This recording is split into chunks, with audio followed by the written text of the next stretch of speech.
Welcome to the Lost Lowdown podcast 32 with your hosts Claude and Justin. What's up, guys?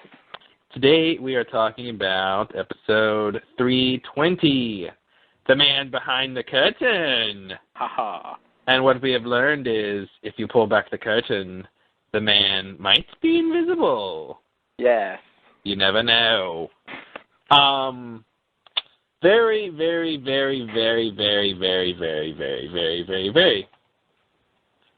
good episode. Okay, good. Thought I'd emphasize that a little bit. You did. Probably the best of the season. I'd have to go through and look at all the episodes again and the titles and try to remember all of them at once. But from what I can remember, I would say best of the season. Yeah. You know, it's very similar to, I'm sure Justin will know, what's the Juliet episode, the recent one, when we got, like, they were doling out all the secrets, like, almost episode every 16. scene. Yeah, thank you. Doling out all the answers to questions. And this one was like that, too. It's like, hey, you want to know this? Here it is. Hey, you want to know this? Here it is. And it's really nice when they do that, and I guess that's what they do towards the end of the season. They can just do that kind of stuff. But very good. What do you think? Yeah, I agree. I really liked it a lot. I was surprised. The direction they went in this episode really surprised me. I had gotten used to and like even the Locke's dad thing, like, turned out to be, like, relatively rational. Yeah. And so, you know, at first I was like, oh, shit, all that, whatever. But then when it came down to it, I was like, oh, okay, it's not that crazy. This episode presents things that I think are probably impossible to explain in a really normal way. Mm-hmm. I don't see how that stuff can be going on with in a normal situation. Yeah. So I liked that. It brought back some of the strangeness of the show that had seemed sort of absent for a while. Yeah. Because I don't know, it was nice. It was kind of creepy and weird, and yeah, I really liked it. It was a good episode. Yeah, it almost felt like a different show during the Jacob scene. It felt like some sort of supernatural thriller show. Yeah. And it got kind of creepy, but not like really scary, you know. Because I was kind of scared at first. I'm like, oh, where is this thing going? Like, what's going on? But then I watched it again, and it treads into that thriller sort of kind of category lightly. You know, it's not really like, you know, heart pounding, make you jump out of your seat kind of thing. But it was very interesting to see them to go to that supernatural, like, crazy horror almost kind of. Yeah, almost like a haunted house kind of thing. Yeah, it was very, very interesting. I mean, anytime you walk into a dark cabin, yeah, and someone starts claiming someone else is there and you can't see them, that's not fun. That's not fun. Because if you can't see somebody, like, you don't know where they are, and it's like you can't just, like, try to walk out the door because they could be in front of you, and right. Who knows what's going on. But let's dive right in and start talking about stuff. I've got a fairly long list of things to bring up. So do I. You do too. Good. Well, why don't you go first then? Okay. You didn't see that one coming. We will start with the easy stuff on a lighter note. The first scene of this episode is the birth of Ben, and Immaculate Conception. Right. Oh wait, what does that mean? Yeah. I guess it doesn't apply. So they pull the thing that they love to pull, I guess, which is either making us think it is the island or making us think it isn't the island, and then revealing the reverse. Yeah. I pretty much assumed that was on the island, since of course he's long claimed to be born on the island. And so when he hadn't found the road, I thought, for a second, oh, maybe this road's on the island, and there's, because like with this episode, finding the cabin and the Dharma grave and and just the way the season's been overall, it seems like there could be any number of things on the island that they haven't found yet. So I'm just like, maybe there's just a road on the island, and there's some place on the island called Portland, and maybe somehow that ties in with the Not in Portland episode. Really, New Year's Justin? Oh, really? So, but obviously, once he later admits that he wasn't born on the island, at that point I said, "Oh, okay." Like I was really confused about the opening scene of this episode. So you didn't know that they weren't on the island until the end? You weren't convinced until the end? I was just really confused. I was confused because I thought he was still born on the island, and then it showed him arriving to the island, and I'm like, man, that's weird. Weren't they already there? Like, what happened? Yeah, okay, that's weird. Yeah. Well, I mean, once I saw the Portland and I saw the trucks and the cars and the random people passing by that, sort of weren't, didn't look like Dharma people or anybody we've seen. I'm like, oh, okay, they're in the mainland, whatever, in America. But I was waiting for, I was taken, I thought, they were on the island and they were giving birth. But at the back of my head, I'm like, okay, they're trying to trick me. They always do this with the opening. It's always something. I'm like, okay, what's the catch? What's the catch? And what I thought was going to happen was that when they got to the road and the car pulled up, I thought those people were going to be like Ben's parents, like not the people who actually were Ben's parents. I thought they were trying to trick us into believe the baby that was being born was Ben. But then I'm like, oh, here's a car pulling up. That'll be Ben's parents, and maybe Ben will be in the back or something, or something weird like that. I thought it was going to be a thing about that the baby wasn't really Ben. I see. And then when they said like, call him Benjamin, and like all that, and I feel bad that I didn't catch that his dad's name was Roger when they first said it. Yeah. I felt bad because I'm like, ooh, I should have caught that before, But very good opening, It was. I really thought. I guess his name was Horace.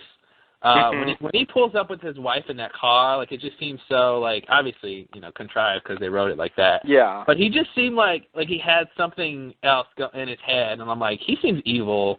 He seems like sort of devious. He didn't really turn out to be devious, but no. But he was part of this secret organization, so maybe that's what I picked up on. Yeah. But we learned that Ben was born 32 miles outside of Portland. Which I don't know if we're supposed to believe, that's why Albert says Portland. I don't know if that's supposed to be a connection or not, when he's talking to Juliet about Middlework, Middlelos. Right. Not Middlework, Middlelos. Correct. Yeah, I feel like maybe we're supposed to believe that. I guess I really think it's like retroactive, like they made it Portland in this episode because of the previous episode, not the other way around. But I do think it's supposed to be a reference. Well, and I guess maybe the idea is that Horace was near Portland, maybe because that was a launching point for the Dharma leaving, America or something like that. Yeah. So that's probably maybe why he was there, and so it's just a coincidence that Ben was sort of born there. So maybe there's an actual importance to the Portland area. Now, Juliet, was she from Portland or? No, she was living in Miami. So we don't know where she's from. We just know she was living in Miami. Yeah, Okay. I mean, her sister was there. I just assume that's where she was from, but we don't know anything more than that. Yeah. Okay. So we also find out his mother's name was Emily. And for an interesting bit of trivia, the actress that plays his mother is Michael Emerson's wife. Ooh. It's just kind of weird. Something like Oedipal about that, or yeah, that's weird. That was his. First, he plays his mother. It's his wife in real life. Yeah, that's interesting. Yeah, is the person who played his dad his brother? No, luckily. That'd be really weird. Yeah. Speaking of his dad, just a little tidbit for any Martin fans out there. You guys might recognize the actor who played Roger Roger Linus as Sean from Martin. He was this sort of doofusy guy who worked at Martin's radio station. Mm-hmm. Just a little tip. All right, what else you got? Oh, I think we covered my first thing. Do you want to do a thing? Sure, I'll do a thing. So pretty much like we see them arriving to the island, and you see the sub, which I'm like, man, that sub is old. Mm-hmm. That thing's still working. Like that sub is at least 30-something years old. Oh yeah. Which a lot of those kind of like military vehicles and whatever they do last for a long time. But I didn't really expect it to be old. I mean, it looked like the same sub, at least the same type. So yeah. So that was interesting to see them come to the island, and I mean, obviously this is the first time we've seen like Dharma like really in full force. Yeah, right. The whole like orientation process for new people coming to the island and the huge like Namaste sign. You gotta wonder where that went. Yeah. I don't know if they like took it down or just over time collapsed. I don't know. Mm-hmm. The women giving out the leis and stuff. Right. I tried to see what the two women who were giving out the leis. I tried to see what their title was, but I couldn't get a good shot of. I don't know if it said like greeter or something. Mm-hmm. I don't know what their official island title was. But then of course we see Horace again, who I believe his title was a mathematician. I saw one shot of it, and it looked like it said mathematician. Oh, really? I don't know if anyone has confirmed that yet, but I believe that's what it said. Interesting. So the next scene is they're in the actual sort of I don't know what it's called, the orientation room where they have registration.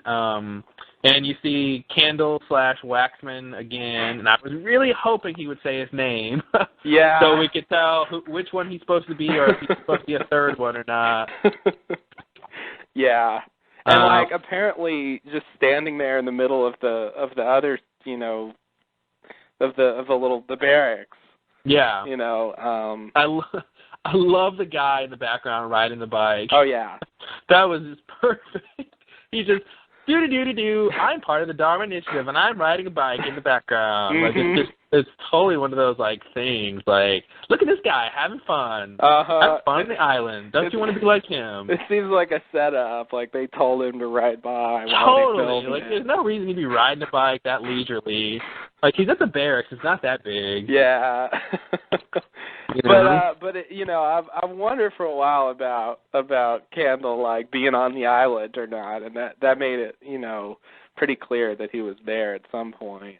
Yeah. I was hoping we get to actually see him in real life in this episode. I was hoping we get to see a lot of people in this episode. It was a good chance to show a lot of people, like Rudzinski. I really thought when we saw Horace again that we were going to find out he was Rudzinski. Oh. I was hoping, but they gave his last name too, and it was I think they gave else. they gave his last name. I don't remember what it was. I don't either, but it wasn't recognizable. Yeah, they really. I think they kind of got around. I think they kind of got around showing like a shitload about Dharma by having Ben's dad be a very menial Dharma worker. Yeah. He didn't really know very much or care about what was going on. Yeah. So, his last name was Goodspeed, by the way. Just look that up. There you go. Anyway. And actually, according to Lost PD, he was a mathematician. Oh, okay. And as they say here, which I agree, he was probably working on the Valenzetti equation. Probably. And apparently his jumpsuit had the Arrow logo on it, which is interesting. Oh, really? Yeah. I didn't catch that, but I can kind of see that in the picture. Arrow. Which one was the Arrow? Was that like seen the Arrow yet? We haven't seen the Arrow. Oh, are you sure? Yeah, we've seen the flame, the pearl, swan, and which one's the medical hatch? I don't remember what it's called. That's the staff. The staff, yeah. And we haven't seen the Arrow. I thought the Arrow was that station that storage place where they found like where the tail section people were? Yeah. Maybe you're right. The Bible and the glass eye and Okay. Yeah. Okay, I just confirmed that at Lostpedia.com. Okay, good. Yeah, so you're right. That's interesting. It didn't seem like there'd be. It's like we said a long time ago. I mean, like you just said, it seemed like a storage area. Yeah. So why he'd be working there is weird. Maybe there's a secret hatch or place like in the staff in the medical hatch where you can get to another room or something, and they just never found it. Interesting. So I think we have seen, at this point, I think we've seen all the stations. Yeah, I think there's still one, though, that's on the Blastdoor map that was a question mark, I believe. Remember that whole thing? You mean the Pearl? No. Well, it had a question mark. Remember, let me go look up the Blastdoor map. You mean a different question mark from the big one in the middle? Yeah, not the one in the middle, but it was. Remember, all of the other stations were like drawn in a solid line, and I'm actually looking at it now. There's 3 stations drawn in like the dotted line. So the arrow, the staff, the flame, and the swan, all are drawn in solid lines, and then there's 3 stations that are drawn in like dotted lines, which I don't know what that means. I don't know if that means they don't know if they exist or they don't know where it is, or whoever drew the map, or Wazinski, I guess. Yeah. So anyway, there's still 3 stations that could be there because there's 3 stations on the map that we haven't seen. But I thought there were only supposed to be 6. There's 8 total. There's 8 on the map, including the, let's see, 1, 2, 3, 4, 5, It looks 6, like 7, he crossed 8. one of them out. Yeah, he did seem to cross, the one, the top left corner, it looks like he crossed it out. Seems like you would just erase the whole thing, but whatever. So that looks like it makes, I see 6.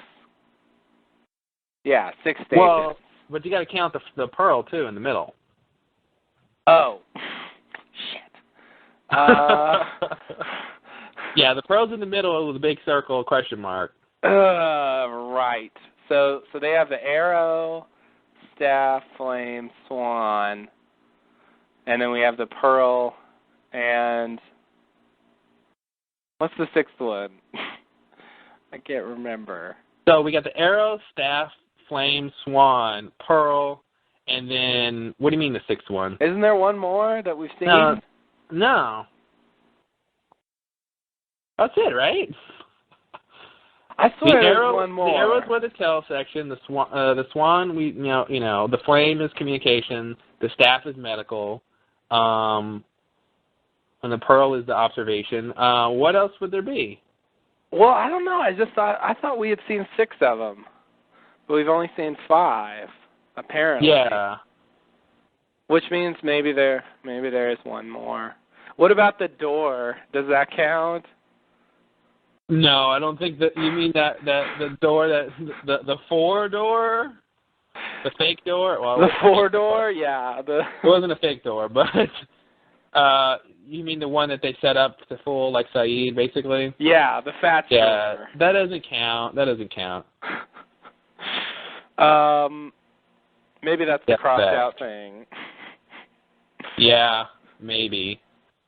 I don't know what to do with the Blastdoor map anymore. Yeah, right. At this point, who knows what it's supposed to be? But although I do want to go back and look and read some of the inscriptions to see if any of them make sense now that we've seen more of the show. This is a really good picture of the Blastdoor map. I mean, I wish I could zoom in more, but like less stuff is cut off than I remember. Yeah. It looks bigger. Like I don't know. So anyway, there could be 2 more stations. Right. Maybe 3.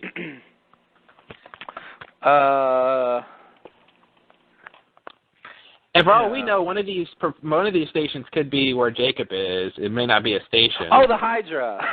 The Hydra. Oh, the Hydra. That's You're the right. fucking 6th one. I knew there was another one. The Hydra's not on the map, though. That's why I wasn't thinking about that. Oh, God. Of course. See, yeah, Rosinski/Kelvin shouldn't have ever seen the Hydra. I guess they worked for Dharma. Maybe they could have known about it. Yeah.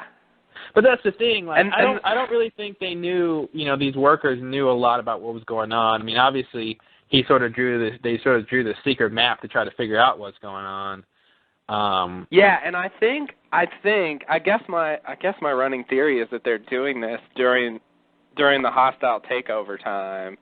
So I guess they're like, they didn't know what was going on, and like there's these hostiles problem, and he's just like, let me go see what's going on. I have two things about that theory. One, I think the pro for that, I think, is it would follow that they would do this secret map, to sort of hide the stations from the hostiles. Yeah. But I don't see Kelvin or Rosinski running out by themselves to go, like, find these stations and however they located these stations. I don't see them trekking through the wilderness by themselves during a big confrontation. That seems a little weird thing to do. Especially if they believe they need to press the button, which, who knows what Kelvin thought. Yeah, I know. It changes. He didn't know what he thought. He didn't know what he thought. But the map, I don't think the map is, like, realistic as far as distances and locations and stuff, and scales. Well, yeah, but I want to believe that they sort of found these stations. I mean, the other alternative is that they have some sort of literature or map or something that said where these stations were, and they just kind of plotted it on this blast door map. But I sort of thought they actually found these stations. Yeah, I did too. Which means, they're trekking through the jungle by themselves, and the hostiles are around, and very, very dangerous. Not impossible, but, Yeah, I think I could see him doing it, maybe. I don't know. I don't know who he was and what his motivation was. Yeah. With Kelvin, he was just losing it by the time Desmond showed up, so... Yeah. Speaking of losing it, and speaking of Kelvin, and speaking of Rosinski, which is to say, speaking of Rosinski, I have something to mention about him that we'll get to at the end. A little pet theory. Oh, really? A little one. Wow, I can't believe you got something about Rosinski out of this episode. Oh yeah, baby. I didn't expect you to brag about it like that. That's how I do. Yeah, I'm bragging for no apparent reason. Expect the unexpected with God. Lost Lowdown. Oh, yeah. Oh, yeah. Coming at you live. Not this episode, but sometimes. Right. Okay, so let's get back on the episode. Okay. This is all very interesting, though. Maybe over the hiatus we will come back to the Blaster map, do some in-depth analysis of what's going on. Maybe we can shed some light on any new developments that we might have learned by the end of the season. I mean, I think seeing Dharma in action is a good occasion to reevaluate the Kelvin Rosinski situation. Definitely. And there are some questions about Kelvin and Rosinski that we need to bring up in terms of the purge. Yeah. And Kelvin Rosinski and Mikhail, we need to figure out what they were doing or where they were during the purge. Yeah. So we can talk about that later, I guess. Yeah, that's a good question. Yeah, maybe we'll talk about that. I don't know when. Later. Yeah, we'll talk about that later. Okay.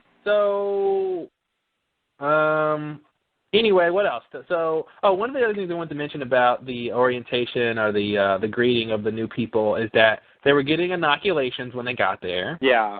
So that might mean that Dharma had already discovered the sickness, if there is a sickness. If there is a sickness, oh God. I don't want to believe that they had already found out, anything to do with fertility. Because I think that actually was a woman though who we saw getting the shot, and we didn't see Roger and Ben getting shots. Mhm. Although we do know that Desmond was taking injections, so who knows? Yeah. What was going on? Who knows? I mean, I don't know if the fertility drug was only available when Juliet was there, or if they were experimenting with that before. If fertility was even an issue before, during this time when Ben was young. I don't want to believe it was. But what do you think? Do you think this was fairly close to the beginning of Dharma, or sort of in their, maybe 5 years after they started, or what do you think? I think this is reasonably close to the beginning. I'd say within like 5 years of the beginning. Yeah, I'd agree. Something like that. Because Ben, I mean, he looks about 11, 12. He should be like 40-something by now. So, 30 years from the island time would be like 74. That's about right, because they formed in 1970, so that's pretty good, I think, as far as the timeline. So they look to be like, I mean, obviously they had a lot of shit built already. When does it count that they started? Yeah, yeah. I would say when the scientists first got there. Okay. When they started their, obviously some sort of construction team went there first. Yeah. To build everything, which I think would make a really interesting episode or whatever. Oh, I don't know. Some sort of fan fiction novel or something. Like, what was going on when the construction team was there, and who they encountered, and what were they, that's kind of interesting. Yeah, I agree. That would be interesting and a scary time. A very scary time. They don't know what's going on. Yeah. Is the smoke monster there? I don't know. Is he there? Yeah, wow. No. So, yeah, I just wanted to mention that they were getting inoculations and seeing part of the process. What those inoculations were for, who knows? But they made a point of showing us that, so yeah, they did. Hopefully it'll come back soon. Hopefully it'll come back and they'll explain it. There wasn't any emphasis on it as far as there's a sickness, you got to stay, blah blah blah. It didn't seem like they were freaked out about quarantines and stuff. Of course, this is probably before the incident, so I don't know what that means, but before the incident, yeah, it should be time-wise before the incident. If this is mid-70s, yeah, I think Dharma's just getting started. I think it took a little bit before the incident happened. But that's the thing, Dharma. So, okay. I was thinking they died shortly, but they cut to the future. I forgot. I'm like, but they died in 20 minutes. Yeah. Yeah. Called a flash forward. Okay. Mhm. So somewhere in between when Ben got there as a kid and when the purge happened, the incident happened. Yeah. So we don't know when or what happened, but okay. Yeah, this episode didn't illuminate that. I mean, that's what I'm saying. I think having Ben's dad be this Dharma janitor, it really let them not give away too much, save some of the Dharma mysteries. Yeah. While still showing them, in action in full force. Mhm. So yeah, I think that was maybe one of the reasons they wanted to do that. Well, I wonder if we'll get another Ben flashback at some point. He at the very end, when he saw Horace dead, he sort of closed his eyes. Yeah. Which is something. I mean, I've never been around a dead body like that, but I just wonder, because you see that all the time in movies. I just wonder if that's something I would actually do. Let me close your eyes, because I don't know why. Well, I think it looks creepy to have a dead person with their eyes open. Yeah, it does look creepy.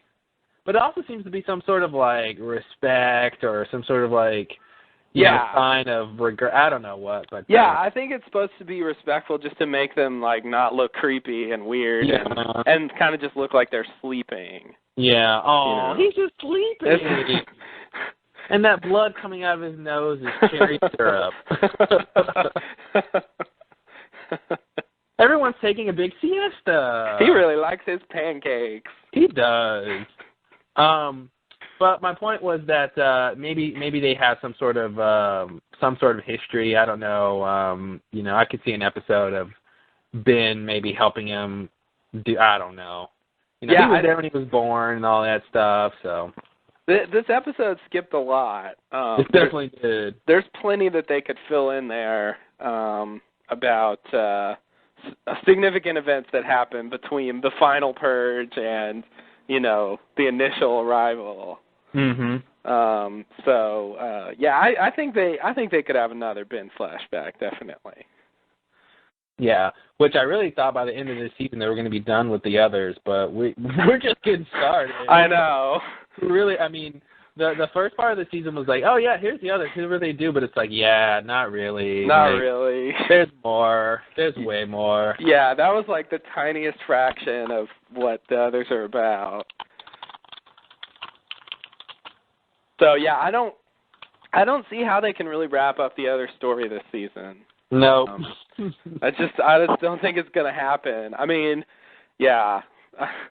Unless like somebody grabs Ben and he's like, okay, I'll tell you. Once upon a time, there was people known as the Dharma Initiative.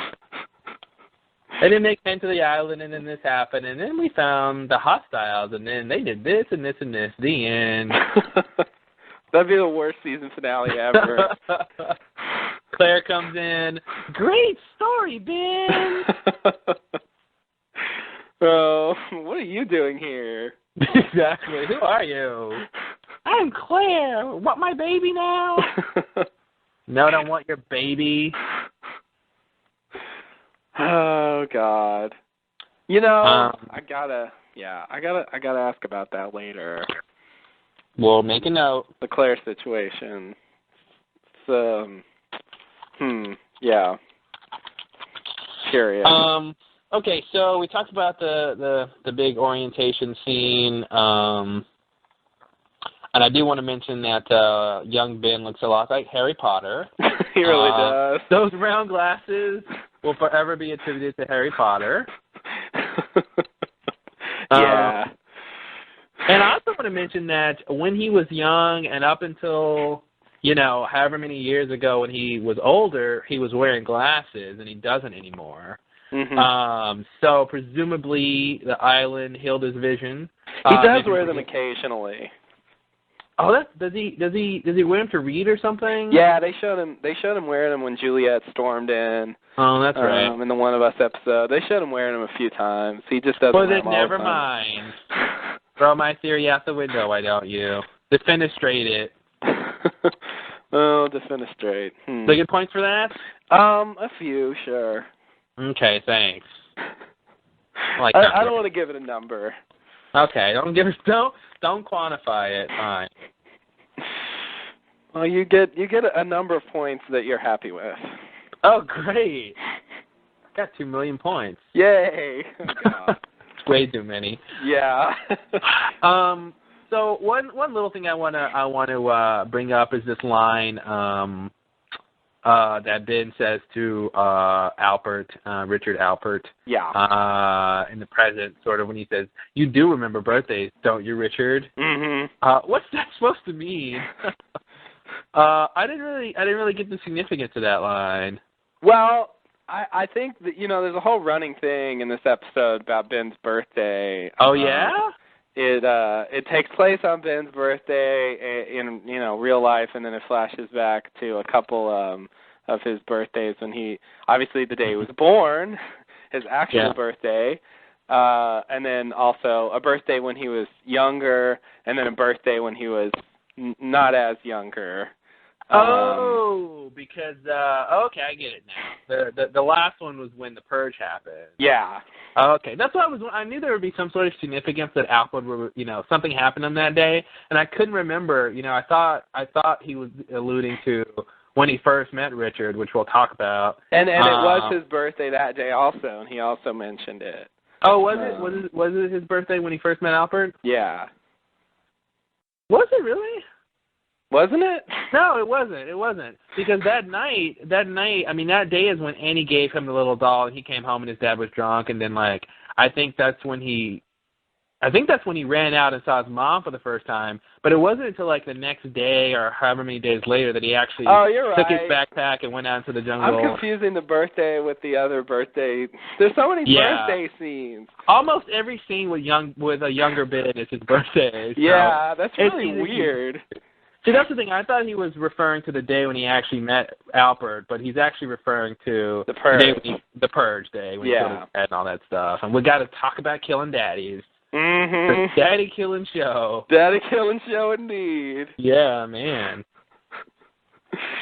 Yeah. That's definitely. I have to say, I was really surprised that old Roger from the van was Ben's dad. Like, if you had proposed that as a theory, I would have just laughed at it like it was the silliest thing I'd ever heard. Like, when he said "Workman," I'm a workman. I'm like, holy crap, his name is Roger Workman, and I'm like, that's totally him. And when I saw when they have the scene where they're coming to the island and you see the old VW van. Mm-hmm. I'm like, oh look, that's the same van that Roger died in. I'm like, nice little detail there. Mm-hmm. I would not have believed that was Ben's dad. I would have been like, no way Ben would let his dad rot in the jungle and like all this other stuff, and like I would have come up with like 20 reasons why that would not be his dad. And lo and behold. Yeah, it's one of those cases where, like, a weird theory would have worked. And not only that, like, when that episode came out, we speculated about how did he end up like this? Like, what happened, you know? Yeah. And it turns out, like, Ben himself killed him, and, like, it was on the day of the Purge, and that's why no one went to look for him, you know? Exactly. Like, all those things that just seemed, like, bizarre, like, make sense. I don't know. I was really surprised. I really didn't think that Hurley episode would tie in at all. I thought it was just like a little bullshit, you know. And the other thing I noticed too about that was he was like, let's drive up to the mesa, and they drive sort of, up this big hill. Mm-hmm. Which of course in the Hurley episode they get the car started by driving back down that hill. Yeah. So I thought that was nice too that they tied that together. Yeah, they did, and they also had the song playing from that plays once they get it going again. Oh, do they? Yeah. I didn't notice. Nice. Same song, like right before when they have that little conversation. You can hear it while they're driving out there.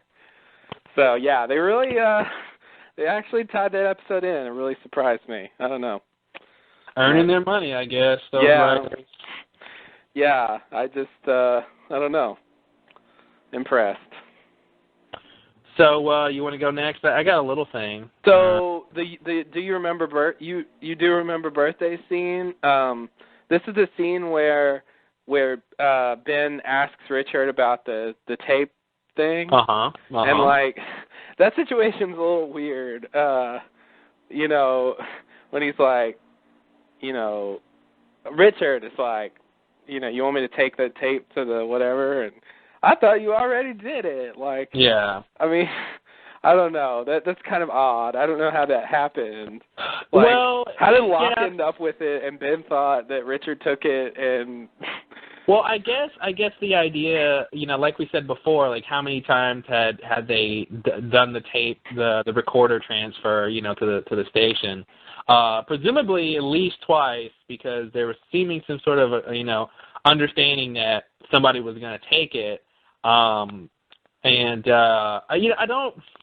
don't really buy that Ben believed that, oh, my recorder's gone, I guess Richard took it already.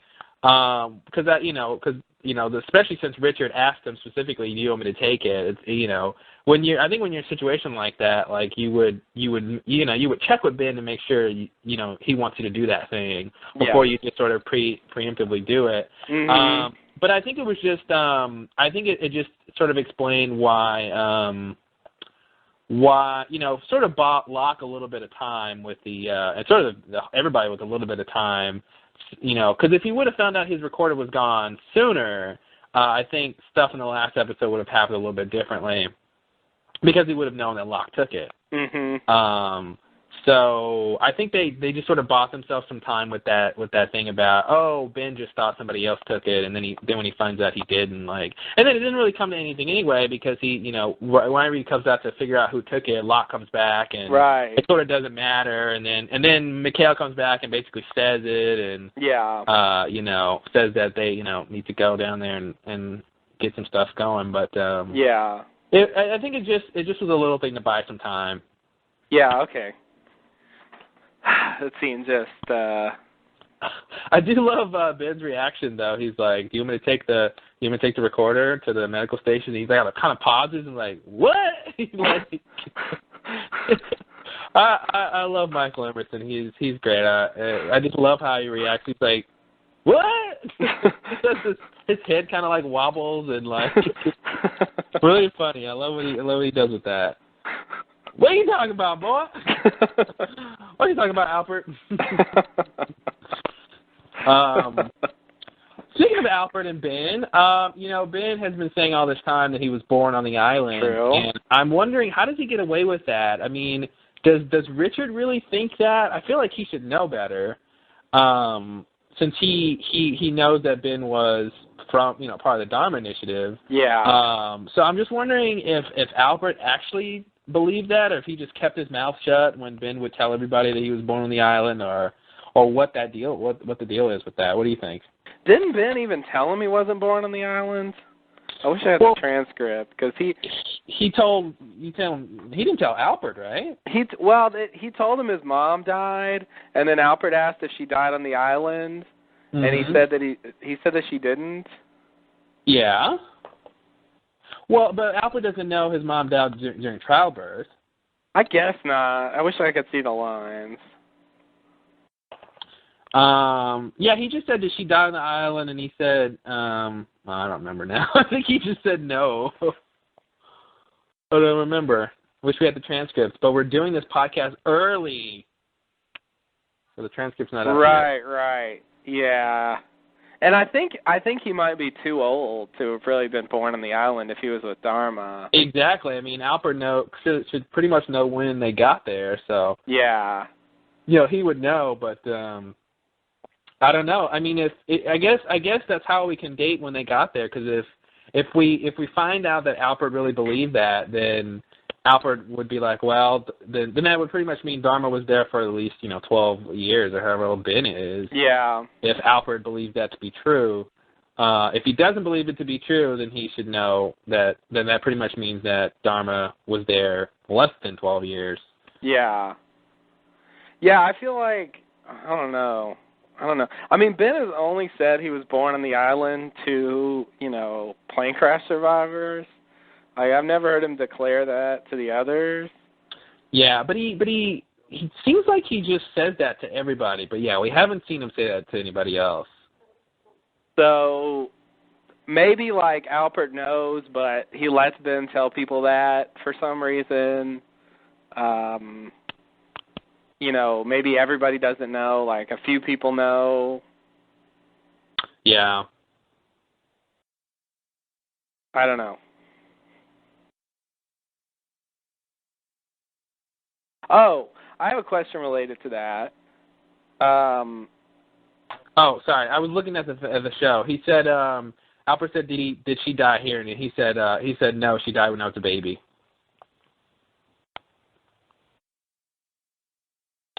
So, which doesn't really mean she died during childbirth, but it's pretty close. It's pretty close. You can maybe infer that. I mean, he might have been able to infer that, but, you know. If she died when he was a baby and it wasn't on the island, then, you know, she was on the island, she left pretty quick and died.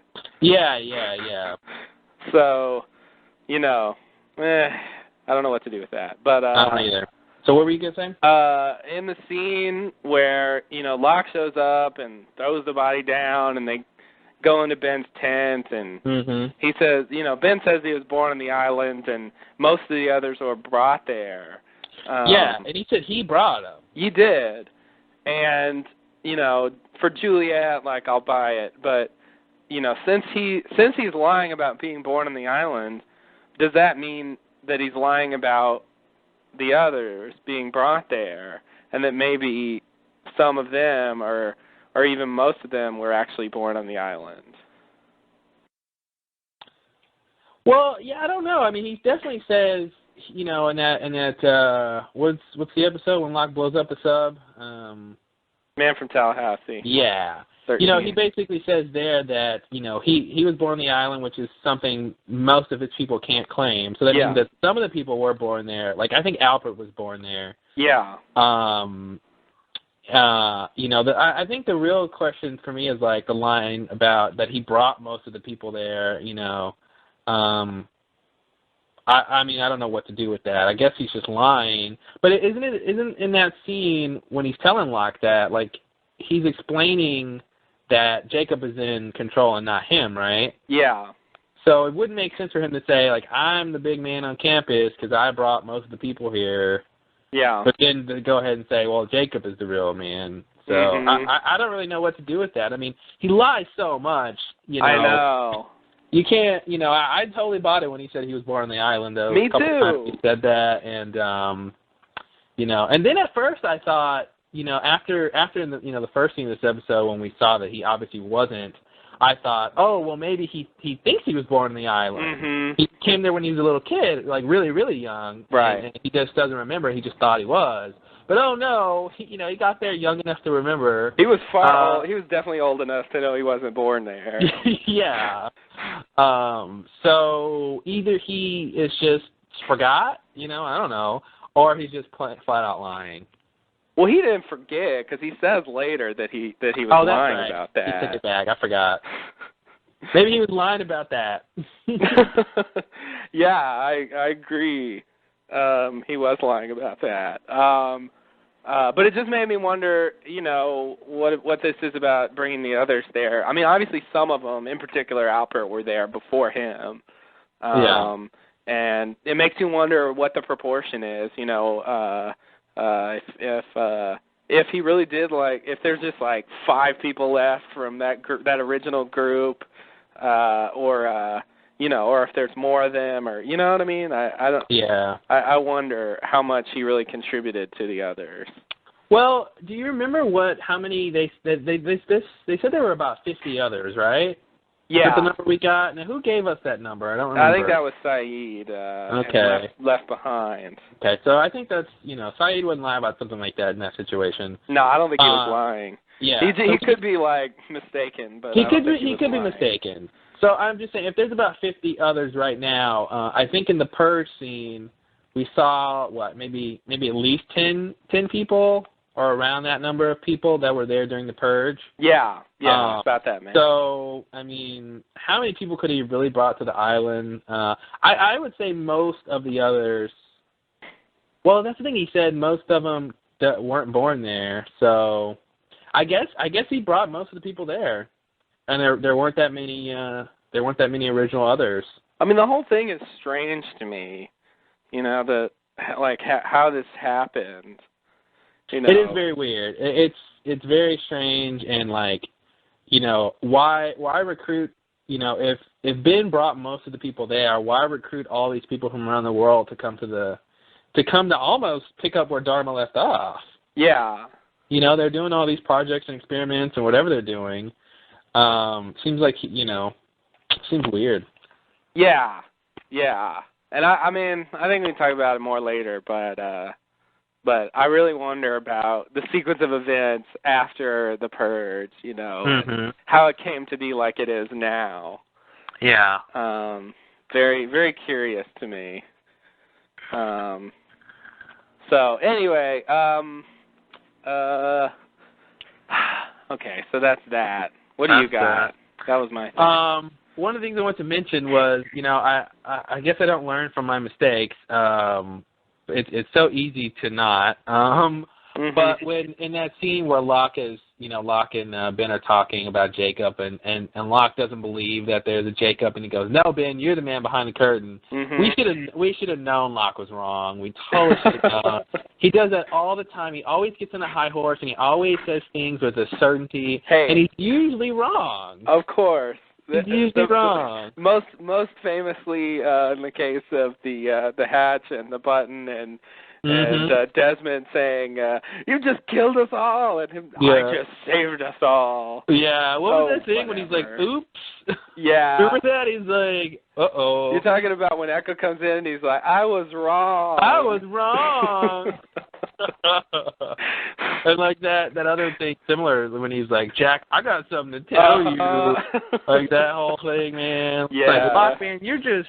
It's so weird. Like, I mean, it's fitting for his character because, like, you know, the situation with his dad, like, he just sort of never learns from his own mistakes, and like, you know, he gets on that high horse and he's like, "I know this to be true for a fact. I believe it with all my heart and soul."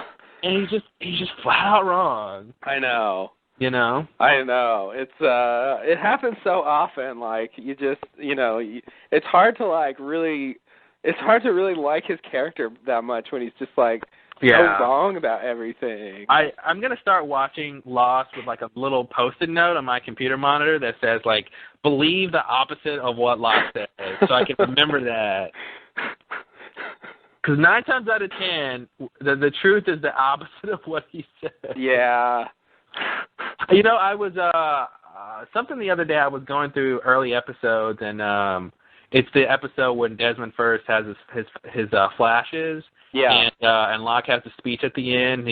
And Locke tells everybody that Kate and Sawyer and Jack have been taken, and he says like, "Oh, we're gonna get our friends back, and we're gonna do this," and like, no, they didn't even do that. Like, you know, it was this whole thing like, "Oh, they're gonna mount an army and they're gonna go attack the others," and that didn't even happen. And his plan was like, "All right, so we're gonna go to the Pearl, and then we're gonna get on the computer, and then we're gonna forget what we're doing, and let Jack, Kate, and Sawyer rescue themselves. We're gonna see a man with an eye patch, and then I'm gonna imply that we're gonna go there, but then we're just gonna forget about it." Exactly. Oh yeah, it's bad. Yeah, I know. I think Jack's army fizzled in a similar way. It just it sets you up for like this like grand, you know, confrontation, and then and then it's just like nothing ever really happens. Yeah, I mean that's the thing about these, you know, Lost in particular, is that you get these scenes and this is like monumental enders, and you're like, "Oh man, they're gonna do this," and then like you just kind of forget, you know, and like it's good at the time, but they don't follow through, and you kind of forget. And it's like, you know, because you're watching how things play out, but when you look back, you're like, man, he claimed he was going to do this and this and this, and he didn't even do that. Yeah. Crazy. Yeah, once you watch it again, it's just like, they're just fucking with us. Exactly. They're not going to do anything with that. We're next. Okay, whatever. Yeah, exactly. You're thinking like, oh, man, the next episode, people are going to start dropping. Nope. Nothing. Nope. Smokey barely appeared one more time. Yeah. It wasn't even a big thing. Oh God. But yeah, Locke is always wrong. That's always wrong. That should be one of the tenets of Lost. That is definitely a tenet of Lost. Because he just. Although like I had moments where I thought he might be right. I wanted to believe him because he has such conviction, you know, strong convictions when he's saying his crap like, "You're just crazy, Ben. You're loony," and I'm like, "Oh, you're right. Ben's insane." Yeah. Like, oh man, you know, but no, you're wrong. Yeah. Yeah. I bought it and when he said he was the man behind the curtain, I'm thinking like, oh, okay, that's the episode title, that's the thing, but it's too early in the episode to get a revelation like that. It was definitely too early for that revelation. So I should have known not to believe. But. And another highlight of Michael Emerson is when he's like, they're going back and forth, and Locke is like, "So you're the only one who sees him?" "Yes." And he only talks to you? "Yes." And Michael Emerson just states it with like, because it is true. But I just like his responses, the way he's like, "Yeah, duh," and it just seems so incredulous to the audience and to Locke. But he's just like, "Yeah, of course. He only talks to me. What's wrong with that? I'm the only one who sees him. What's wrong with that?" Yeah. So. Yeah. What's your point, Locke? What's your point? I don't get it. You're asking me if things are true that are true. Exactly. Is the sky blue? Yes. Do I'm the only one who sees Jacob? Yes. All right. Yeah, I wanted to ask a question about that. Let me see. I have a long thing. I guess you can ask a question about that. Oh, Well, maybe I'll save this one. Let me see. Okay, no. I gotta save that for later because it's all Jacob shit.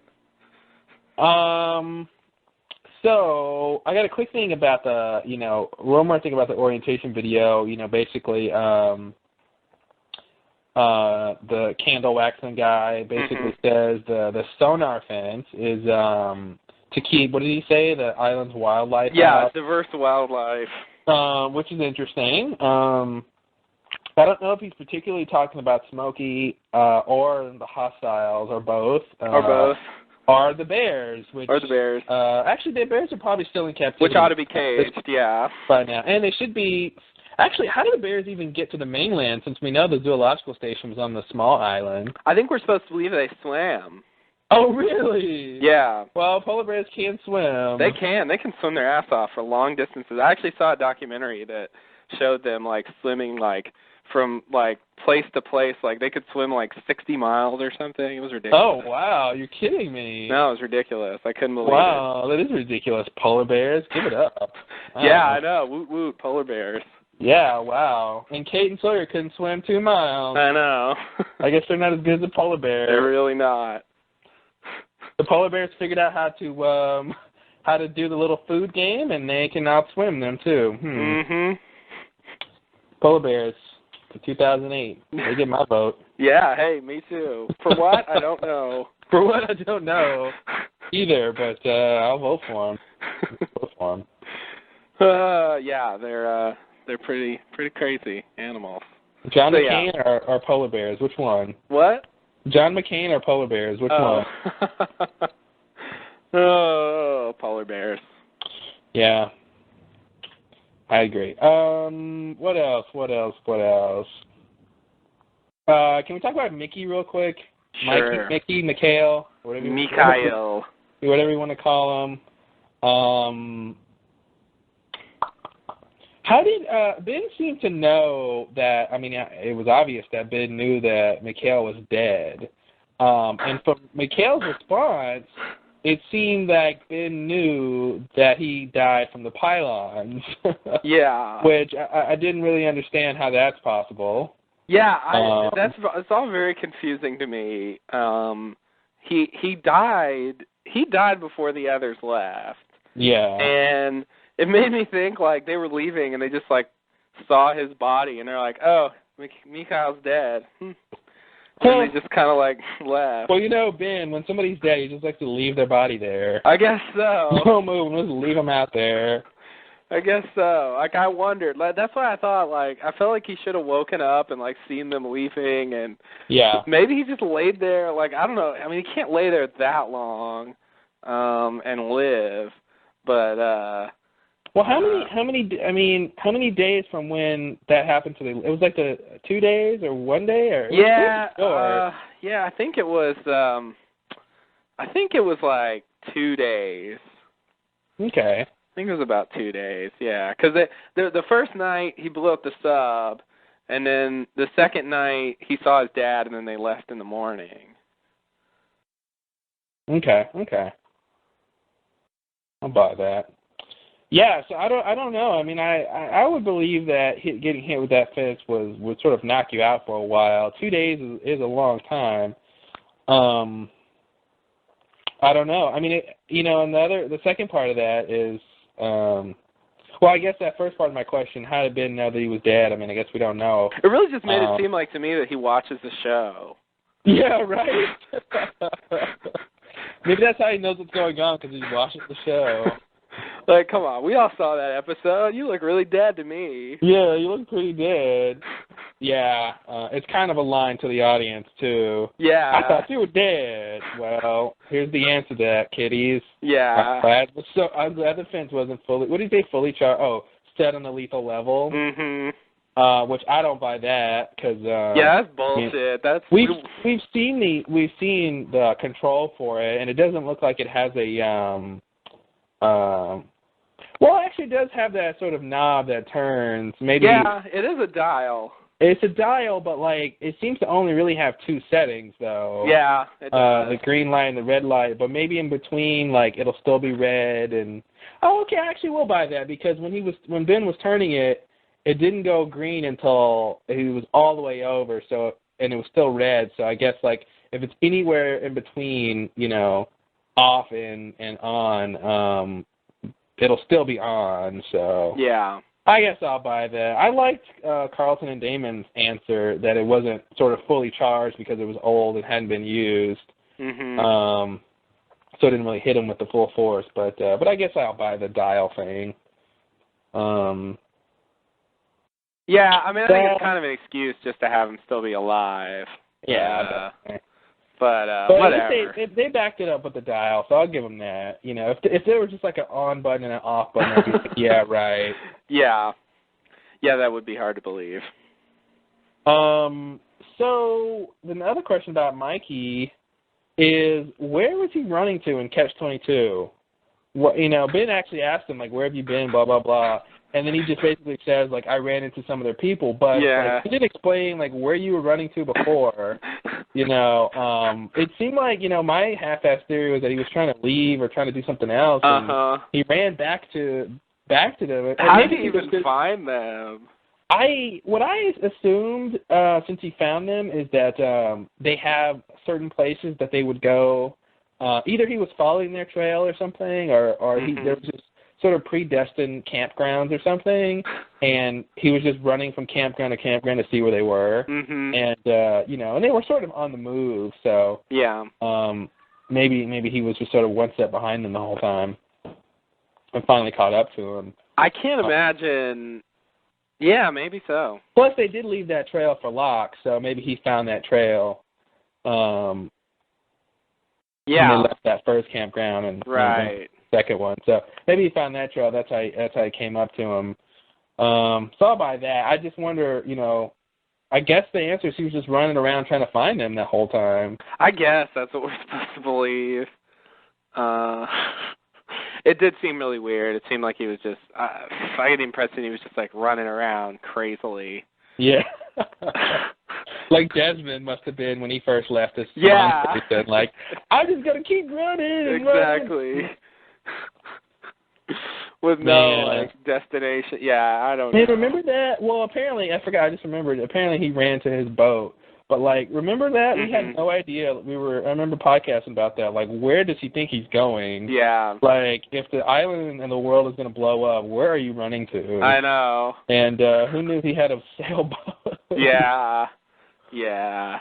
So yeah, I never would have guessed. It was all very strange and mysterious, and this isn't a series regular actor kind of move. Mm-hmm. Because, that's something that doesn't seem rational. But yeah, they gave him a sailboat. They gave him something to go do. I don't know if we're really supposed to believe he was on that sailboat for like the whole season. I mean, that's kind of odd. I think it was like 2 weeks, wasn't it? Yeah, it was 2 weeks. It was 2 weeks. That's still a long time to be on a sailboat. Yeah. Well, he couldn't leave. I mean, he was just, I think, sort of just drifting around the island because he couldn't get away. Yeah, I guess so. He was in a drunken stupor when they found him, so yeah, he just resigned himself to whatever. Just drifting off, and he just happened to go in front of the camp, and he just happened to become a series regular after that. Just happened to. Wow, what luck! Lucky for him. Yeah. We know what people say about luck. Mhm. What? I know, but some might. I don't remember what the quote is, but it's very poignant and profound. Oh, really? Mhm. I see. Speaking of poignant and profound, what was the deal with Locke beating up Mikey? Yeah, I was wondering about that too. My theory is that, according to Locke, he has to do it. I love that. You didn't have to beat him up. Yes, I did. Yeah. You say the opposite of what people say, and you make your point, don't you? That's the Lockean method of argument. Exactly. Just whatever the other person says, just contradict it. The universe is finite. No, it's not. You win. You win. That's it. Wow, I give up, Locke. Yeah. The universe is finite. What if it's not? Okay. All right. That's another good one. Just say, "What if it's not?" Yeah, yeah. Well, that's the thing. If you say a statement, he's just going to negate the statement. If you ask a question, he's going to ask the reverse of the question. So the Lockean argument has its rules. Yeah, I guess there's two rules. But my theory is that they really didn't have a compelling, like, logical reason that Ben wouldn't decide to go to the Losties camp like Mikhail wanted him to, which was obviously the more pressing matter. And so the only way to sort of get rid of that impetus to go was just to beat up Mikey. Mm-hmm. Be like, hey, look, he's passed out. Now the reason the person who wanted you to go isn't able to speak up for himself now, so let's go see Jacob. Right. Which I thought was cool because I really thought when Mikey came that we weren't going to get to see Jacob because they were going to be like, oh, no, we got to take care of this now. And then it's going to be, oh, crap, we were so close to going to see Jacob. Yeah. But Locke, with his bullheadedness, actually did us a favor. So true. It was sort of ridiculous and harsh, but man, it's funny because in a fair fight, I definitely think Mikey could take him. Oh, absolutely. But Locke sort of sucker punched him. So pretty much, yeah. It was. Or was it a sucker headbutt? Did he headbutt him first? Did he? I don't remember. I thought he headbutted him. I didn't think he headbutted him. That's pretty crazy. It is crazy. That's a nice rugby move. Right? Wow. I wanted to talk about that scene a little bit. I wanted to ask. His insistence that they needed to go right then, is that because they really don't want the Losties to get rescued? Is that well, first I want to say it was a headbutt. I just looked at it. Okay. Second, I want to say his insistence to do what? Mikhail's insistence that they go now, to go deal with the Naomi situation. I guess there's three things. Either it's that Mikey wanted them to go so they could get the women, whoever they were going to take, Son and maybe Kate or whoever else, because that's really important.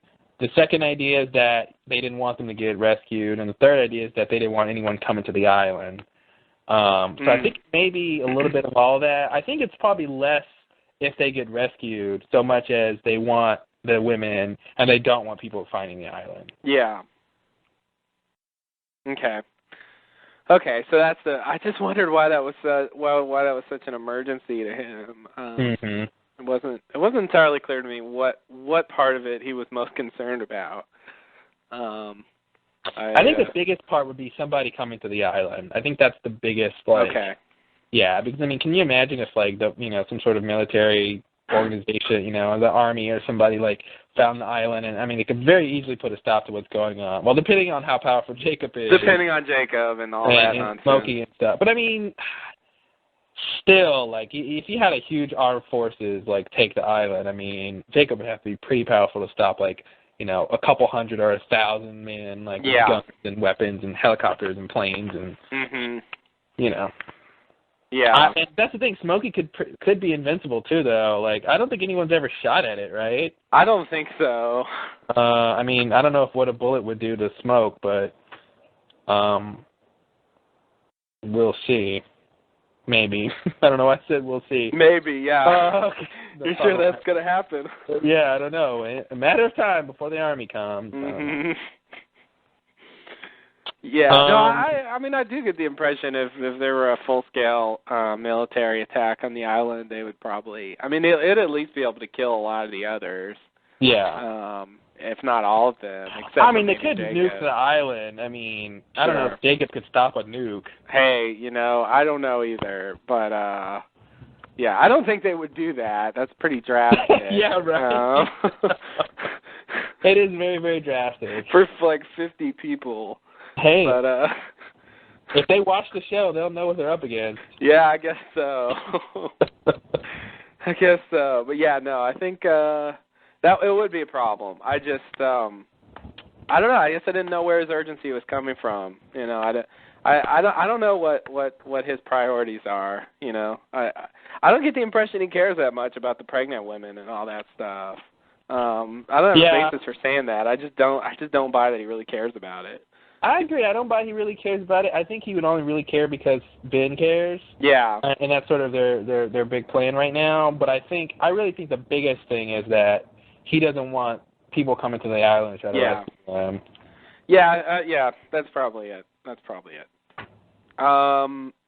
Okay, so the other thing is this scene. I mean, we kind of already talked about it, but it's kind of odd. Like Locke steps up and says, "Oh, you can't go. We're going to go see Jacob." And everybody in the crowd is shocked, and then Mikhail insists, "No, we need to go." Blah blah blah. And so Locke beats him up, and then like as Locke's beating him up, Ben calls for Tom and Richard to like help somehow, and they just kind of sit there. What's going on there? Why are they not responding? I think it's multifaceted, like any good plot line. That was a joke. I think part of it is that Richard and Tom and a lot of the others, like Juliet said a long time ago, they're sort of falling out of favor with Ben, or I should say Ben is falling out of favor with them. I think that's the right phrase. They're not liking Ben so much these days. And Alfred said as much last episode. Yeah. So I think I think it's that coupled with they want to see I think they want Locke to go see Jacob because I think they want confirmation. No one's ever done that besides Ben. Right. So I think they want Locke to go see Jacob. Okay. And I think the third small thing might be that they're hoping Locke is this could be their new leader or the special person they're looking for or something. Yeah. And he's trying to go see Jacob, and they want that to happen, so they sort of step back and Yeah, I mean it's interesting that they don't obey his call. Like that's almost mutinous. Kind of just standing back and I'm just not going to respond to what you said. Yeah, it was funny because he called Tom first. Yeah, I could see Alfred not moving because I feel like Alfred is more of a I don't know. I feel Tom is more of the muscle, more of the the gopher boy. Definitely. And Alfred's more of the he could be the leader if he had one thing or something. There's something he's missing because he's smart enough and whatever to be the leader, but for whatever reason he's not. Yeah. Whereas I feel like Tom would never be a leader. Yeah, I agree. I wasn't surprised when Tom didn't move. Wasn't he just drinking something? He had some kind of mug in his hand. Let me see. It isn't worth talking about, really. I just said that because I remembered it. Yeah, he's drinking. He's just drinking a cup of coffee. Yeah. What? Yeah, you want me to do what?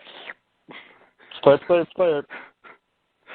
Yeah, I don't know. I just thought that was odd. But okay. I guess that's how I read it too. I just wanted to bring it up. Okay, you're next. Oh, am I? Yep. Okay, let's see. So Alex gives Locke a gun. He finds out they're going to go see Jacob. That was my next thing. Look at that. So I was wondering if she was concerned that Ben might try to kill Locke, or if she thinks that the mission overall is just kind of dangerous because of the idea that Jacob is powerful and maybe sort of dangerous just to go see him or whatever. Mm-hmm. I was just wondering about her motives for doing that. Me too. Okay. Well, somebody's got to throw out a theory. Yeah.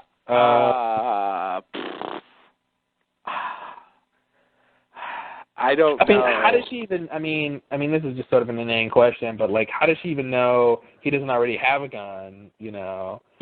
I thought that was sort of strange, I already have one, thanks. Mm-hmm. Now, where did she get the gun from? Yeah. She's industrious. She probably made it out of twigs and berries or something. Of course. It probably shoots little pellets or something. Who knows with Alex? Yeah. I guess my theory is that she just sort of thinks it's dangerous, and she wants to make sure he comes back with information about Jacob. And I guess I would buy that maybe Albert or Tom gave her the gun to give to him or something, and and they gave it to her because they knew Ben wasn't gonna reprimand her or something. I don't know. Yeah, and it gave a chance for Alex to come say, "Happy birthday, Dad." Happy birthday, Dad. Yeah. Now, speaking of that, does Locke know that Danielle is Alex's mother? Because I thought he might be like, he's not your father. Yeah, I know. Yeah, he ought to know that. Because that's why Rousseau went in the first place. Yeah, and Kate said that right when Jack, Clock. Clock? Does the clock in here now? Locke was there when Kate said that thing to Danielle, so maybe he'll pull what he did last episode. It wasn't my place to tell you that Ben is not your father. Of course. God. Of course. What a horrible cop-out line. If I told you, you wouldn't have come. If I told you, Alex, you wouldn't have said happy birthday to your daddy, who's not your daddy. Yeah, right. Yeah. I think, yeah. He could have. It's one of those things you never know. Like Lost surprises you. Like sometimes you're like, oh shit, the character knows that? Really? And then other times you're like, why don't they know anything? Yeah. Like they're just completely ignorant. It just seems like they are whatever they need to be. Mm-hmm. For whatever scene's going on, and I guess they just didn't want to deal with that this episode. Yeah, it would have been weird to have that come out and have to explain and. Yeah, I feel like that's like a thing into itself, and yeah, and to open up that can of worms when they've got plenty of other cans of worms to open might have taken too long and just been weird in this episode. Yeah, definitely. So I think a scene like that's coming though. At some point. Yeah. But, somebody. Alex is like, I wish you were my father. And then somebody's like, he's not. Oh, that's weird. Some kind of heckler or something. He's What's not. that Who are you? What's going on? Oh, that'd be weird. It would be really weird. But I think somehow somebody's gonna bring it up, but not this episode. Well, I think Alex is gonna I don't know, spell out "I'm your mother" in fireworks and explosives somehow. I don't know what she's planning to do with that dynamite. Of course. Oh, that'd be good. I'm your mother, Alex. Yeah. XOXO. XOXO. Meet me near the big tree. The big tree. Yeah, there's only one, I guess. The tree with the broken limb. Mm-hmm. Yeah. Speaking of that, I just want to quickly wonder if the island healing property is for hills, the trees, and the other plants and animals on the island too. That's a good question. Just to throw out there, not that I expect you to have an answer. Yeah, I have no idea. I'm gonna say I don't even what. I'm gonna go with maybe. I have no idea. It seems like it's selective. Yeah. So I think it might not, but maybe it does. You're on your own. Well, and that's the thing. Is Jacob the island? I guess that's a big question. Obviously. Oh yeah. Is the island its own thing, or is Jacob really the one who's healing and chooses to heal and has some sort of sense of who's on the island and who needs healing and all that? Which might make sense, We've always sort of assumed that the island had some sort of consciousness, which just could really be Jacob. Yeah, it could be. Or maybe the island and Jacob are distinct. Yeah. I've thought at various times that maybe Smokey is the island. Yeah, that the island is represented Smokey, yeah.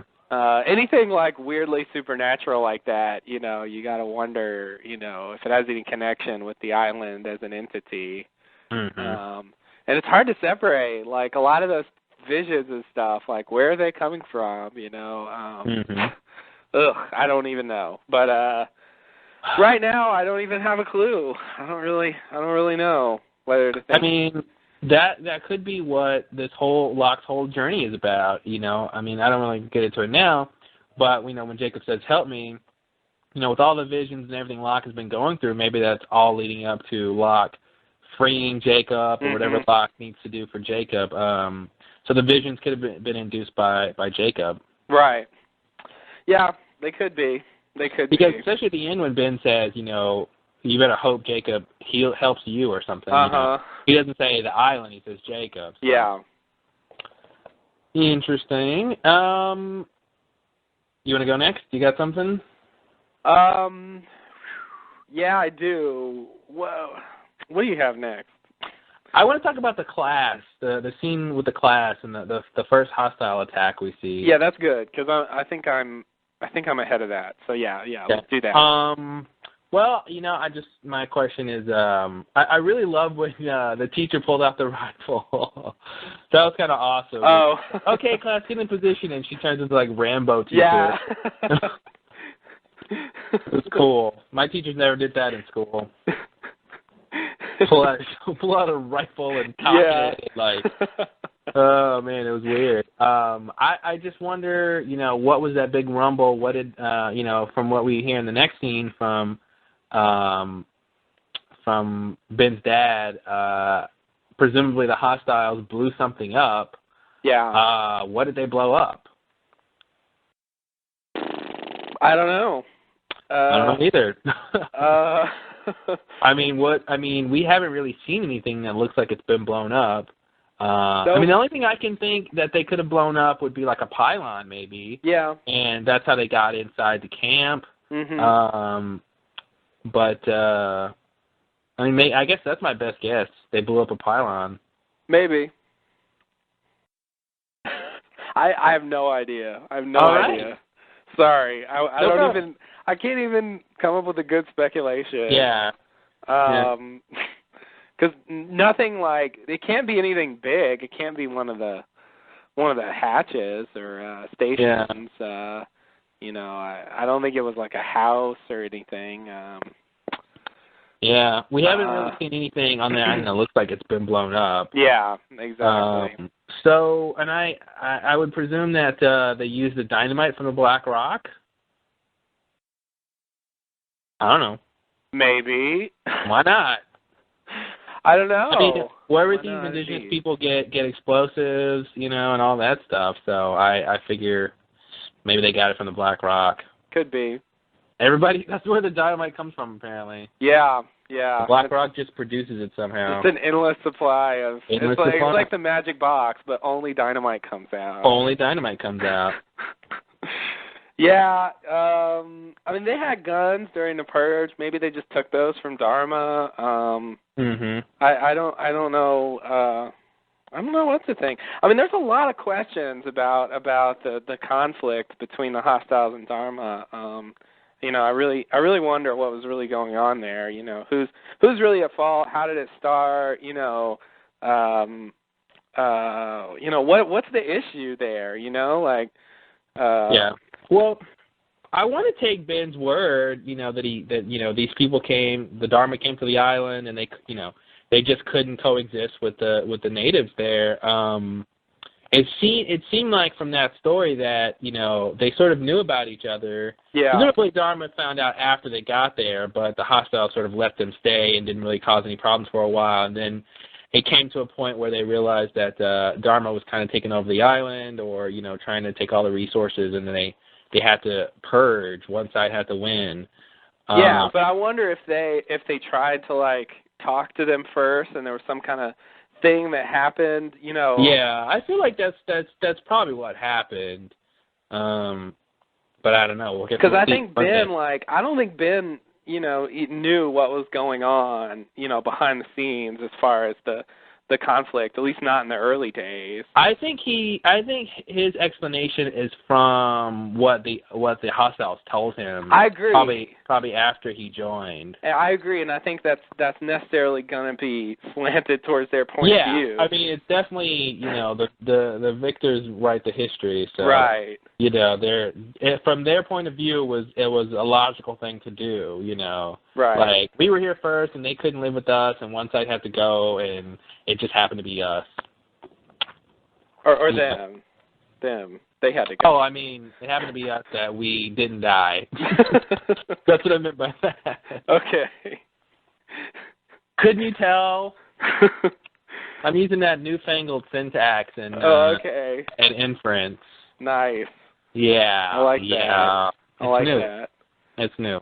I mean, I guess I pretty much believe him, but I still think there's a question about who was more at fault. I mean, the others / the hostiles always think they're the moral majority. Right. The moral, not majority. What's the word I'm looking for? Does that work? Isn't moral majority? Isn't that a thing? Yeah, that's a thing. That's a thing. I don't know if that works, but you know what I mean. I know what they you always mean. Think they're morally right. They're the morally right group. Yeah. Yeah.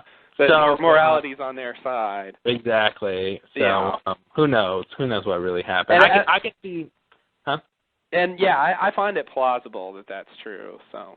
Yeah, I mean, I can see, some sort of the early conflict we saw, like in the classroom scene, and then like Dharma appealing to them, to the hostiles, and they're like, we find out that they were like, no, screw you guys, we're just gonna kill you, and so it makes the hostiles look even worse. I could see that, or I could see, the others like, look, can you not do this or whatever? We just want blah blah blah, and they're like, fuck you, and they just attack them.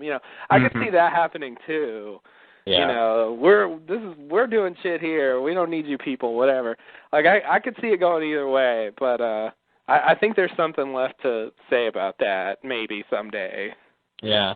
And it looks like from what we saw, the barracks, from what we've seen from the whole show, the barracks were, the sort of main habitat for Dharma. So presumably there weren't ever that many Dharma people on the island. I would say definitely less than 100, especially if everyone had like their own house. It seemed like everyone kind of had their own house, and there's not that many houses. Yeah.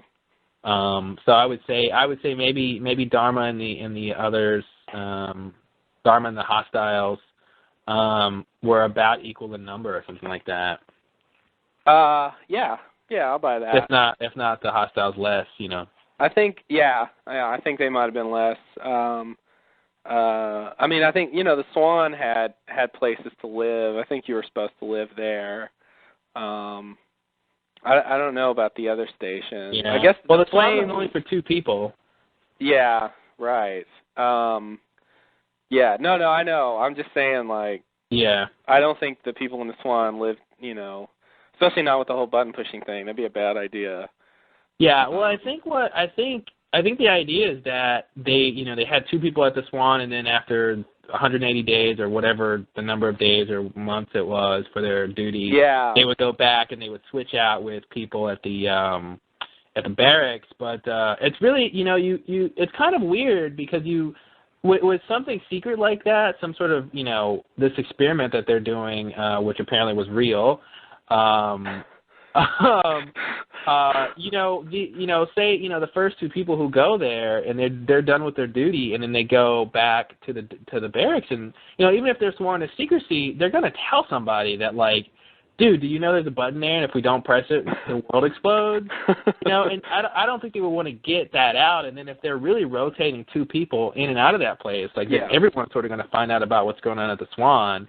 That seems a little weird to me. Maybe the idea is that Rosinski was like the first person who went and maybe had a partner who whatever happened to him, but Rosinski was never relieved or something. And then Kelvin came, and then Brzezinski died, and then Kelvin was never relieved until Desmond came. Right. So maybe they really didn't rotate people out as they had planned, because that just seems weird that they would do that with something that seemed to be top secret, especially if Ben never knew about the Swan Station as he claimed. Right. Yeah, I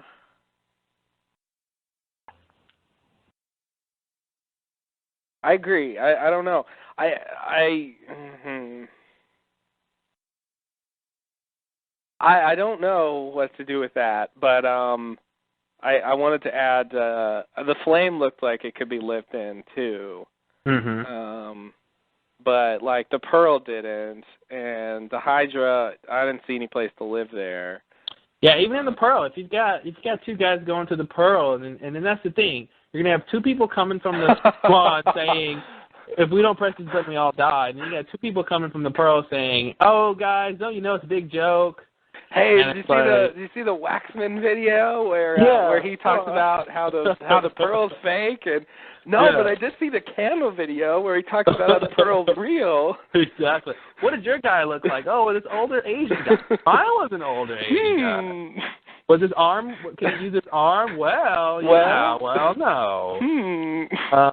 Yeah. That's a Was it the same guy we saw in the little like? Exactly. Yeah, the guy from the original orientation video when we came to the island. Oh yeah, it was that guy. It was that guy, and he had different names. Yeah, that looks bad. Island. Yeah, there's some weirdness going on. I don't know if the writers are taking into account things like that. Maybe not. That's that's a bad idea to have one station that knows secrets about another station and then having them just like trading out people all the time. Yeah. That just doesn't look good. If they're all intermingling, unless somehow they just like send the people away or something when they get out of there, but I don't think that's true. Where would they send them? I mean, you send them back to like send them home. I don't know. And then they have that secret that there's some place where if someone doesn't press, I mean, it just seems bad. It just seems bad all around. Yeah, to tell someone this, whether it's true or not, to tell somebody that and then to let them go anywhere. Yeah. Maybe they just killed him. Maybe they just killed him. Too, but that seems to be the only way to solve the problem, Right? Just got to kill them. They know too much. And if that's the only way to solve the problem, then there's nothing wrong with killing them, right? Yeah. Nothing immoral about that. If that's the only way to solve the problem. That's it. You had to do it. That's it. Had to do it. I'm sure you understand. Bang.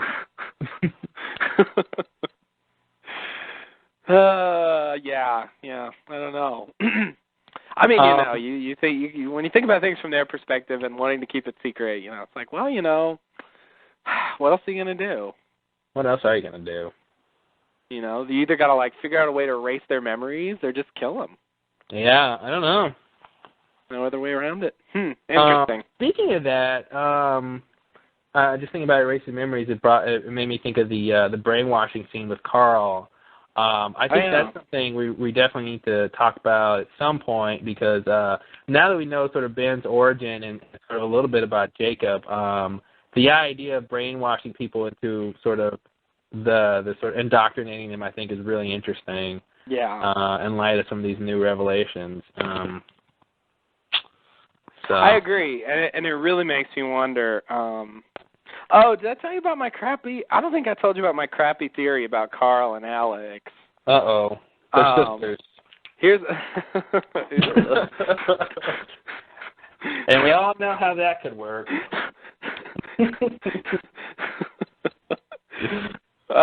No, it's not nearly that good. My theory is that, obviously they're, whatever, in whatever sort of relationship, people that age can have, and and so I'm thinking maybe, maybe Ben doesn't want Alex to get pregnant, so that's why he doesn't want Carl. Oh, look at that. Very good. Very good. 2 stars. Thank you. 2 out of 2.5. Okay. That's a weird scale. Yeah. It's not a very good system, I should say. 2.5. Wow. No, I like that. I do like that. That's, I mean, are there no Dharma condoms on the island?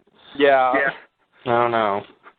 Well, that's the thing. I mean, even if, maybe they'd be safe about it, he wouldn't want her to take the chance. I guess, yeah, condoms are only, 97% effective, and you count Yeah, you throw in the, like, super sperm or whatever. And the super sperm. Oh, that's what they were talking about when they said super sperm. Yeah. What did you think of I didn't get it. I thought they were just crazy. Oh, no. They were actually referencing the show. Oh, man. That was just an epiphany. I'm sorry. I had to say it. Wow. Yeah. Wow. Anyway, yeah, right. Super sperm, and the fact that they're not effective, and the fact that, like, being pregnant is almost like a death sentence. Yeah. You know, when it's that severe, is 97 good enough for you? Like, well, you know. shouldn't Alex know that though? She should. I mean, she should know, so she shouldn't. I mean, I'm sure. I mean, it doesn't mean that Ben shouldn't, wouldn't be overprotective still. Yeah. But Alex definitely should know, and Carl should know. She said, and Juliet should know, and her sleeping with Goodwin looks kind of weird in light of that. Maybe they didn't actually have sex though. Maybe they were doing something where she was naked and they were in bed. Maybe she just sleeps naked. It's more comfortable. I mean, that's definitely the implication that they slept together. Maybe she can't get pregnant somehow, or maybe he shouldn't be sterile because we all know how that goes on the island. Yeah. Yeah. It could have had a vasectomy, I guess.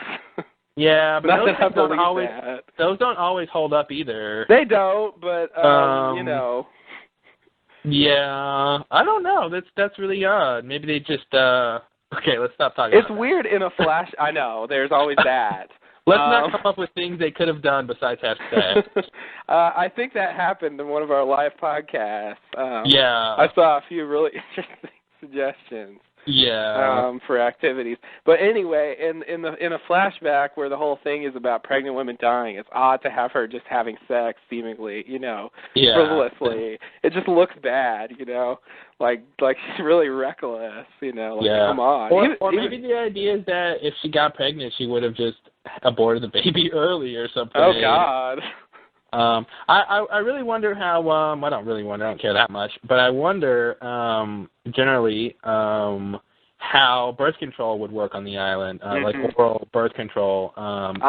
If that would be effective, or if the island's powers to sort of counteract that, and it's not as good or anything like that. So yeah, I don't know. Lots to go in that direction, but we'll turn a corner here and go back somewhere else. Okay. Sawyer's beard is getting very gray. Just thought I'd mention that. Somebody's getting a little old, getting long in the tooth there, James. Oh no. A little gray beard. I did notice that. He does have kind of a gray beard now. Yeah. That's sad. I think he's like 38 or something. Yeah. He's not really that old, but yeah, you can get a little gray. That's weird though. I guess they got to have some stubble. I don't know. Yeah.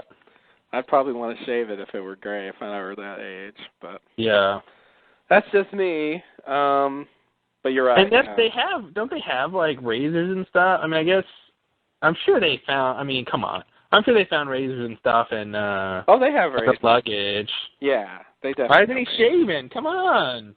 I don't know. Maybe Kate likes the stubble. Oh, Kate likes it, of course.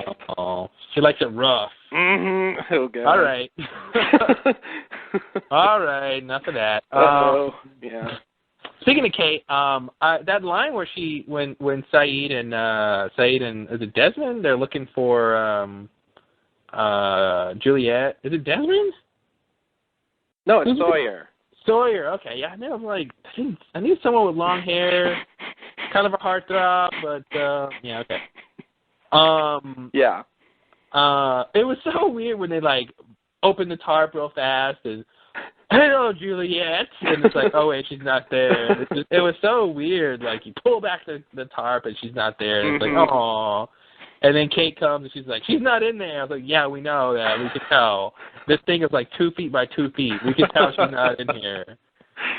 Yeah, thanks, Kate. But then Saeed asked why did Kate tell Jack about Naomi, and she goes because of this and because of this and because he has a right to know. And I'm like, does he really have a right to know? Mm-hmm. Like he has a right to know, Kate? I don't know. He has a right to know. I don't believe he has a right to know.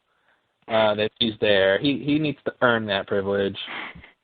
He's Jack. He has a right to know everything. Yeah, that's what Son would say. He's Jack. He would never do anything to hurt us. Jack is a good man, and Juliet is better.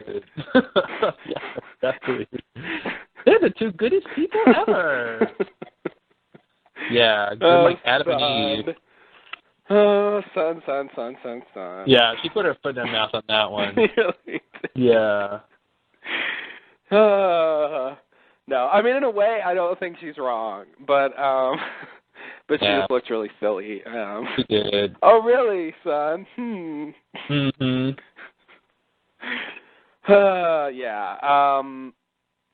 Yeah, that scene was weird. And Kate, Kate's just whatever. She's just... These days, man, she is whatever. She just, like... It seems like she doesn't have any focus. She just, like, willy-nilly just says whatever, does whatever, and, like... You can't really tell where she's coming from. It's just like, oh, I'm just gonna show up and do this. Mm-hmm. It's really weird. Just feel her actions the last couple episodes just feel really disjointed. Yeah. She's gotten kind of erratic, and I don't know what she's doing. Maybe all the hormones because she's pregnant. Oh, oh God! Please no. Oh no. Please no. I can't wait till every woman on the island is pregnant. That'd be great. Yes. Best episodes ever. They can discuss their weight gain, cravings, swelling of the breast. Very interesting talk. They can talk about morning sickness and. Right. I mean, that's just good TV. Oh yeah. So what are you gonna do? There's really nothing more interesting than watching women go through pregnancy. Well, I've always said the one thing missing from The View is the fact that they're not all pregnant. Mm-hmm. Yeah. It's already great having women cackle for like an hour, but like if they were pregnant too, that would be better. Because then they could just go on and on about, the baby kicked yesterday and all that really fascinating stuff. Yeah. You know what? Someone should write a pilot about, like 4 or 5 women all pregnant and better if they're stranded on an island so they have nothing to do but talk about that. Yeah. Because maybe some sort of Lost spinoff. Yeah, that'd be great. That'd be great. I hope David and Carlton are listening. Everybody gets rescued but the women, and they're all pregnant. Exactly. They leave them behind because they're pregnant. They're like, oh, you guys can't travel because you're in your 3rd trimester, so you got to stay here. And they're like, okay. Okay. And they're like, now that the men are gone. All right. I don't know what. I don't know what. We can talk about our pregnancy. Yeah, the fun begins. This season of Lost, everybody's pregnant. Let the fun begin. Oh, God, yeah. What are you going to name your baby? Oh, I don't know. What are you going to name your baby? Well, I don't know. What are you going to name your baby? Stewie. Stewie? That's great. Oh, I wish I would have thought of Stewie first. I'll name mine Louie. Oh, perfect. I'll name mine Huey. I'll name mine Dewey. Yikes. All right, I think Yikes indeed. I think we've reached the critical mass on that topic. Yeah. Oh shit. Okay. So, I got a thing to say, but that's more about Jacob. Let me save that for later. You want to talk about Albert real quick? I think we should talk about this, the idea that he looks to be having not aged. I don't really know what's going on with that. I know people are talking about that because he pretty much looks the same 30 years ago as he does today. Yeah. I believe you're of the opinion that they just tried to make him look younger, that he's not. Oh, well, go ahead. I don't want to speak for you. I've had a bit of a rethinking of that. Okay. I'm still on the fence. I'm not ready to believe that he's not aging or something weird like that. Because obviously he aged at some point. He's not a baby. But he's got that smooth skin like baby. The thing that throws me off, like anyway, go ahead. I just wanted to say I'm not 100% convinced he's not aging. Well, I'm a little bit on the fence, but I guess one leg is on the fence, but most of my body's on the other side towards that he hasn't aged, because I sort of made a pro and con list. Is he aging or not? The only thing, I mean, his hair. Okay, when we first see him in the past, his hair is long. Yeah. Which I think is sort of fitting of the sort of clothes he has. It's sort of a more bohemian style. Right. And it's in the 70s, and a lot of the guys we saw had long hair. Yeah. Horace had long hair. Roger had long hair. Yeah. I don't think they made any apparent effort besides the hair, which I think, like I said, is up for grabs, to make him look younger. They didn't put any sort of makeup on him or do anything weird. And I think, I can't even think of a show, at least not on Lost, where they have a character trying to play 30 years younger than themselves. They could have, for a scene like that, they could have easily gotten a younger actor if they wanted to, I think. Mm-hmm. And I think that they knew that if they show this guy, and it's supposed to be 30 years ago, and they use the same actor, that people are going to at least, infer that he's not aging. Now, maybe that's just a red herring, and he's really not, but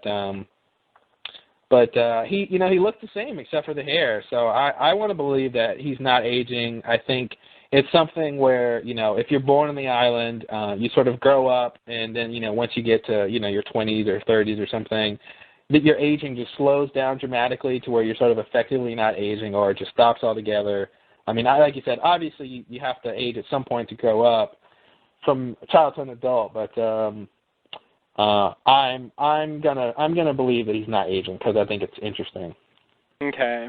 Or maybe just aging very slowly. Or aging very, very slowly. That it's part of the island's healing properties, and it's just your cells are regenerating so well and so fast that you're sort of effectively not really aging. Mm-hmm. And that's the thing with Ben. We saw Ben as an adult but younger. And, they gave him, like, the bad toupee. They gave him, like, the fake hair and stuff. Yeah. They made an effort to make him look different. And he wasn't even playing that much younger than himself now, in the current timeline. Yeah. And also, his dad, they really took effort to make him look older. They did a very good job. Those close-ups, all the wrinkles in his face were very, very convincing. They did a good job on his makeup. Yeah. They did a good job with him, and so like he's aging. Yeah. So whatever's going on is selective. You can't just he's aging, and Ben obviously aged. I mean, obviously, from when he was an adult till now, he's gotten older, and his hair's different. Yeah. I would believe that it's sort of reserved for the people who were born there. Yeah. Yeah. I really didn't believe it at first, and then I read a few things about it, and I started thinking and I looked at some pictures. They did an A/B picture of him with the long hair and him now, and facially, I mean, there was he had stubble. He had a little more stubble, but there was really no difference. He looked. Did he seem tanner? He seemed more tan when he was younger. He did. I don't know what it was. I didn't notice that. He was just dirty from walking around the jungle with no shoes. I don't know, but he seemed tanner. I don't know. Yeah. So I want to believe he's just not aging. And that was the thing. Ben didn't really bring it up when when we saw them together later. Yeah. But of course they left out a lot of stuff in that episode. They lot did, of time had passed, and I don't want to believe that day of the purge was the first time they saw each other since when he was a kid, because they seem to have planned the purge together, at least the day and the time. So presumably they would have talked, and he would have said, "Hey, you haven't aged in 30 years." Right. And he would go, "Yes, I did." The thing that's tugging me in the other direction is that I would have believed it more if he looked exactly the same, if he had the same haircut, Then I would have to be wow, I don't. Exactly. The fact that they did something to make him look different, makes me think, they did something to make him look different. So, you know, I mean, not that he couldn't have had the hairstyle, whatever, but that's the thing. Like his hair that you know normally, you know, in the present timeline, it's more contemporary, befitting the times, befitting someone who has to go back to, you know, the United States occasionally and fit in with everybody else. So that's the thing. His hair to me doesn't really say that that they tried to make him look younger. Because, like I said, it was the 70s. A lot of guys in the episode had long hair, and plus, you know, he was sort of an, you know, indigenous kind of looking person. So I think that helped with that too. I agree, but like it would have made the point like almost undeniable. It would have been pretty clear cut if he was exactly the same. Yeah, like that part of it. And the other thing is, like he in particular doesn't really look that old. And if it had been like Tom or something, you know, I would have had no doubt, you know, that they weren't actually trying to pretend like he's 20 years old or whatever. Yeah, you know. That's the thing. Yeah, he's a fairly young guy anyway.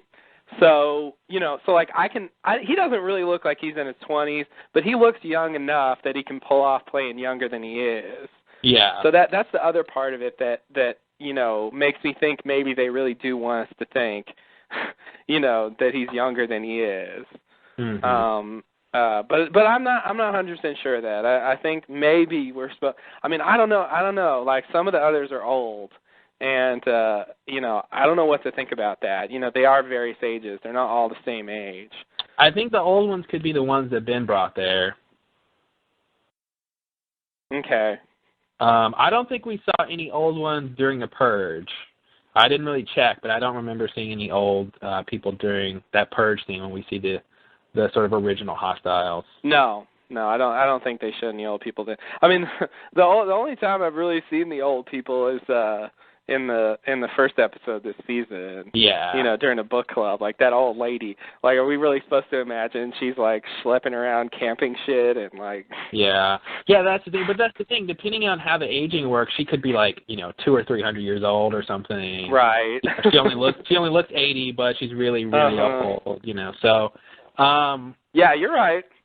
That would be really fucking old, and she didn't seem that old. But like, I mean. Man. Well, and one of the things people think have brought up that I kind of want to believe, because it's an answer to a question, is, you know, where did the hostiles originally come from? There's an idea floating out there that the original hostiles are Black Rock survivors, which I think is interesting. You know, and presumably, you know, if people are just aging slowly. And she's really like 300 or something, she could have been on the Black Rock. Yeah, definitely. You know, which, you know, God. I don't want her to be in the Black Rock, like, because I really don't want, like, there to be, like, these slave owners on the show. Slave owners, like, I just think that's weird. Like, you know, unless you're doing a historical drama or something, like, let's not bring that up. Let's not make that, you know, relevant to the show. Yeah. Yeah, I mean, like, having the old ship there and stuff is fine, but actually having characters who participate in it is kind of pushing it. Yeah, like she's Saeed or something, and she's like, put him to work. Like, oh, God. Yeah, he's not black, he's Indian. I don't care. What? What's the difference? I don't know. I'm old. I'm 300. Leave me alone and get me a pair. I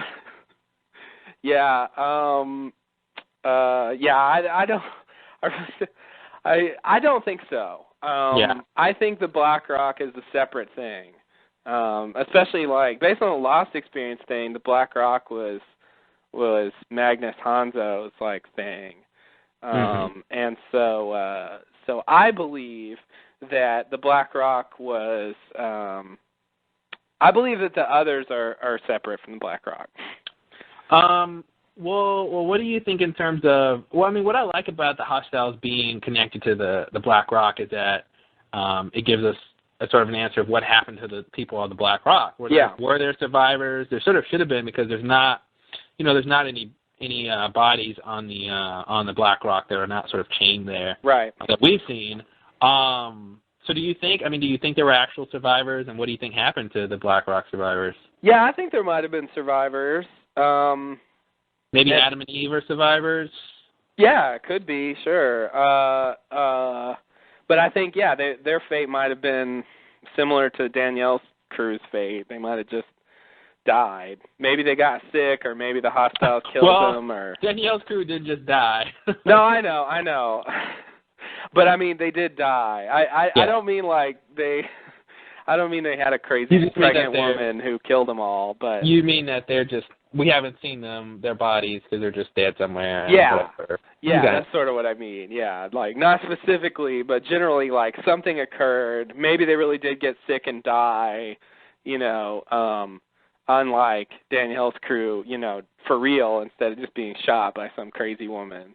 Yeah. Or maybe the hostiles killed them, or maybe they kidnapped some of them, or who knows. But I think it's interesting that. We've never heard Ben talk about the sickness, right? Not that I'm aware of. Not that I can I think that's interesting. Of. Offhand, the sickness. No, not that I can think of. Yeah, okay.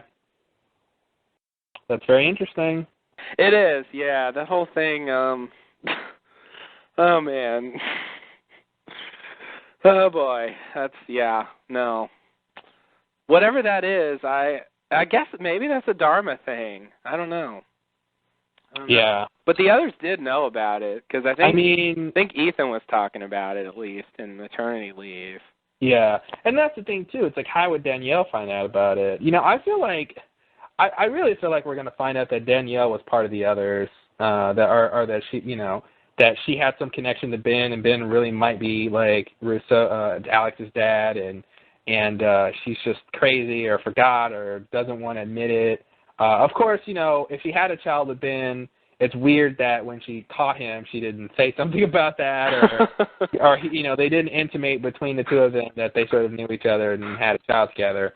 That's all kind of weird. But the same way that it was a big revelation that Ben was actually part of the Dharma Initiative at one point, I could see Rousseau being something similar to that, where we thought she was separate, but she was really a part of it. And that could just be like bad continuity.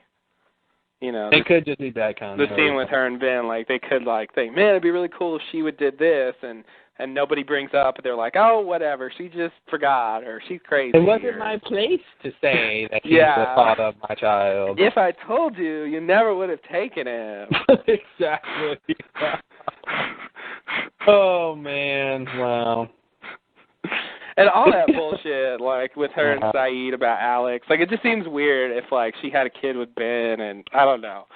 I really don't believe that, but... yeah, I don't believe it either. But they could do that if they wanted to be crazy.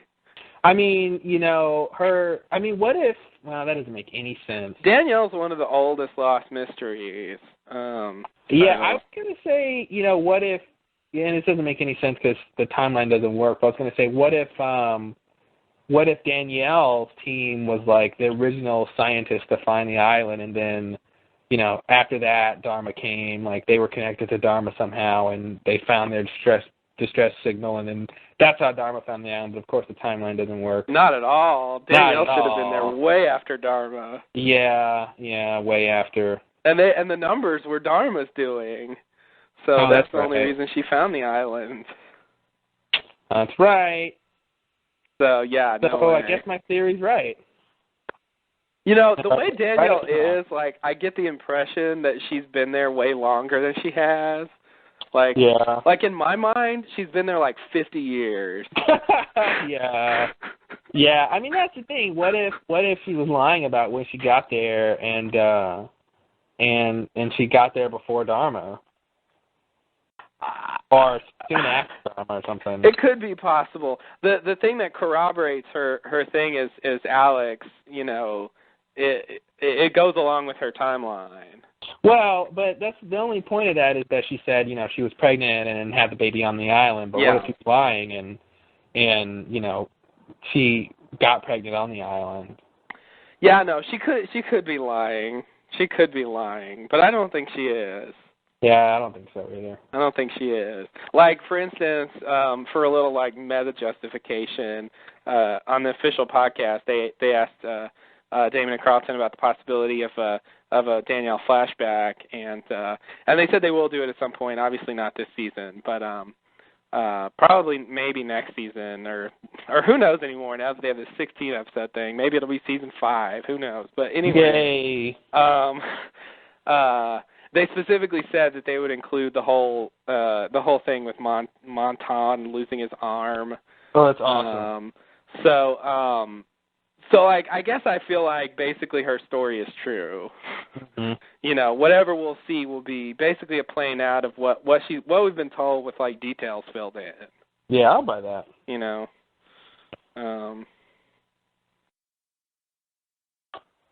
Although it is possible that she's making shit up, but Yeah, it's weird. I mean, when we first saw her, you know, she was all about the others, and yeah, you know, and she was afraid and hiding from them all that time, and you know, I feel like if they really wanted to take her out, they could have.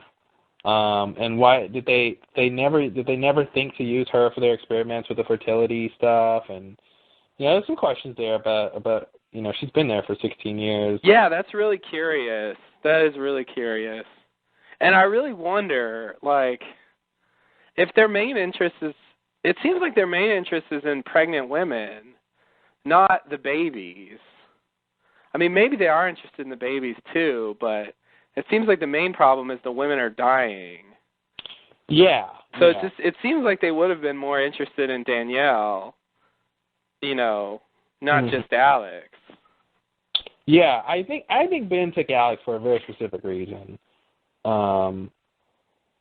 That I can't guess about. But oh, okay. I think there's some reason he decided to take her. Maybe he found out that Russo killed her entire team, and he thought Alex wouldn't be safe with her or something. Mm-hmm. It could be something as sort of mundane as that. So I don't know. Yeah, you're right. It could be. Probably is. Sounds about right. Yeah. Yeah, that whole like thing, like, God, there's a shitload left. There's a lot of mysteries left, a lot of little details to fill in, a lot of gaps in timelines. Yeah, there's a lot. Yeah, that whole thing, like, what the fuck? Wow. Okay. So, you ready to go back to the episode? Yeah, aren't we talking about the episode? Well, sort of. At least we're talking about Lost. Yeah. No. We got off on this talking about Albert not aging. Oh wow. That was like an hour ago. Yeah. yeah. I couldn't remember what the. Yeah. So were we done with that? I think we were. I think we're done with that. I think the consensus is he's probably not aging, but ... But yeah, I don't know what. Exactly. Yeah, I don't know what to make of that, what that means in the long run, how we're supposed to think about the others. There's a lot of stuff that's still, you know, wide open as far as that goes. Mm-hmm. But and I'm not totally convinced we're not supposed to believe he is aging normally, but you know, he's looking pretty good for his age or something, but or he was looking really bad for his age. When he was younger? Yeah. Yeah. Oh, like he and somehow reversed itself. Mhm. Yeah. When we talk about Jacob, remind us to talk about the sort of, you know, where Jacob came from. Did Jacob have any interaction with the original hostiles? That's a big question I want to talk about. Yeah, absolutely. Get there. That's a big part of what I wanted to. Yeah, we'll talk about that. So here's a small question. Who is Annie? Who is Annie? Who is Annie? And not the adorable redhead from the from our whatever. The musical. The musical, yeah. Not that Annie. It's a hard knock life for us. It is a hard knock life for others. It's a hard knock life on the island. What about Annie? What's your question? Who is she? Is she somebody that we've seen before? Have we seen an adult form of Annie? She's a Dharma girl. I think she's dead. She's a Dharma girl. She's dead. Yeah, she's Dharma dead. They wouldn't kill kids. Oh, he killed everybody. Oh.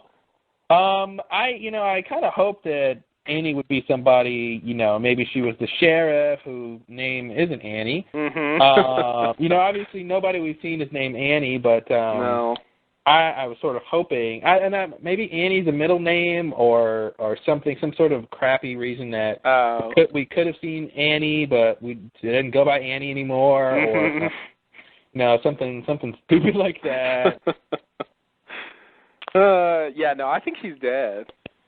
You just think she's dead? Yeah. Why would they kill the kid, though? Why would they? I mean, at this point, obviously, this isn't when they started becoming interested in kids and fertility.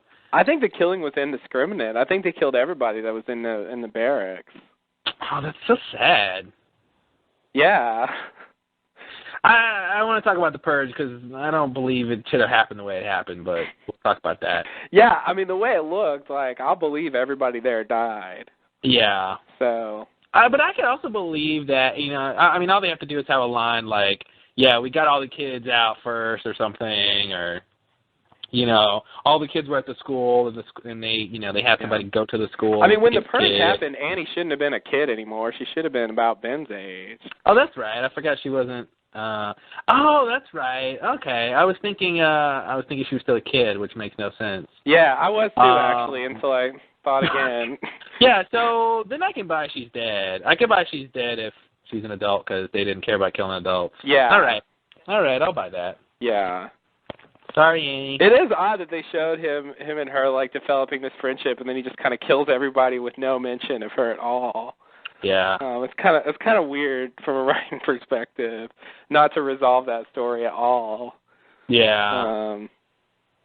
It seems like he should have seen her dead, or they should have showed her not being dead, or something. It just seems odd to just have that floating in the air.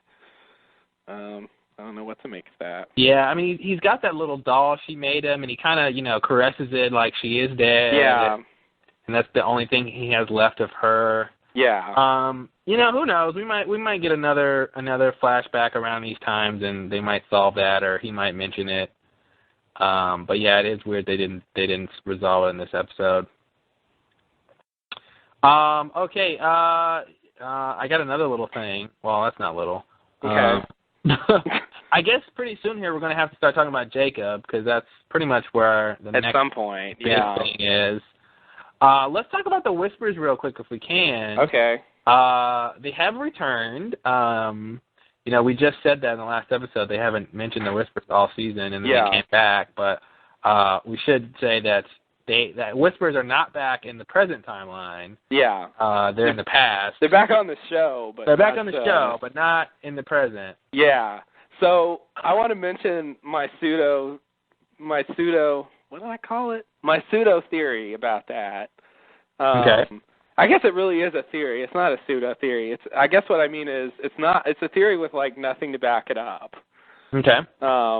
Here it is. I'm ready. There isn't much to it. Basically I noted I was thinking, okay, the Whispers have not been heard since the season 2 finale. Right before the others took Jack Haynes Sawyer and Hurley originally when they attacked with the little darts, and right before that happened they heard the Whispers, and that was the last we heard of the Whispers in the present time. Okay. And what big event happened right after that? Mm-hmm. The Hatch implosion. So my crappy theory is that somehow the Hatch implosion is preventing or stopped the Whispers. Okay. I mean, all the comm is stopped on the island, and Whispers are a form of communication. Mm-hmm. Not electronic per se. Not per se. I mean, everything's a form of energy, right? Sure. Who knows? But that is that theory should go on the table because it definitely it's as viable as anything else. Okay, interesting. Here's my thing though. I think the Whispers I feel like they're connected to Jacob. The same way that Jacob is sort of invisible and you can't really hear him all the time unless he sort of wants you to. I think the whispers are along the same lines. I mean, I don't necessarily believe people are running around and you just can't see them, but that could be true. But if the implosion stopped the whispers, then I feel like that would have affected Jacob somehow. Mm-hmm. And maybe that's why we can't see Jacob. Mm-hmm. I mean, would you go that far with your theory? Is that whatever sort of energy that the whispers are, whatever energy Jacob is, like, we can't see it? And I don't want to buy that, though. I mean, the only reason I'm hesitant to is because we have nothing about Jacob before, now. So Yeah. I don't know, if we had seen Jacob before and he looked fine, it would be easier to say that were true. And not only that, like, Ben doesn't seem aware that anything's changed with Jacob, Well, I think that's in that category of saying, well, maybe that's why maybe the implosion did sort of make Jacob invisible because Ben didn't seem to know that, no one else could see him. You know what I mean? Yeah, that's true. Yeah, maybe so. Maybe it made him invisible to everyone but Ben, pretty much.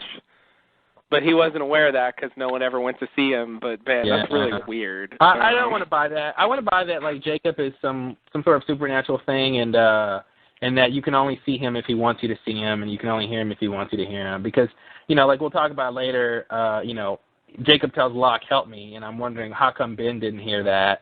And obviously, like Ben says, Jacob specifically told Locke that, so it's sort of like if he's talking to you directly, then no one else can hear it, kind of thing. I wasn't sure. I was thinking that maybe it was a possibility that he did hear him, and he was just like testing to see if Locke actually heard him or not.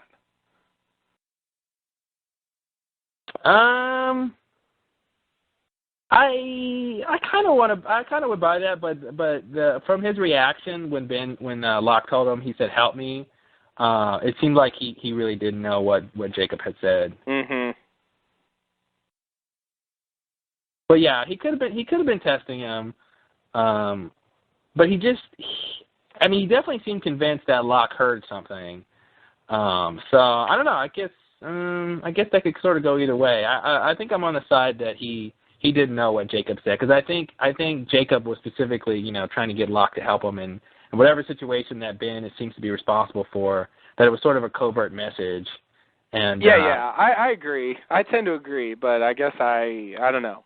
It's weird. I mean, it's already weird that he's invisible, and it's weird you can't hear him, and now it's weird that some people can hear him and some can at different times, depending on whatever Jacob wants. And he can talk to one person specifically, and only they can hear him.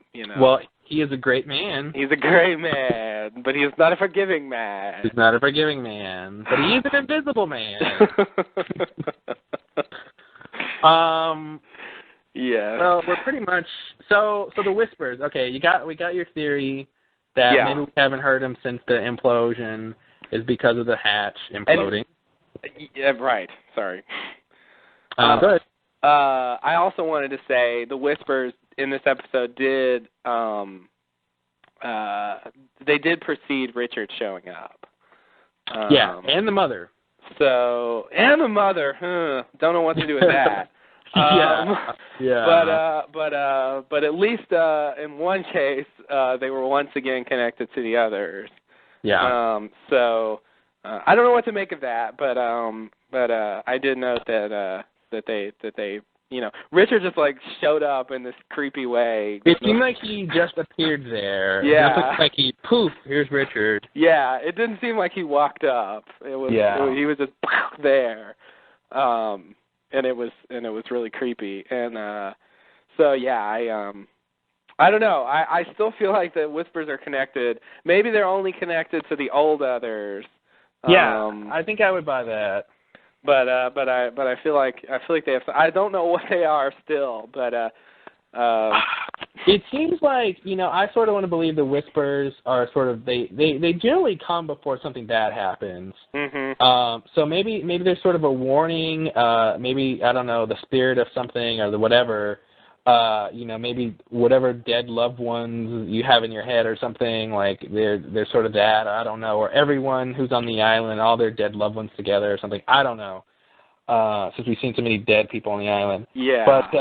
But they seem to be warning, and I can see them coming when Richard came because maybe they were trying to warn Ben because they don't necessarily trust him because he's hostile or something. Yeah. So maybe they were trying to, sort of warn him, because when we heard it with his mother, she came and sort of warned him not to go past the fence and stuff. Yeah. So maybe there's just sort of a warning, and they're not specifically connected to the hostile / the others. Right. They're not one and the same, but they sort of are around when the others are around because they kind of warn you. So I don't know. All we can do is just come up with theories about that. As far as any real evidence. Yeah, but I am glad that they depicted them again. It gives me, I can last another 20 episodes now without mentioning them. And you will have to, kind sir. That's the thing. If they reintroduce something like often enough, I'll believe they'll actually get to it. Mm-hmm. But if they hadn't occurred at all this season, I would have been pretty hopeless about ever seeing them again. So I'm glad they came back somehow, even if it was long ago. Yeah. Anyway, my theory about the Whisperers, I mean, there isn't really any compelling reason to think that the Hatch implosion would have some effect on them, but there's no reason to think it wouldn't. It's just like, basically it's just because of the timeline. The last time we heard him was right before that happened, and then we never heard him again. So, it's just, it could be totally coincidental. We might just hear him again sometime soon, but and then I'll say never mind. But yeah, that's my best thing. So that's that. And I guess the question we just have to throw out there is why haven't we seen or heard the Whispers this season in the present timeline? Yeah. Like, what's going on with them that they're not warning people if that's their job, or they're not, doing whatever they normally do? Right. Or the good old telepathy theory. Yeah, the telepathy theory. I don't know. Yeah, I don't know. It's a weird. If it isn't the Hatch implosion, then why did they stop? Mm-hmm. It's a good question, I think. The other thing that's a good question is, what was that powdered substance that surrounds Jacob place? Let's go ahead and get to the Jacob scene. Oh, okay. Do you have anything before that you want to talk about before we dive into Jacob?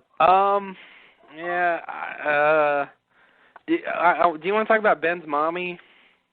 Sure. What's there to talk about? Oh, just the fact that she's there? Yeah, Ben's dead mommy appearing, that is. Yeah. I think one of the interesting things about that is we never saw Smokey, in the vicinity of Ben. So, sometimes it seems like Smokey might be these hallucinations or whatever. Yeah. But we never saw Smokey come in contact with Ben, so maybe that's not the answer. Yeah. The other thing was... Oh, sorry, go ahead. Oh, and I was just going to say, like when Jack first saw his dad, all that stuff, it just seems like if someone's dead and in your head, like, they sort of just appear on the island. Yeah. Yeah. Yeah, and maybe the whole thing with Echo was just some kind of red herring. What do you mean? Which thing? The whole thing with Yemi seeming to be the smoke monster, Oh, well, that was weird, because that definitely seemed to be the smoke monster. Maybe it was, though. I don't know. Like, maybe like, it's connected, but it wasn't it, Maybe, like, there's something that, like, sort of reads your mind and presents itself, and, maybe when it's benevolent, it presents itself as someone you know and love or whatever, and maybe when it's trying to be scary or threatening, it presents itself as Smokey, like, which is just sort of this big amorphous scary thing, right? And that it's a product of the same thing, but it just looks different at different times. That's all I got. But it's odd because Yemi was sort of evil and threatening in that episode, and like in real life. And Jack's dad was kind of creepy too. I don't think he really said anything, but his appearances didn't seem nice. Yeah, that was a long time ago, though. Who knew what they were trying to do with that? But yeah, it's not a clear. But it was similar. It was similar to this episode. Yeah. Except that Ben's mom talked. But the thing is, like she first appeared like right outside his window. Like within the camp.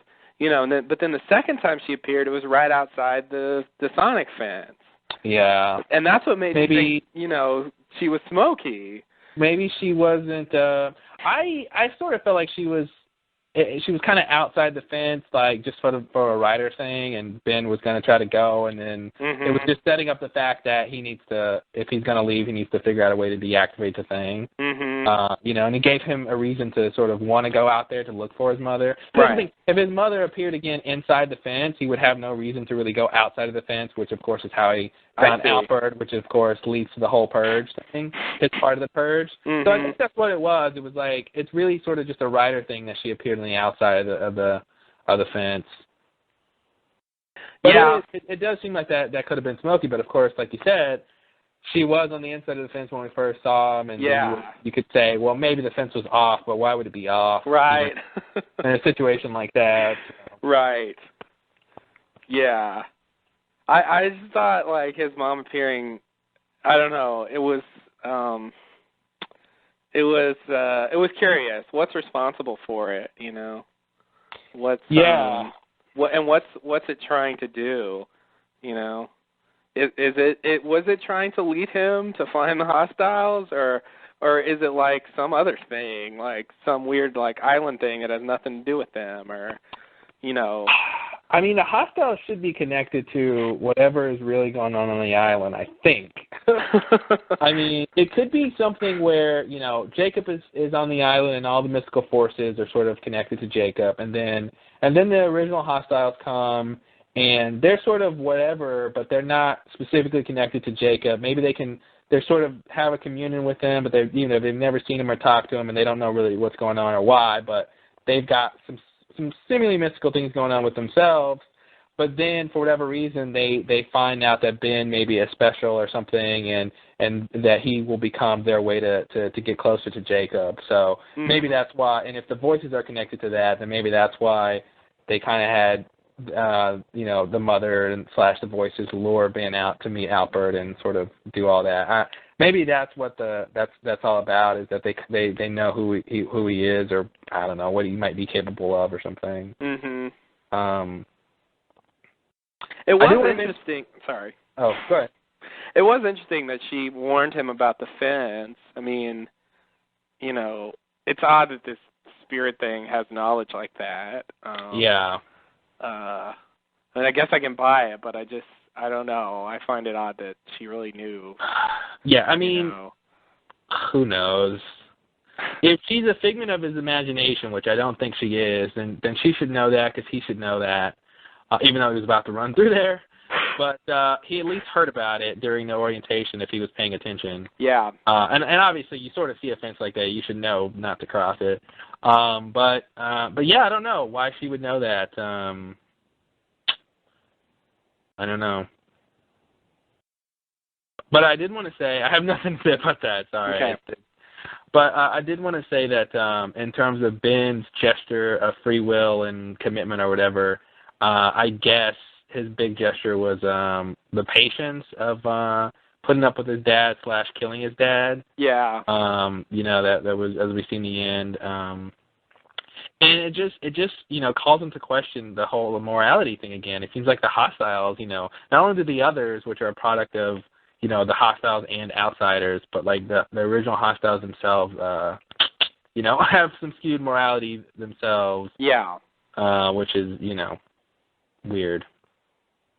I mean, his dad was an asshole, but Well, and it's such a Ryder thing when he's like, you know what, Ben, I'll try to remember your birthday next time. That one bit of like niceness right before he dies, so you feel even worse about him dying. Yeah, of course. Of course. It was weird, and Well, we'll talk about that. Let's do the old Jacob thing. Okay, Jacob. First thing, what's that powder, man, surrounding the powder surrounding Jacob's house? I feel like that's supposed to be volcanic ash. Okay, and how and why would it be laid out in such a uniform pattern? Well, I don't know. Okay. I'll buy that it's volcanic ash, because the whole scene with the volcano shouldn't be pointless. Yeah. But and she said it was a long time ago when the volcano went off. Yeah. But is the ash protecting? Is it keeping Jacob there? Maybe is it keeping him imprisoned in that area, or is it preventing certain people, or maybe Smokey from entering that area? Maybe. I agree. It shouldn't form that way naturally. It shouldn't. Yeah. I mean, it was definitely deliberately laid out, like a stripe. Yeah, going sort of around the whole thing. Yeah. I guess at this point, I would imagine that it's keeping Jacob locked in there. I mean, I don't know where he would want to go, but I don't either. But it seems to be. What does Jacob do in his free time? I don't know what he do all day. I guess he collects jars of random colored shit. Golf, ping pong, painting. Yeah. What do you think? Yeah, I don't know. He likes to see pictures of dogs, and Jacob, in my free time, I like long walks on the beach, random jars of random shit, sitting in the dark, dressing as a pirate, and painting pictures of random dogs. Mm-hmm. If you want to know more about Jacob, press 2, 4, 5. Oh, God. It's hard to find good companionship when you're a disembodied spirit thing that most people can't see or talk to. Exactly. The women always complain he has communication issues. Well, they're just not special enough to hear them. You know, I just feel like he was never there for me. I would talk to him and he would never say anything back. Oh, God. Yeah. What was the point? Oh, yeah, the ash.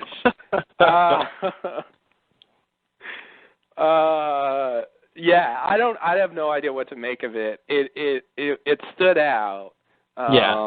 Because, they took the time to have Locke, check it out. People always touch stuff, man. They got to touch it. If I looked at someone, I'm like, I'm going to see this guy who's potentially scary and weird, and Ben just stepped over this stuff. Like, why am I going to pick it up? Yeah. I don't know. Yeah. Did he lick it? I don't think he licked it. He didn't lick it. Okay, good. That would have been a step too far. They always want to lick it when they, pick up some shit like that. Like, Echo did that when they found the question mark catch. Like, he picked up the dirt and licked it. Oh, it's salty. Wow, I'm glad you licked it to find out. Yeah. Like, yikes. It's weird. Like, there's a while ago I was, I don't know how to tell this story, but I was talking to some geologists, and, if the sort of joke about geologists is that they lick rocks. Mm-hmm. And it was 2 geologists and 2 engineers, and there's this whole, rivalry there with engineers and geologists because one thinks the other doesn't really do anything. But anyway, the engineers were calling the geologists rock lickers, and they were like, yeah, we actually do lick rocks because if you lick a rock and feel it between the back of your teeth and your tongue, you can kind of tell what kind of rock it is and all this weird stuff. And so there is a thing about that where you can sort of identify certain types of geological things by putting it in your mouth. Mm-hmm. Just thought I'd bring that little tidbit up for all the fans out there. Wow. Yeah. Wow. The things you learn at a bar. Indeed. That's very interesting. Yeah, it was very, very interesting. So we talked about the powder ash stuff. Now here's a little question. Why does Ben think that Locke could see Jacob? I sort of thought, on the first review when, you know, the beginning of the episode, you know, Ben is saying no one else sees Jacob, no one else talks to him, and then when that proved to be true, I thought, oh well, it's it's literally true that no one else sees him or talks to him because no one can. Yeah. But then in this scene, you know, Ben is surprised that Locke can't see Jacob. Yeah. And I'm wondering, is he surprised because he thought Locke was special enough to be able to see him automatically, or is he surprised because he thought that everyone could see Jacob? I think the first thing. Okay. I think what's going on here is that you know, based on what Alfred said in the last episode, you know, they kind of think that Locke is special somehow, you know, and his connection to the island and all that. And you know, so they expect like something from him. I don't really know what, but you know, somehow they have this interest in him. And I think Ben feels threatened by that because I think he sort of had that role for a while, as being like the special one who gets to talk to Jacob and stuff. And based on Locke getting healed and Ben getting the cancer and stuff, I think Ben started to think, you know, oh man, this Locke guy, like he might be more in touch with the island than I am. And so I think he thought Locke would see him. And I think when he didn't see him, he was glad. Like I think he told him like, oh, you're too limited or whatever, you know. I think he was initially glad that he didn't see him. You know, he thought that was a good sign. Like, okay, he's not as special as me. Yeah. But then when he does talk to him, I think that's when, you know, he decides to kill him. I think exactly what you said, except I think that he assumed everyone could see Jacob. Just by the way it played out, I just think he thought everyone, because he just seemed genuinely surprised, like, what do you mean? He's sitting right here, you know. And then when he realized that only he could see Jacob, then I sort of take what you said, that he, you know, said, oh well, I guess I'm more special than Locke is. But then, oh no, wait, he just heard him say something. Yeah. Because I feel like Ben should have preferenced, I don't know, like, I mean, obviously it would have ruined the scene if he's like, I don't know if you can see this guy because not everyone can. Like, that would have really ruined the scene. Yeah. This guy's invisible to everyone but me, but maybe you can see him. Yeah. It's really anticlimactic. But okay, I'll buy most of that. Yeah. Speaking of Ben, real quick, can we take a quick departure? Not a big departure, but why is Ben healing? He's walking without a cane now, and he's back to normal. Presumably it's something to do with Locke, but what has Locke done besides be around? Well, in the last episode, your theory was that like the others going back to nature or something, getting out of O-Town, somehow, you know, brought them in better communion with the island. And did I say that? Yeah. Nice. That was your theory. Glad somebody's listening. My crazy theory was that Locke was like radiating healing powers. And see, that's the one I remember. I don't remember what I said. I remember your crazy theory. Yeah. And then like Locke induced them like leaving and stuff, and that was why. Like, I thought your theory was more plausible, but yeah. No, okay, I'll buy that. It's so quick because it's like the next day, right? And yeah. It's just totally healed and no cane, no anything. It is, yeah. From like wheelchair, like can't even move his legs, to like no problem walking around, trekking. Yeah. That's really drastic. And I think part of it's just like for the script. Yeah. Having, you know, they don't want him to like be too handicapped trying to, you know, go on this track. Yeah, definitely. So, it'd be awesome if like he couldn't walk and like Locke's legs gave out. Oh God. They're crawling around in the jungle together. We'll get there soon enough. Keep crawling. Oh, God. He's like, oh, where's Boone when you need him? I know. Oh, he's dead, Locke. You killed him, remember? Oh, no. Yeah. Things like that, like when the show's all said and done, like I know we're going to have a huge podcast or a series of podcasts to go back on things like the whole sacrifice of Boone. What did that really mean? Was that accurate? Like all that kind of stuff. Mm-hmm. You know, because that's, you know, because that's Locke saying he had to sacrifice Boone. He's probably wrong. He's probably wrong. You know. Why? I mean, yeah. Why couldn't he walk? Like that's still really weird. I think. Yeah. The one time that's ever happened. You know? One time. Like what? What were they doing? I don't know. Well, but I will give them the benefit of the doubt that he was seemingly reprimanded twice. You know, the couldn't walk and then the voice taken away. Mm-hmm. So presumably those are the 2 times he wasn't on the right path. So yeah, the voice taken away was way less of a problem than the. Yeah, definitely, but still weird as hell. It was weird, but it didn't really. Yeah, they resolved that quickly. Didn't really matter that much. The fact that he couldn't walk pretty much led to Boone's death. Yeah. So, yeah, I don't know. I really wish I could talk to, like, I wish I had a time machine and I could go, like, talk to the old Lost Writers. Like, what are you guys thinking? What do you know? Like, do you have any idea what you're doing? Yeah. You know, because I'm really curious about, you know, how much they know and how much they just try to make work retroactively, you know. It's like stuff from this season I'll buy that they, you know, pretty much planned it out, but like some of that old shit just looks weirder and weirder as time goes on. Yeah. So, I don't know. I'd love to know what was going through their minds, but I won't ever. So, c'est la vie. C'est la vie. All right, let's go back to Jacob. Jacob. Oh, Jacob. So, you know, Ben says that Jacob hates technology as much as John does. I'm guessing that means that Jacob is probably not a modern man. You know, didn't grow up in the outside world and all that stuff.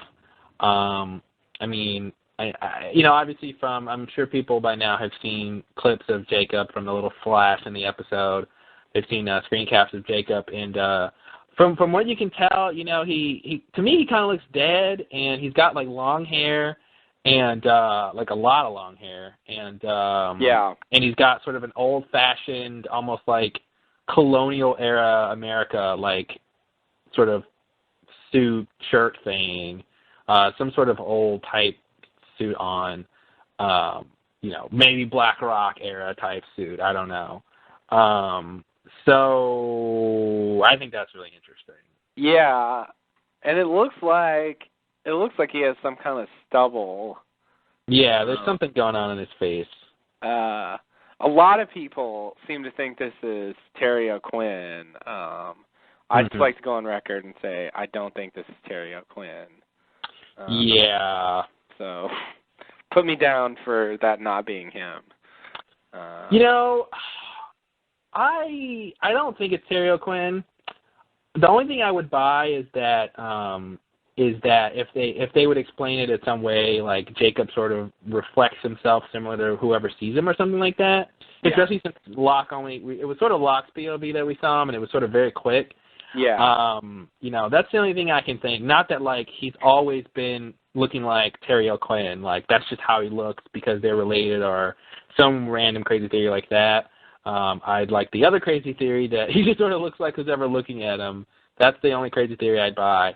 But I don't really think that's Terry O'Quinn. I mean, you can barely tell from the facial features. Yeah, I mean, like, yeah, there was a whole thing with the Portuguese guy in the season 2 finale being Matthew Fox, and it turns out that wasn't even Matthew Fox, and that was like a clear close-up.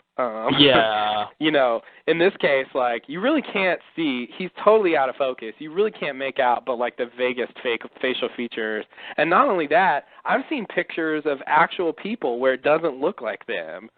So, you know, so I'm perfectly willing to believe that maybe this kind of looks like Terry O'Quinn because of, you know, some accident or the way they shot it and stuff. But, like, if you really saw this guy, you know, you wouldn't think he was Terry O'Quinn. You know what I mean? really think it's just sort of the forehead and, like, the nose, you know, it's kind of similar. But, like, it, you know, that it would just be weird if it was him. Yeah, I agree. I don't think it's him. I don't think whatever. I think it's just some person. Maybe they'll use him again, or maybe they won't. They showed him so quick they barely need to. Yeah. What's weird is, I think what was kind of weird, with all the other strangeness with Jacob is that he didn't sort of move. He was just kind of like stagnant. Yeah. Which was really even more scary, because there's all this stuff flying around, and he just sort of like force pushed, like, being against the wall, whatever powers he has. I don't know if he's using the force, but he just pushed. Hope not. Yeah, I don't know. Obi-Wan Kenobi shows up. So it seems like, if you're in that kind of situation, you would be a little more animated, but he was just so still in that that half a second we saw him. It was like he was almost like a corpse or something. Mm-hmm. And I don't know if maybe he is sort of this like invisible corpse that, like, you could hear him talking and know it's him, but he doesn't sort of move his mouth or anything weird. I don't know. It just, really reminded me of Psycho, the old, Norman's mother in the rocking chair kind of thing, where, he's hearing her talk, but it wasn't really her. But right. I really thought Ben was crazy for a good, like, 45 seconds. Me too. I was like, wow, that's awesome. He just, like, made it up, and, like, there's nothing really, like, there's stuff going on the island, but he has no clue what's really behind it. And, like, he's just really out of his mind. And he's like, actually, my first thought was, he's just fucking with Locke.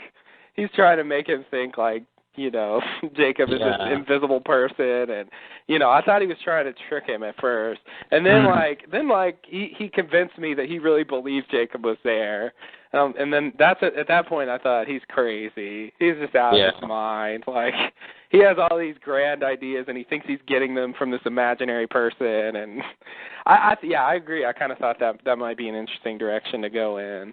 I thought. I mean, I didn't like it partially because it would make it seem like there really wasn't anything big going on. Yeah. But I didn't buy that Ben was trying to put on a show, and even when like Locke leaves and Ben comes out, and then Locke. I mean, after presumably seeing Jacob in the chair and these like telekinesis things flying around, he still pretends that was just a show Ben put on for him. Yeah. I don't know how you could convince yourself that was a show, that someone could actually do that, make things break and like lock doors behind you and weird stuff like that. Like, that would be an awesome show. I should take that show to Vegas, But very, very good scene, as we talked about before. Very, very well done little scene here. Very scary. So can we talk about the dog and the liquids in the jar or whatever that was? Sure. And the dust in Jacob's chair and There's three big things in this scene. I mean, the dog was. I'm not a dog expert. What?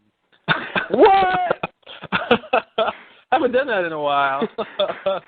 I know it says it on my business card, but strangely enough, that's not why I thought you were a dog expert. Oh, really? Huh, okay. So many things on my business card. It's all that dog stuff you do. It's all that dog stuff I do. All that experting around I do about dogs. I don't know what kind of dog that was. Maybe our listeners can write in and tell us what kind of dog that was. I sort of assumed it was some sort of beagle, some sort of like hound dog type thing. You couldn't really tell. It was hard to see, but the picture, like when I looked at it for a while, it started to look like it was actually a hairy dog man. What? A hairy dog man? Yeah. Right. I don't know what that is. Well, I'll tell you. Is it like a Yeti? Sort of. Basically, like a man, but hairy, and a dog's head. So, like in that movie with Tim Allen where he turns into the dog? No, I think didn't he just turn into a regular dog? What was it, the Shaggy dog? Yeah, he did. Yeah. The dog kind of looked like Tim Allen, didn't it? Yeah. Zing? Yeah, I don't know. I don't know what to do with that. If anybody's seen the TV show, not the TV show, the series, the miniseries, Stephen King's the miniseries. You know what I'm talking about, right? Everybody does. Oh yeah, classic. Classic. There's a scene in there where I don't know. Sometimes I bring these things up. I don't know why I'm doing it. There's a scene where it's in this mental institution, and it's this one of the kids he was a bully when the group of main characters were kids, and he grows up and he's in this mental institution, and then it comes to get him, and it like attacks one of the guards by like taking the form of this like dog, but it's a human like body but with a dog head. Anyway, that's what it made me think of. Some sort of like Egyptian kind of thing? Yeah, I guess so. But it has security guard uniform. Oh, okay. So like the Egyptian thing. Yeah. Interesting. I don't remember that part. I remember the shower scene, which was really scary. Oh yeah. And they all float down here scene. Oh man, classic. One of the best scenes ever. Which really curtailed my sailing of paper sailboats in little whatever that was, a stream thing. Yeah, the gutter. The little gutter thing, yeah. Oh, and that specifically the gutter, like, yeah, I would never. I remember being young and like we were playing outside and somebody kicked like the little ball we were playing with into one of the little gutters. Yeah. What's it called? It's not a gutter. Is it a gutter? It's something else. There's another name for that. Yeah, I don't know. Anyway, and like my friend went down there to get it, and I'm like, I was so scared. I was like, I can't believe you, because I was like, oh, ball's gone. Yeah. Like, I'm not going in that thing but he actually crawled in there and got the ball and got out and lived the hell about it. So yeah, when I was younger, I actually used to like to climb into those things just I for remember fun. that story. You told me that a while ago, and I don't want to believe you. I didn't even have to have a reason. I just hop on in. Did you do that after you saw it? It was before it. Okay.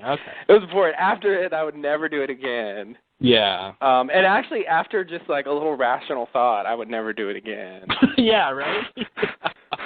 A little common sense, a little maturity with age. Yeah, I guess when I was a kid, it didn't occur to me what might be creepy about doing that. Yeah, and like it's just not really safe, and who knows what's down there, and exactly. Like, I was just always afraid. Like I was like, I know I could squeeze in there to get down there, but I never knew like how far the sort of floor went down there. You know what I mean? So it's like I would be afraid of getting out. Right. And being stuck, and then like presumably like you go down there and then it leads somewhere else and some sort of tunnel system or whatever, and like what, you know? Oh yeah, geez. No thanks. I liked being down there and just kind of like looking out of the world like it was a covert like hiding place. That's why you go home and take all the pillows from your couch and make a fort. Oh, okay. And then you can look out of your fort. I used to watch TV like that as a kid. Like I'd make a fort right in front of the TV and just like sit in my fort and peer out and watch TV. Oh, I had a very interesting childhood. Much safer and softer. Yes. Than my method. Or would take like sheets and like tie sheets to different things and get the vacuum and tie a sheet to it and make a little sheet for it, and sports were great. Oh yeah, I did that too, but you know, it didn't quite. I don't know. I guess you had a TV too. Yeah. There was only so much entertainment once you crawl down in that thing. Right. Yeah. I would pretend I was camping and like all that random stuff. Oh yeah. Oh yeah. It was fun. Why don't people do that anymore? I think adults should make forts at home. Why not? Why not? Make a fort. Come on. Come on, listeners. When you go home tonight, make a fort. Make a fort. And when your kids want to play with you, say, no, it's your fort. No, get your it's own my fort. Stay out. Yeah, get your own. If you want a fort, little Johnny, go make a fort. Mommy's busy. Mommy's having a nervous breakdown. Go tell Daddy to call Dr. Stevens.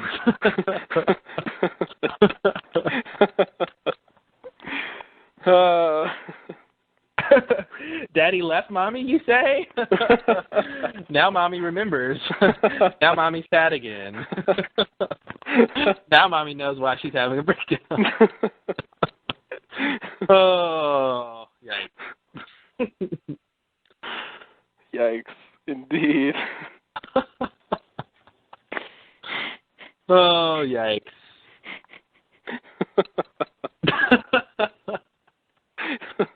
That's just funny and very sad. I love that.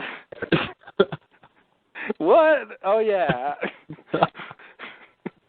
Daddy's not here. That's all right. Yeah, exactly. What was I thinking? It was 20 years ago.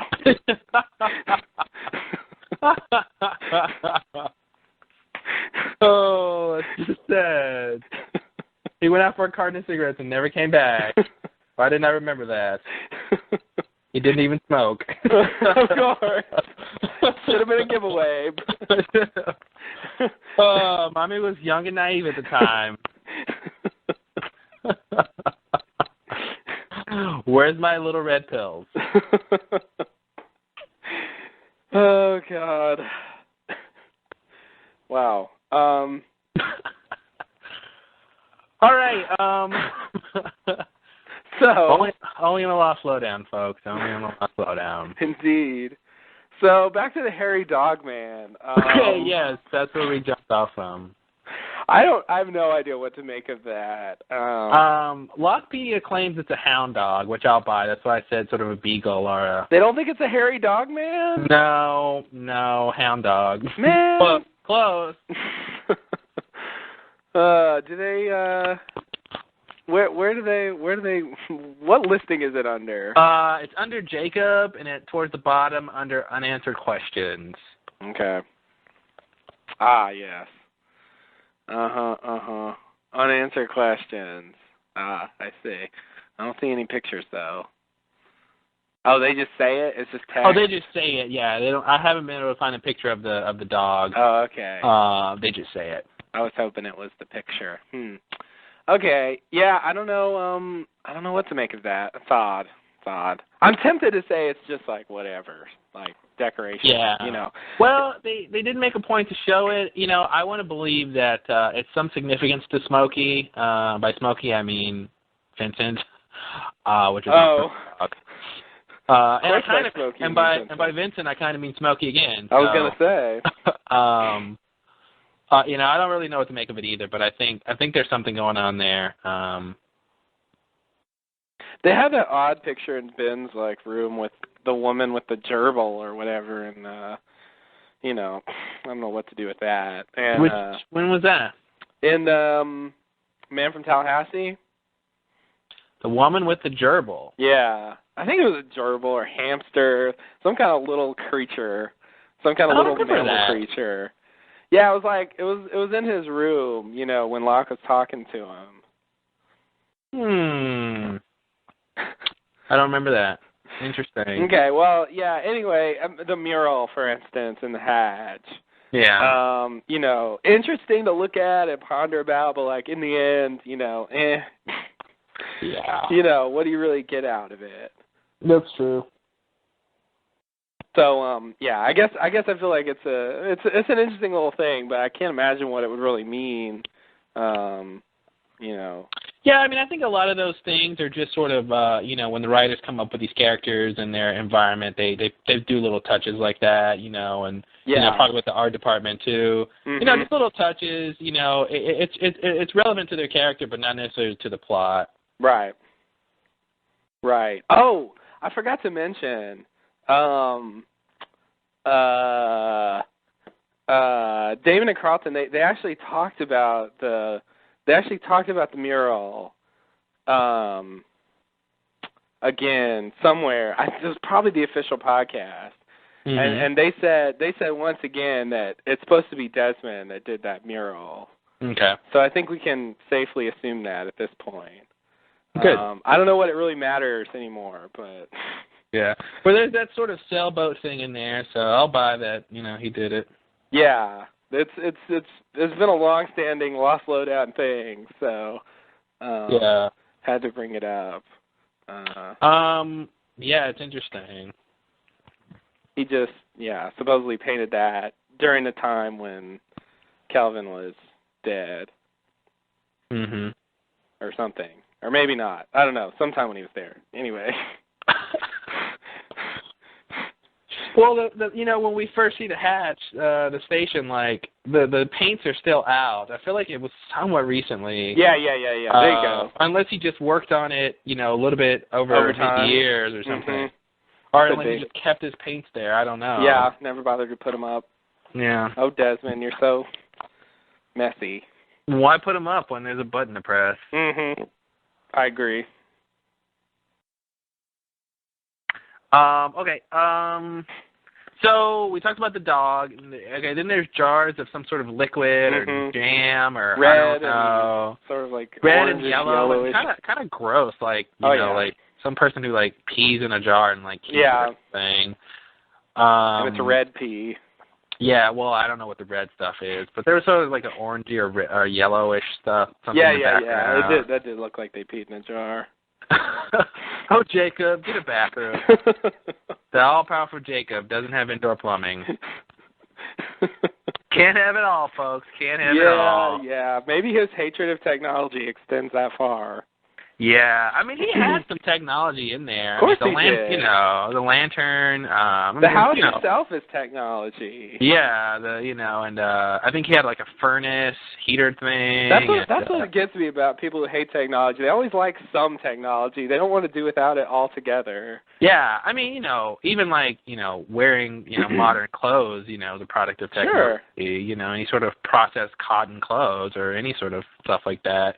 Like, if you don't, like, grab some leaves off of a tree and tie it to a vine and wear that, like, which they would never do on the show. Yeah. I think, I mean, if Jacob is really, as old as he sort of seems to be from his clothes, then obviously sort of any sort of electronic technology is what he abhors. But yeah, obviously he's gonna need some sort of technology. Yeah. Yeah, I guess there's some vague sense of where it stops being like okay technology and it starts being the bad technology. Yeah, I mean the lantern is basically just a fancy candle, and which is technology. Yeah, it is. Yeah, but it's very low rung of the ladder technology. It is low rung of the ladder, but I mean to live without technology altogether, I mean, oof, it'd be rough. Oof. It'd be rough. You just were exclaiming in German, apparently. Yes. Oof. I do that sometimes. I revert to my mother tongue when I'm really upset. Well, guten Tag and Auf Wiedersehen. Ich bin ein Berliner. Nice. Did you hear the thing about that? I don't know if it's true. I remember hearing that. That's the famous John F. Kennedy thing. Mm-hmm. And I heard that really means like I'm a secretary. Did you ever hear that? No, I did not hear that. Like I don't know. I don't know if someone told me that, if I read it and it was a joke, but I remember every time I hear that phrase, I always remember that I heard that once, that's not really the German way to say like I am from Berlin or I'm German or whatever that's supposed to be. Like it actually means like I'm a secretary. Which sounds preposterous. I don't know why I brought it up, but that's what I always heard. So yeah, that's pretty weird. If Berliner is the word for secretary. Yeah. Because it's it felt like that. I think there's a general there's a lot of words in German where it's like blank and it means they're that person doer. You know what I mean? Mm-hmm. Like that's a proper like German language pattern thing and the city is called Berlin, and it makes a lot of sense that should be someone from Berlin. It would be very odd if it were secretary. Yeah, I just Googled it, and there's some apparently there's a double meaning there with Berliner or something, and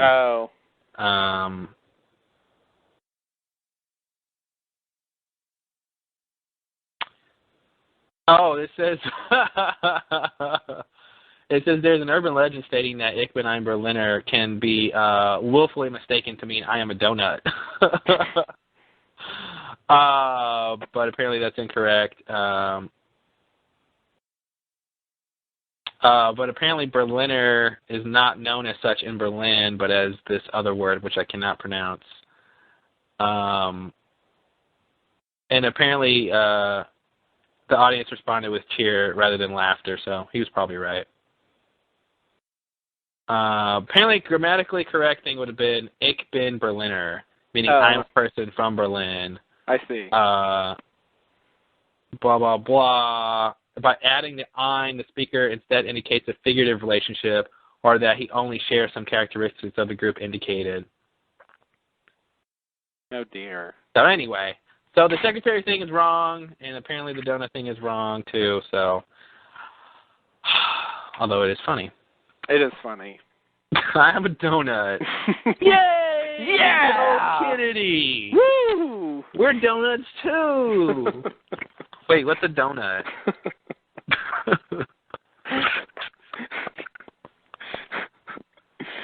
Oh, good question.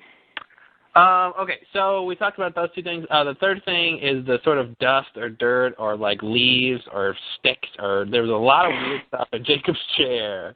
It was a combination of things. It kind of reminded me of the like piles Mm-hmm. of. Okay. Yeah, the Pearl Station stuff. Yeah. Yeah, it wasn't the same, but it was definitely sort of a similar like random substance on a surface. Yeah, in spirit, not in like what it looked like. Yeah. Yeah. It reminded me of that whole thing with the pearl and just having, dirt, weird piles of random shit like like a chair just sitting there. I just don't see how it just gets this odd pile of dirt and stick on it, Yeah. It's very strange. So anyway, yeah, it reminded me of that whole thing.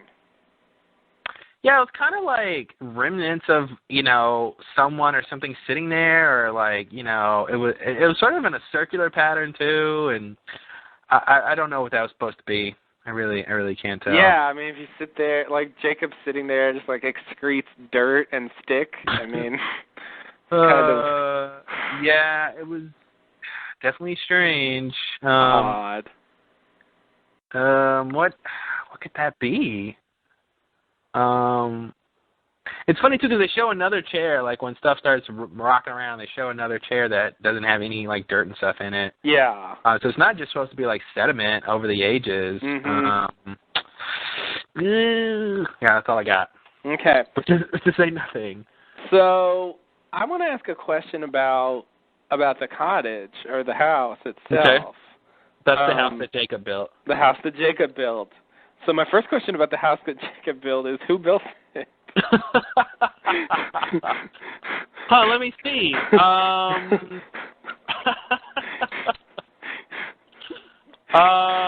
Echo? No. The house that Jacob built. Who built it? You have 30 seconds. It's a sort of philosophical question. Who built the house that Jacob built? Mm-hmm. The house that Jacob built was built by the person who built the house that Jacob built. Mm-hmm. As many woodchucks as he could. Many woodchucks as a woodchuck could. I don't know, man. I have no clue where the house came from. It wasn't like a log cabin type house, so it didn't seem too old. It seemed, maybe, I don't know, early 1900s at the earliest. Mm-hmm. But I don't know. It was all sort of like plywood and, flat wood boards, not like log cabin style. Right. I would have to say maybe Jacob built it. I don't know. Jacob, I'm sorry, I was just looking at the episode here, and they have that shot of the ground when the fire explodes, and the same stuff in the chair looks like what's on the ground, like the same dirt and twigs and stuff. Yeah, so I don't know. Maybe it's just supposed to be like dust and dirt and sediment over the ages. It's the same stuff that looks like it's on the ground, so I don't know. Jacob doesn't clean after himself. Well, he can't interact with the physical world, I guess. So, okay. I guess he can because he threw stuff around, so whatever. Yeah. Take that back. I forgot. Yeah. I don't know. Maybe he's like some sort of poltergeist where he has to get like really angry before he can like interact with the physical world. Is that the deal with poltergeist? Well, I mean, you've seen what movie? I'm thinking about Ghost. Remember Ghost with Patrick Swayze? I never saw Ghost. See, and this is the reason to see Ghost, so you would get my point now. I'm the only person in America who's never seen it. Very good movie. Whoopi Goldberg is great. You in danger, girl. That's an awesome line from that movie. Molly, you in danger, girl. It was great. I say if you've never seen Ghost, go see it just so you can see that line. Molly, you in danger, girl. Great. And then, of course, the sensual scene when she's doing the pottery wheel. Oh, the pottery thing. You don't have to have seen it to know that scene. Yeah. Anyway. Oft parodied and referred to. For those who haven't seen Ghost, Patrick Swayze obviously gets killed early in the film, and he's a ghost, and he's trying to warn his wife, that Demi Moore, that she's in danger, basically, because the same person who killed him is going to be after her and all this stuff. Anyway, he learns from this other dead guy that the only way to interact with the physical world is you have to, sort of build up your emotion and your energy and whatever, your feelings, and then you can actually, affect change. You can push something or make knock something over or whatever. So he has to learn how to do that. So anyway, that's why I said that, is that, he got angry, and that's when all the stuff started happening. So I don't know. I don't know if it's something along that or if, whatever. I don't know. Or I guess, like Ben said, he was just showing off or whatever. Yeah, I hadn't heard that thing before. As if it's hard fact science. Yeah. Well, I didn't know that's how the world works when you're a ghost. I mean, I hadn't heard that even as a bullshit thing, Yeah. Because I've seen lots of movies about ghosts and poltergeists and all that. And I guess some of them, or most of them, have involved extreme emotions. So maybe that is a thing lurking in the background there. Yeah, that's kind of the thing behind ghosts and spirits and poltergeists anyway, is that the spirit, they died in some weird way, or they need revenge or something. It's all sort of emotional based. That's usually why they're even still around. So. Yeah. And that was the thing. That's why he was still there, because he needed to help save her and stuff. And at the end, not to ruin the movie, but he goes to heaven once he saves her. Oh, of course he does. Of course. Of course he does. Wow. All Swayzes go to heaven.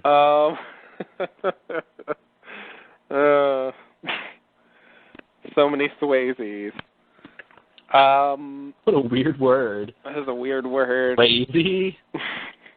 Swayze. Yeah. Your name's what now? You'll never be a star. Change your name, kid. I'm going to make it with my weird last name. It's probably Swaza or something like that. Swaza? Swaza. That sounds like a very posh water.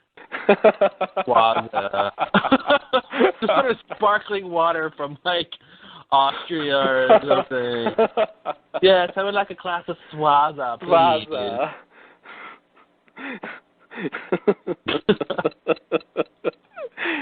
Swaza.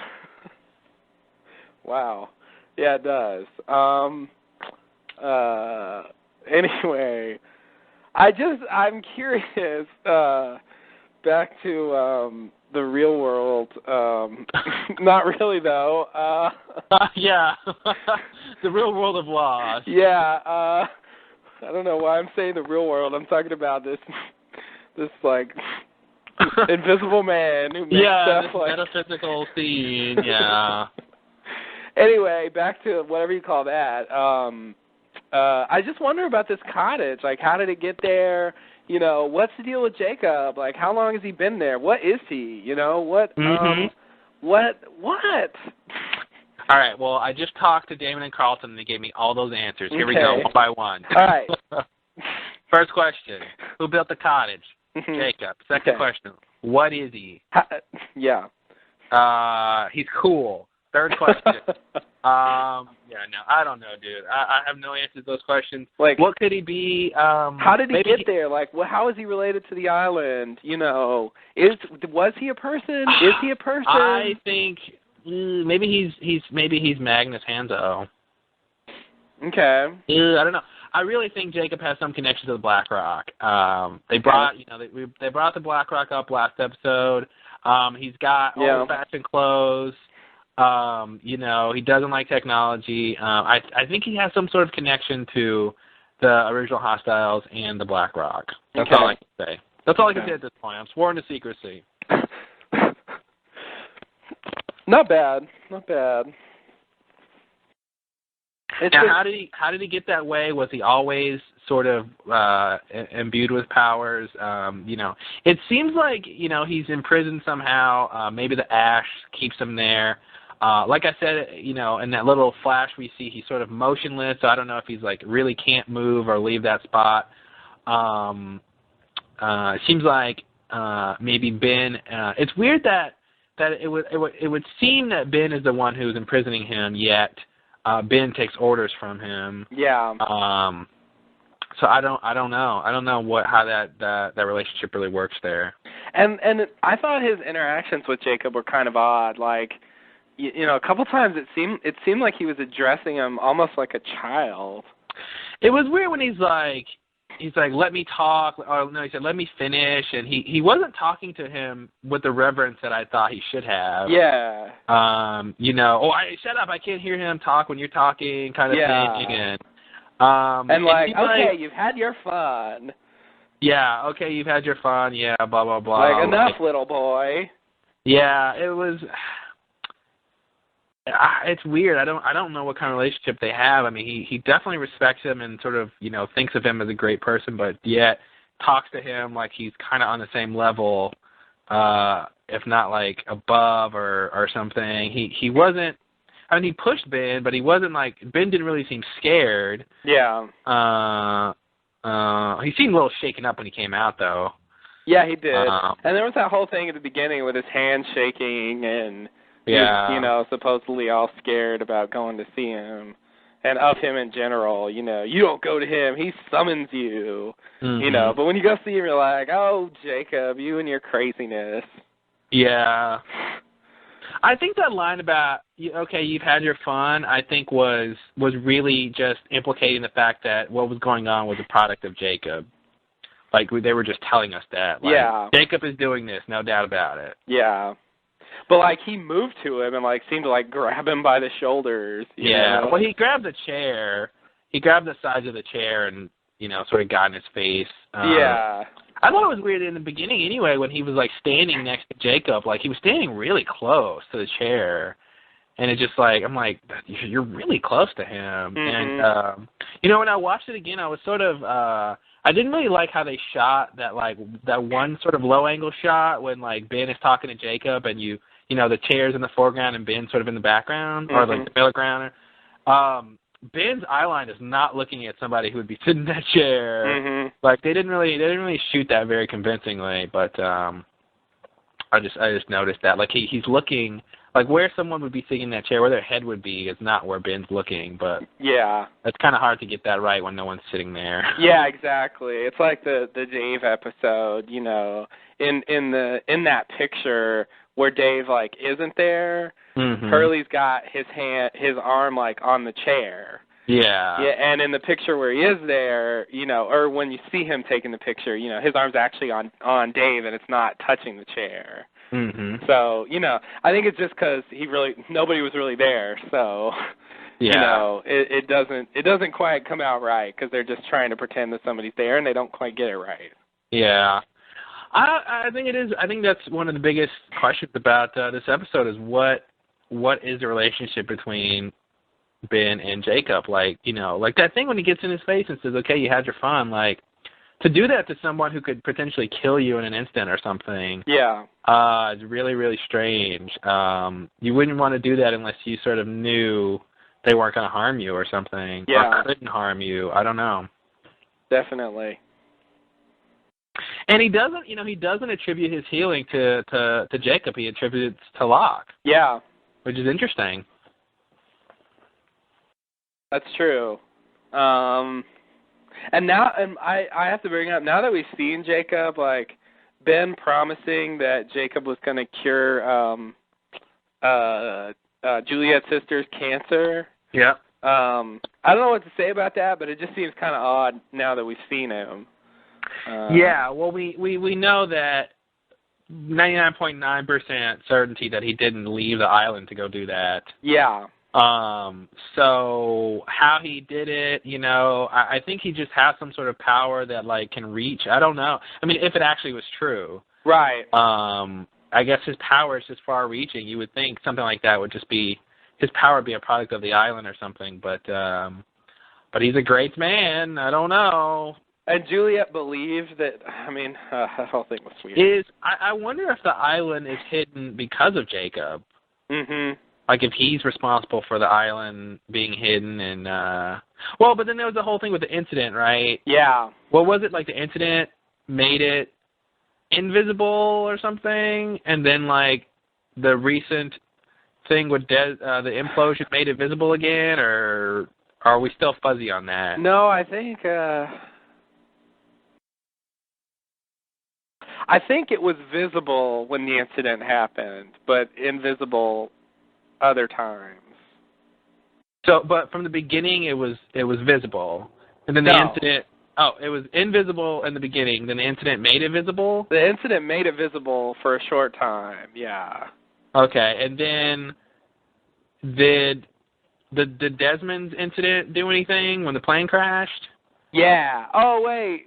Oh, I thought that isn't the incident, is it? No, the incident's before Desmond. Shit. So I guess it was visible and then invisible and then So I guess it was visible before the incident, and then because how else would Dharma have gotten there? Yeah, exactly.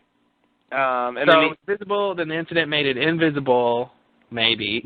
Maybe. And then the implosion made it visible again? No, Desmond made it the Kelvin Desmond incident made it visible for a brief time, and that's when the plane crashed.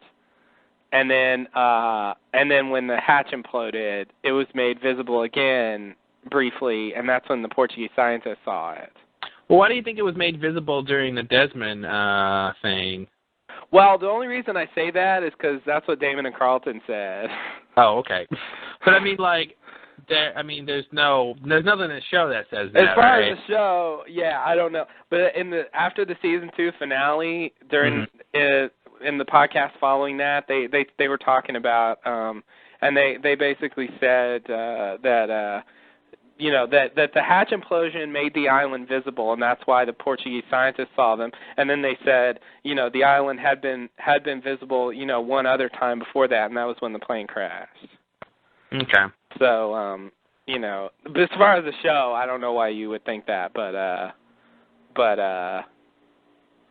they said it. So. Oh, but that's why I say that. Mhm. Who knows? Maybe they changed their mind, or I don't know. So, okay. Because it seems like the island's still invisible. Yeah, right? I mean, they said if we leave, we can't come back. I mean, maybe he's lying, but... Yeah, and Naomi had that whole thing about how, like, all of a sudden there was an island, and, blah, blah, blah. I thought it was a fool's errand. A weird, old-fashioned thing to say. Like a fool's errand, really?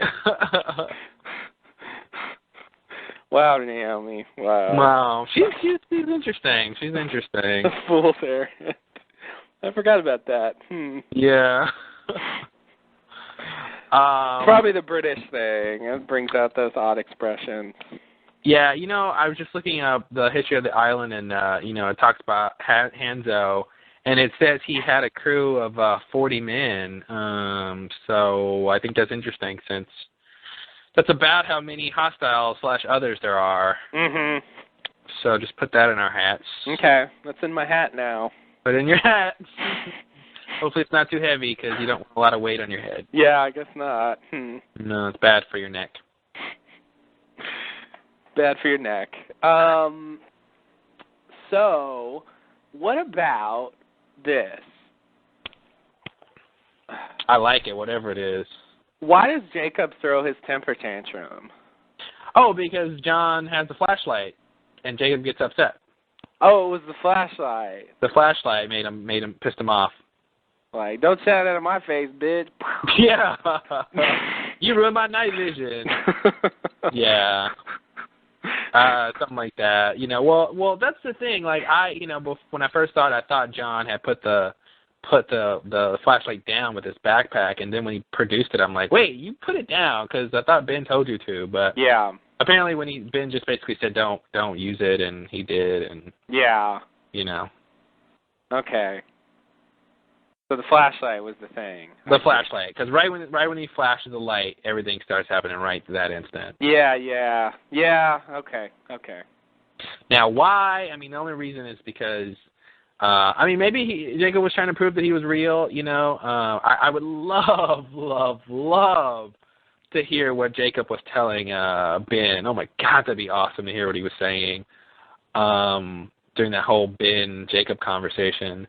But yeah, that would have been nice. What was that line? I wrote it down. It was a very strange line. From some of Ben's conversation, Ben's half of the conversation, you can kind of infer what he's saying. Yeah, but here's the line that I didn't get. Ben tells Jacob, "I told you he wouldn't." Like what? Like I told you he wouldn't be able to see you. I told you he wouldn't. Yeah. What? Like I don't even know. Like I told you he wouldn't. Like he wouldn't wait to see you until he was ready, or he wouldn't. Oh yeah, that too. He wouldn't. Let's see. I told you he wouldn't. I don't know. Yeah, like you said, the other lines I could kind of tell what Jacob's part of the conversation was, but I told you he wouldn't came out of nowhere. I guess I thought that was like see you. I told you he wouldn't be able to see you.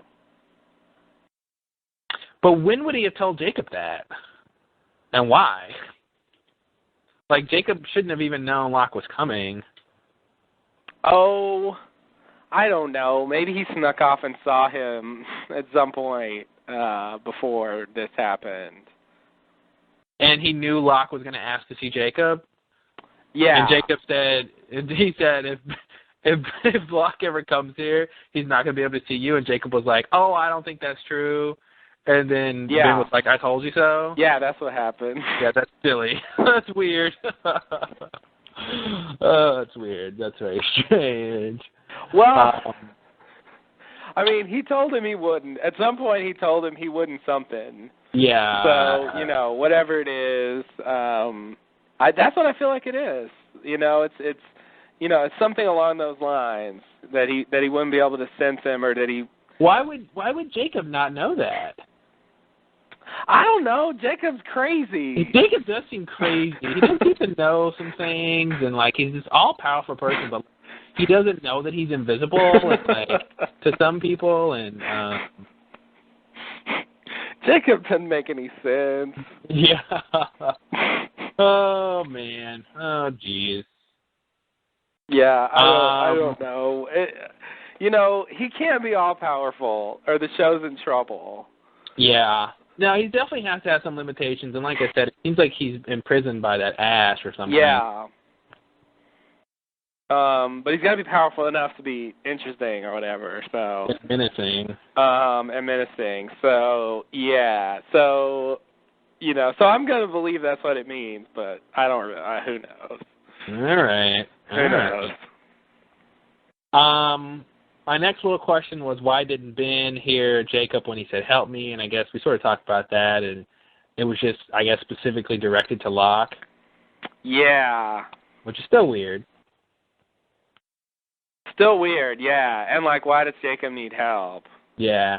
Well, that's interesting, too, in terms of the whispers, because hasn't there been a scene or two where some people heard the whispers and other people in the same scene didn't? Or am I making that up? I don't think that's happened. Although people usually hear them alone. Early in season 1 or something, didn't somebody hear them for a second and nobody else? They said did you in early in season 1? Didn't someone hear the whispers and they said, "Do you hear that?" And they hear what? I feel like that happened. Yeah, that might have happened. Maybe when Sawyer heard them. Something like that. The whole pig episode, the boar episode, excuse me. Yeah. Which I think, the whispers appearing in that episode are bullshit. Just FYI, I really don't buy them. You know, it didn't really happen. Like, I just don't think. I think they just put him in there. I don't think that you can do anything with that. That episode was all about Sawyer's problems. Yeah. I don't think. Wait, you mean when he heard the thing the fake Sawyer said? Not that. Oh, okay. I think that was, but he actually heard like the signature whispers, like the indistinguishable, disembodied voices whispers, that you couldn't hear what they were saying, and and then like he heard that. That part I buy, but like the actual whispers, like being related to this like stupid bore and Sawyer's like guilt, like no way, I don't buy it. Yeah, I don't. That whole thing was weird. Oh god. Like when Saeed heard them, like I buy it, and when they appeared, when Walt was appearing, and when like Shannon got shot, and all those times, like I'll buy. But that Sawyer thing just didn't. I don't buy it. Yeah. And I feel like that's when it happened, because I remember he got up, and he heard the whispers, and then I think somebody might have come over, and maybe that's when like they didn't hear it, but he heard it. But I think most times, when they've been in groups, they have all heard the whispers. Okay. Yeah, I was just wondering if the whispers have ever been like specifically directed to one person, kind of like Jacob's little help me thing. Yeah. Now, why did he say help me? The obvious reason is that he's imprisoned or confined somehow, or why else would you say that? Well, I don't know. I don't see why he needs help. If he's ordering Ben around, maybe Jacob like is sort of undead or something, and he wants to die. Like he's been alive for however hundreds of many years, and he wants to finally die or something. Oh and, no. He can't. I know that's lame, but oh no. He can't die, and he wants somebody to kill him, and like Ben won't do it or something. Are you asleep yet? I'm getting there. Keep talking. That's all I got. I don't know. Why else did you say help me? I'm just like the thing that kills me is that seems plausible. Yeah. I just want to die and go be with my family and all this bullshit. Yeah. Oh God. I want to go to that slave trade in the sky. Yeah.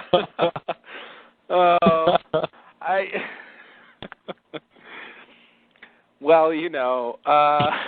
maybe he's not connected with the Black Rock. Maybe he's not. Otherwise, it's hard to sympathize with him. If that's what they want us to do, I don't really know. But like, help me, seems like that's the thing. They love those like bullshit stories. I could so see like, oh, poor Jacob, his soul is trapped. A lot of times, the really crazy stuff has really simple explanations, like the Roger Workman thing. You know, like, Roger Linus. Why is he out there? What is he doing? And how did he die? And it's pretty simple. There it is. Okay. Yeah. That's the thing. A lot of times these crazy things have really simple explanations. So it could be something as mundane. His thing wasn't that bad, though. His thing wasn't that bad because Ben killed him and like left him out there. That's pretty good. Like I like that, but like. But it's still simple, though. It is simple, but the whole thing of like Jacob wants to be free. Oh God. Oh please. Oh, that just doesn't sound good. Well, maybe at the end of the series, they'll free Jacob, and Jacob will teleport them off the island. Oh God! Would that be a great ender? Oh God! Oh no, what's even better is that Son is giving birth. And she's about to die. But then, like, she gets teleported off just in time. That's the best series ender ever. Wow, that's it, huh? That's it. I just wrote it. Give me some money, ABC. Give me some money. Oh God! It has that like they like those touching stories. Yeah. And I can just see them going for that, and like maybe giving Jacob some kind of background, that he wants to like rejoin his kids or something, or rejoin his wife, or some bullshit like that. Yeah, that'd be odd and weird and sad. Yeah. Yeah, I really hope that's not it, but man, now I'm ready for it. If it happens. But I guess whatever it is, Locke will have to try to deal with it eventually. Probably not this season. No. But at some point, I guess, in the next 3 seasons. Well, I guess we'll find out what that's all about. I don't know. So the lantern on the that he took from outside, brought inside. Yeah. It fell over. The oil spilled, and it was a fire. Yeah. And then magically the fire was put out, and the lantern was fixed. Mm-hmm.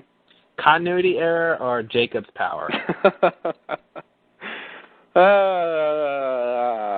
The fire being put out, Jacob's power. The lantern, continuity error. Okay. But you don't think, like, he sort of just, like, poof, fires out and the lantern's fixed? And I mean, it seemed like there was some sort of significance to the lantern. It seemed like some sort of ritual, ceremonial thing. Like, yeah, it gave it kind of a like seance kind of vibe. Yeah. Putting the lantern in the middle and then expecting the spirit to talk to you. Yeah, it was definitely odd, and it seemed important that we see him put the lantern back. Yeah, so maybe he did fix it. I don't know. I don't see why he would care, but maybe he did. Well, if it's like a special lantern, or I don't know, like, I don't know. Yeah, but didn't he knock it over? Well, yeah, technically, I don't know if he knocked it over so much as, like, I think the table rocked or something. I don't know if he specifically, like, go to the floor, you lantern. But I don't know. But it seems like he could have prevented it from breaking. Yeah, but I think they wanted the fire, you know. Yeah, they wanted the fire. So they wanted both. Maybe he just fixed it. It made it dramatic. It definitely made it dramatic. It was a little extra danger with the fire there. It died with the fire. And, yeah. So, yeah, after this scene, you know, Locke is like, oh, I won't be taken by your little show. Nice try. Nice try. You can't fool me with your obvious display of paranormal powers. I'm far too clever for that. Yeah, that was weird. I'm like, come on, Locke. Like, how could you not believe that? Like, all the things going on the island, and you don't want to believe that what you saw was real? Yeah. Like, come on. That's something I would, you know, Charlie could maybe try to pull off. You know, come on, Locke. Yeah, I see a lot of people not believing things, but Locke, I mean, come on, man. You're the guy who, like, woke up from the hatch implosion that magically teleported him out and then, like, asked to speak to the island and was granted. Yeah, had visions about stuff and stop. Yeah. With the, like, rational point of view. It's really not your thing. It's weird. Like, he seems to be very smart and cunning, but when it comes to certain things, he's just really dumb and stupid, and, like, he just gets an idea in his head, and he just believes it without any rational consideration of like, the past and, like, what's really going on and how often he's wrong. Yeah. Like, he seems to forget how often he's wrong. And I think he's very, like, flip-floppy. Like, he will throw himself into faith in the island, like, head first, you know, with no consideration. But then he gets, like, a little bit of doubt, and he's just, like, totally the opposite. Like, nothing. Oh, it's all bullshit. Everything's fake. Yeah, it's like, I believe in the island 100%. Then he stubs his toe, and he's like, oh, woe is me. Yeah. It's all, nothing's real. It's all, and nothing, you know, the button's not real. You're not real. Everything's fake. Like, yeah, he's just like... You're not real? I'm not real. You're not real. None of this is happening. We're all in Hurley's head, who doesn't even exist. Yeah, he's just like, he's all or nothing, I guess. He's just like 100% committed or 100% like disbelieving. He never is quite like on the fence or like, maybe this is true, maybe it's not, whatever. He's just firmly convinced in whatever he believes at the moment. Yeah, it's really, really odd. And in this episode, he was Mr. Skepticism. Like, rewind a few episodes and he'll believe everything. He just... Yeah. I mean, to see all the stuff break and the fire and all that stuff, and then to presumably see Jacob. Yeah. And then you walk away and say, like, I won't be taken by your little shit. Yeah. Oh, that's so strange, Locke. So, all right, are we done with Jacob? You got stuff? Well, yeah, I pretty much. I have a question to ask about Ben and Jacob and, like, history, but it's not really about Jacob specifically. Okay. So, but I think I want to talk about that after we talk about the whole Purge thing. Okay. Yeah, so the Purge, well, the first part, when he kills his dad, you know, he uses a gas, presumably a different gas than what they gassed everybody with when they left. You know, that Kate was gassed with. And yeah. This is some sort of nerve toxin or something. Deadly gas, yeah. I find it somewhat ironic that that Dharma was killed by their own, you know, gas. You know, because all presumably the weapons and the gas and all that stuff. I mean, definitely the gas, I think, had a Dharma logo on it. Yeah, it did. I saw that. You know, it's like their stuff was used against them, which is just, you know, sort of Greek tragedy or something. Sort of irony about that. I want to know how were the Dharma people out in the open, like, killed by this gas out in the open, and we didn't see any, like, gas canisters lying around. You know, I sort of thought, like, Jacob killed them or something, some sort of psionic attack, or I don't know. Like, it was just weird that they're just, like, dead, and there's no gas canisters. The hostiles do have masks on. Yeah, and like they were bleeding from the nose or whatever, like Ben's dad was. Yeah, I mean, we're definitely supposed to believe it was the gas. Yeah. But how do you gas people outdoors? Yeah, it seems like that'd be tough. Seems like you would need a lot of gas. I mean, it can be done. Yeah. But it seems like there would still be some gas floating around. Yeah. And the masks that they were using weren't like oxygen masks. They were just like filter type masks. And can you filter out like a nerve toxin like that? Like, I don't know. I'm not a gas expert. What? That is not on my business card. Whoa. Yeah, it's not. No, it's not. It's one of the two things that isn't. Wow. Yeah. Well, I wonder if our listening audience remembers the one other thing that is not on my business card. Wow, I don't. I was just going to say, maybe by the end of our podcasting run, you'll tell us what the other thing is, but apparently you already have. I think I remember what it is. I think I remember what it is. I wonder if anyone else remembers. There's one other time when I mentioned something that I'm not an expert as, and it was not on my business card. That's a little bit of Lost Lowdown trivia. That's some heavy duty trivia. You got to really be paying attention to know that one. Yeah, I don't even know it. Hey, so. I never claimed that you were paying attention. Ooh. So I don't pay attention either. Yeah. So anyway, I guess we're just supposed to believe, you know, that they died with the gas. I mean, that's sort of obvious. And I have to say, I really liked that scene when he's walking through the barracks and everybody's like dead. And like, I liked the music they had, and I liked like the various like ridiculous positions they were in. It's like, yeah, was somebody like playing volleyball? Or, yeah, and a guy holding a garden hose. And yeah. And that's the thing. It seemed like the death was very, very quick. I mean, like, if you're getting gassed, you're not going to hold on to your garden hose. Yeah. You're going to try to cover your mouth. You're going to try to run. You're going to, you know. And that was what's weird is that, you know, like I said, there's no gas canisters around, at least that I saw. So there's a lot of evidence that it was gas, but then there's a couple things that make it seem like it wasn't gas. Because, like, the guy with the water hose, like, why would he be holding that if he's trying to breathe for his life? Yeah, once the gas canisters come, you know, you probably drop the water hose, give up on watering the lawn. Plus, he's the most dedicated gardener ever. Must finish.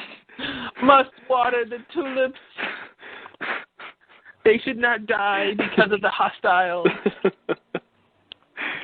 Oh God! But I really liked the fact that they were in those positions made it more like interesting to look at. Mm-hmm. So so I liked that part of it. But yeah, I mean it is like unrealistic. But I guess also because like this whole purge thing is kind of a like legendary event in Lost lore. It was sort of it seemed It was really like, grand. It was very grand. Yeah, it seemed like monumental to watch. It's Mm-hmm. like it's the kind of thing that like, man, wow, here it is. Here's the others taking over. Yeah. Like who thought? I don't know. I seeing that just I don't know. It was very That's the other thing too. There was a guy who was on like a park bench. Yeah. And the bench was like flipped over. Like cats wouldn't do that. You wouldn't. I mean, what did he like rock back in the thing? Like it just kind of doesn't make any sense. I don't know if they're just being like stylistic or. I mean, Horace like was sitting there. He's got like his papers and his glasses like next to him in the bench, and like it just doesn't seem like they were gassed like from their positions and stuff. I don't know what we're supposed to, I mean, I guess we're just supposed to believe they were, but it's just so incredulous that they're just standing there playing volleyball and watering the yard and, Yeah. They looked very positioned. They didn't look like they died like normally. Oh God, I was just looking at it, and the guy on the bike, you could see him like next to his bike. I don't know if it's the same guy, but there's a guy dead next to a bike. I want to imagine it's the same guy. He's been riding around all this time. The whole time. Wow. Just like a short like back and forth bike ride. Wow. Yeah, I'm looking at this scene. There's no canisters. Like, I wonder if there's some other explanation, and we're just supposed to believe they were gassed, but maybe they gassed all the people inside the homes, and then maybe like Smokey killed everybody else or something. And I don't know why their nose is bleeding the same. Yeah. But yeah, and Smokey, like, when he killed that guy, well, he didn't kill like that. Yeah, he didn't. I don't know, man. I don't know. Yeah, I think they were gassed, but it's just like super stylized, and it's not realistic at all. But there's too many clues. I think, they could go back and say something, I guess. But like, yeah, whatever. I think they were gassed. Yeah. And I like the scene, and yeah. Well, my big question here is: does Richard Alpert wear eyeliner? I think the answer is no. His eyes are very. It looks like he was wearing eyeliner. I think Nestor just has that. I don't know if his eyes are just like that, but yeah, I've seen him in other stuff, and his eyes just look like he has eyeliner on all the time. Yeah, everyone on the message boards say that. Like, I've heard a lot of people just start calling him like eyeliner guy or whatever. I think it's his like eyelashes. I think his eyelashes, especially his lower ones, are very like prominent, and they like outline his eyes. I think they give him that eyeliner look. Yeah, I guess. Or it's eyeliner. Because they're black and surround his eye. But yeah, I think I don't think he's actually wearing it. But we get that close up though. That's the thing. We get the close up, and that's when I was really like, man, you're like wearing eyeliner, dude. But no, he's got prominent lashes. Yeah. I don't think he's actually wearing eyeliner, but it does kind of look like it. Yeah. I don't know. It works for him. I'm not judging. Oh yeah. He worked it out. Work the liner, buddy. Work the liner. Mm-hmm. Okay, so anything else to talk about on this scene with the purge? I mean, there's some other purge stuff to talk about, but you got anything particularly on this scene? No, I think that's it on that scene. My next question is, why didn't they cover the grave? I mean, yeah, that's pretty odd. So Locke can fall into it. Exactly. So Ben can prove that the Dharma bodies are there. Yeah. Because otherwise he'd have to dig them up, and so he could,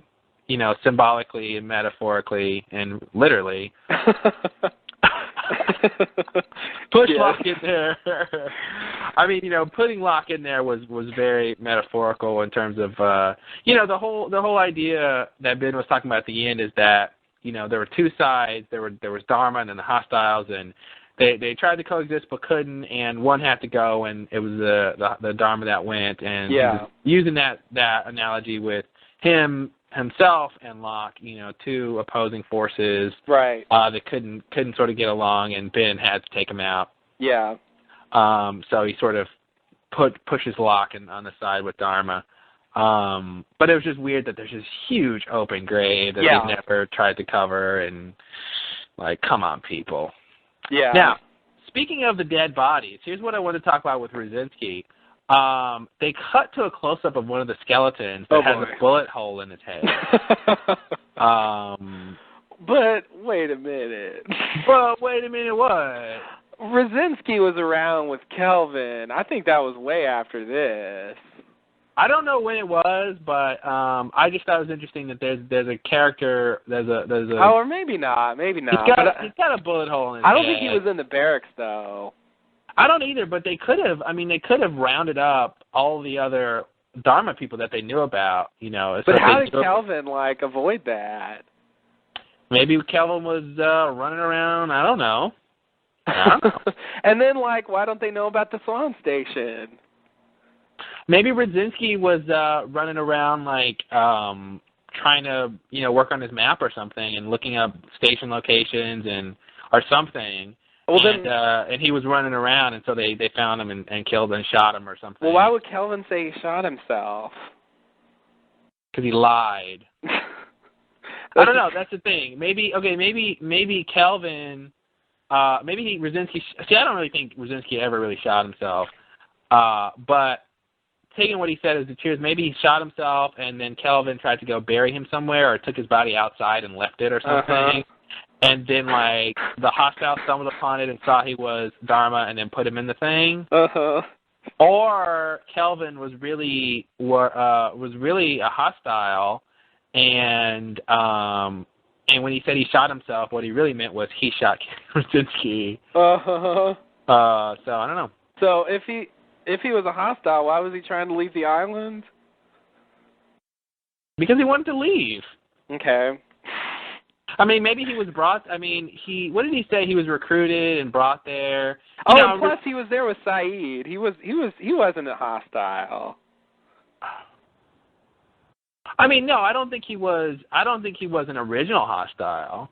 I don't think he was around this time. But I think he could have, joined the others later or something. If he was with the others, then the others should have known about the Swan Hatch.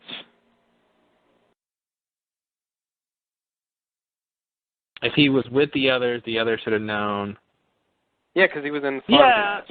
It depends when he was with them, though. How does it depend on that? Well, if he was with the others before he goes to the Swan Hatch, if he decides to leave them or run away or something, and then he stumbles upon the Swan Hatch and finds Brzezinski and decides to stay with Brzezinski or something. Okay. But then, of course, Kelvin does call the hostiles. Yeah. So you do want to believe that he's an original Dharma person. So I don't know. I don't know how it went down. I just see a dead Dharma guy with a bullet hole in his head after finding out that the other Dharma people were killed with gas. So I think it's a little suspect. And who else do we know with a bullet hole that worked for Dharma? So right. Put it in your hat. Okay, that'll go in the hat. There it is. And I just looked at it again, and the skeleton with the bullet hole, he's wearing a regular Dharma uniform, so it just says Dharma. It doesn't have a station logo. Oh, okay. It'd be great if it said Swan. Yeah. And plus, the skeleton just looks like a Brzezinski. Does it? Yeah. It's just got those cheekbones. The Brzezinski cheekbones, of course. Yeah, the sort of they're unmistakable. Polish Russian cheekbone. Whatever Brzezinski is. Right. I don't know. Could go either way. Yeah. Depends on how you spell it and how you really say it. And what he really is. Most of all. So what else do you got? I got like one more thing to say that's very trivial. So what else do you have? Okay, I want to at least address the issue of, so Ben, I guess betrayed his people and decided to go join the hostiles and, blah, blah, blah, blah. But it's somewhere along the way, he became the leader, and, he's the only one that can communicate with Jacob, at least, like, among the others, presumably. So, like, did Jacob have any relationship with the others before Ben? Good question. I feel like it can very well go that that the hostiles were aware of the sort of weird stuff going on the island and maybe could use it or something or benefited from it, but didn't really know where it was coming from or something. And then Ben was the one who discovered Jacob, and so they sort of started to follow him because he's sort of, he's the man or something.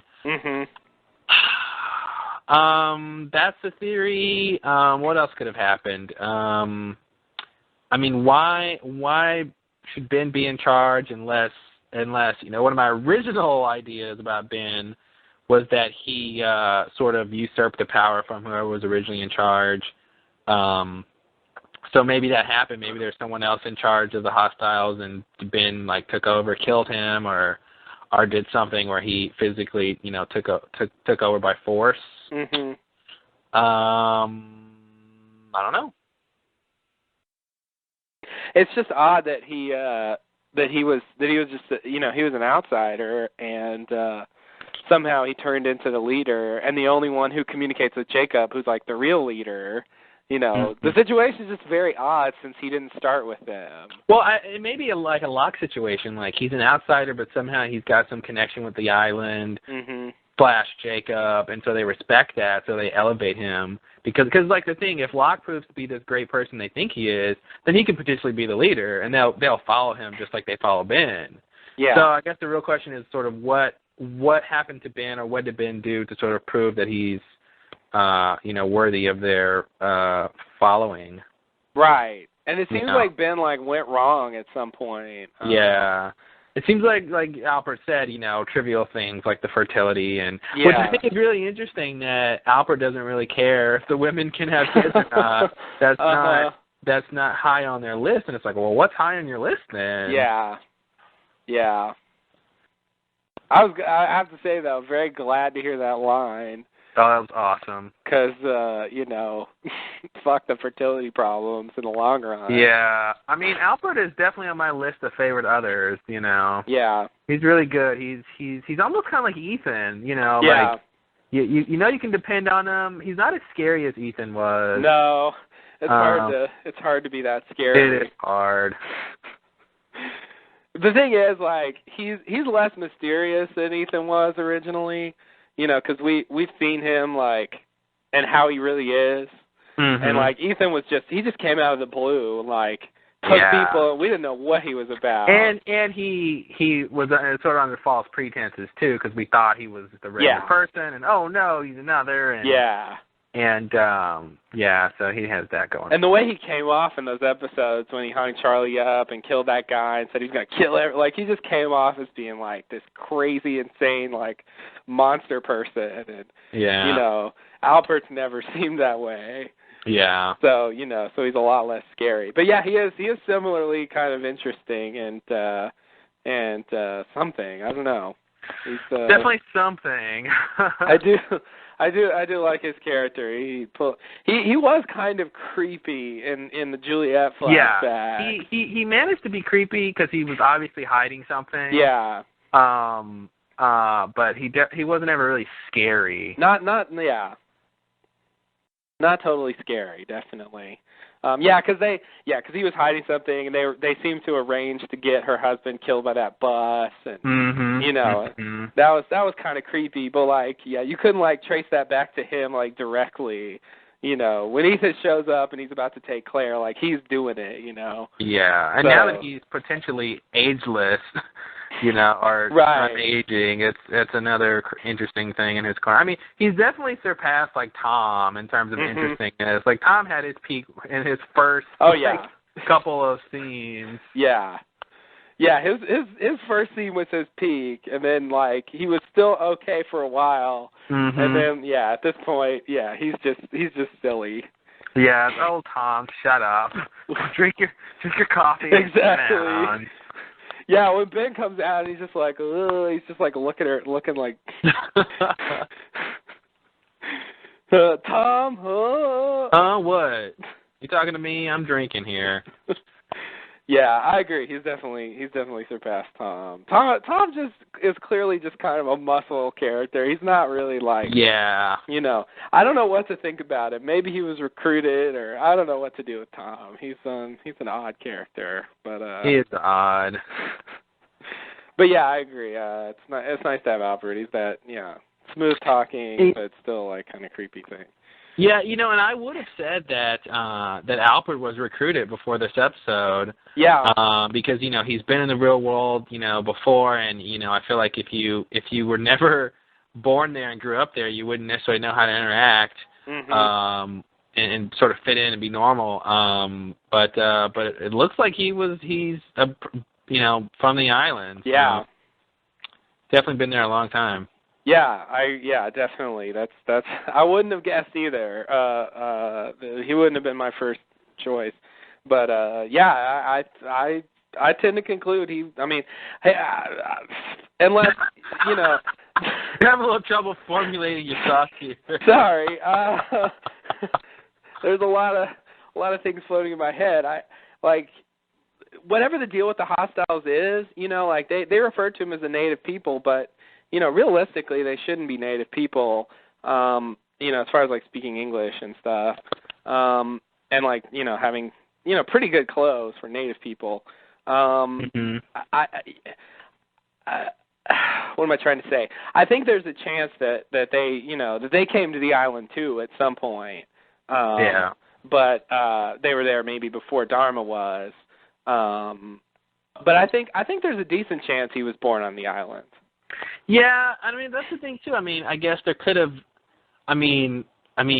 there's, what do you mean by native people? You know what I mean? Like, you can say someone's indigenous because they were sort of there, at a certain point before anyone else, but they weren't necessarily there originally when that, the only sort of indigenous place is like Africa. Exactly. If you go back far enough, there's no humans at all. Yeah, exactly. You can't say Native Americans are really indigenous to North America or whatever. Yeah. Because at some point they had to get there. Everybody migrated from. Yeah, everybody migrated everywhere. So to say you're indigenous to the island is really just a relative thing. That's true, though. Yeah, I guess Africa, and then sort of just a long spreading out period. Yeah.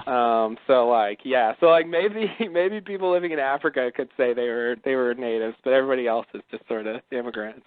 Yeah. Just go back far enough. But I think it's a relative term. It's just sort of, whoever was there first. Yeah. So, they could have been people on the island a long time ago, and then, the Black Rock gets there, and then whatever happens, or these people are from the Black Rock, which, I think that's long ago to call them native, if there's no one else specifically on the island. But Jacob, where did he come from? How long has he been there? Yeah. Was he always there? Yeah. Did he merge with the island or something? Yeah. A lot of questions there. A lot of questions. That's what else? What else you got? I'm done. So Locke, at the end of the episode, he gets shot. He's totally dead. Really? Yeah, I'm joking. Okay. If Locke is dead, I will forfeit my right to podcast forever. Really? Yes, I will. If Locke is dead, I will never do another podcast. Now, what's your? Wow. Wow. You heard it here first. Shit. I don't know where else you'd hear it. But it's going to be the last Lowdown with Justin if Locke dies. If Locke is dead, I will not podcast again. I won't. I won't. Wow. Well, I hope you're ready for that. Good I'll have people some at free home. time. Oh, yep, they're ready for that? Yeah. Yeah. Oh, nobody likes me anyway. Oh, okay. I don't think anybody likes me talking by myself. Yeah. But I'll do it if I have to. Well, maybe you can get a new co-host. Oh, okay. I'll try. Yeah, you can get a new co-host. Maybe I'll do like a nationwide search contest. Nice. Yeah, you can do like a big trivia contest with all our listeners, and whoever wins can be your new co-host. Yeah. I like that. That's cool. Maybe I'll stop podcasting just to see that. Sounds interesting. Don't do that. I mean, okay, let's look at the reasons why Locke isn't dead, shouldn't be dead. Okay. I have a specific problem with one of your reasons. With one of my reasons? Yes. Well, what is that? Well, if you're going to give the reason that he should have shot him in the head. Oh, no. Well, okay, first is we didn't see him die.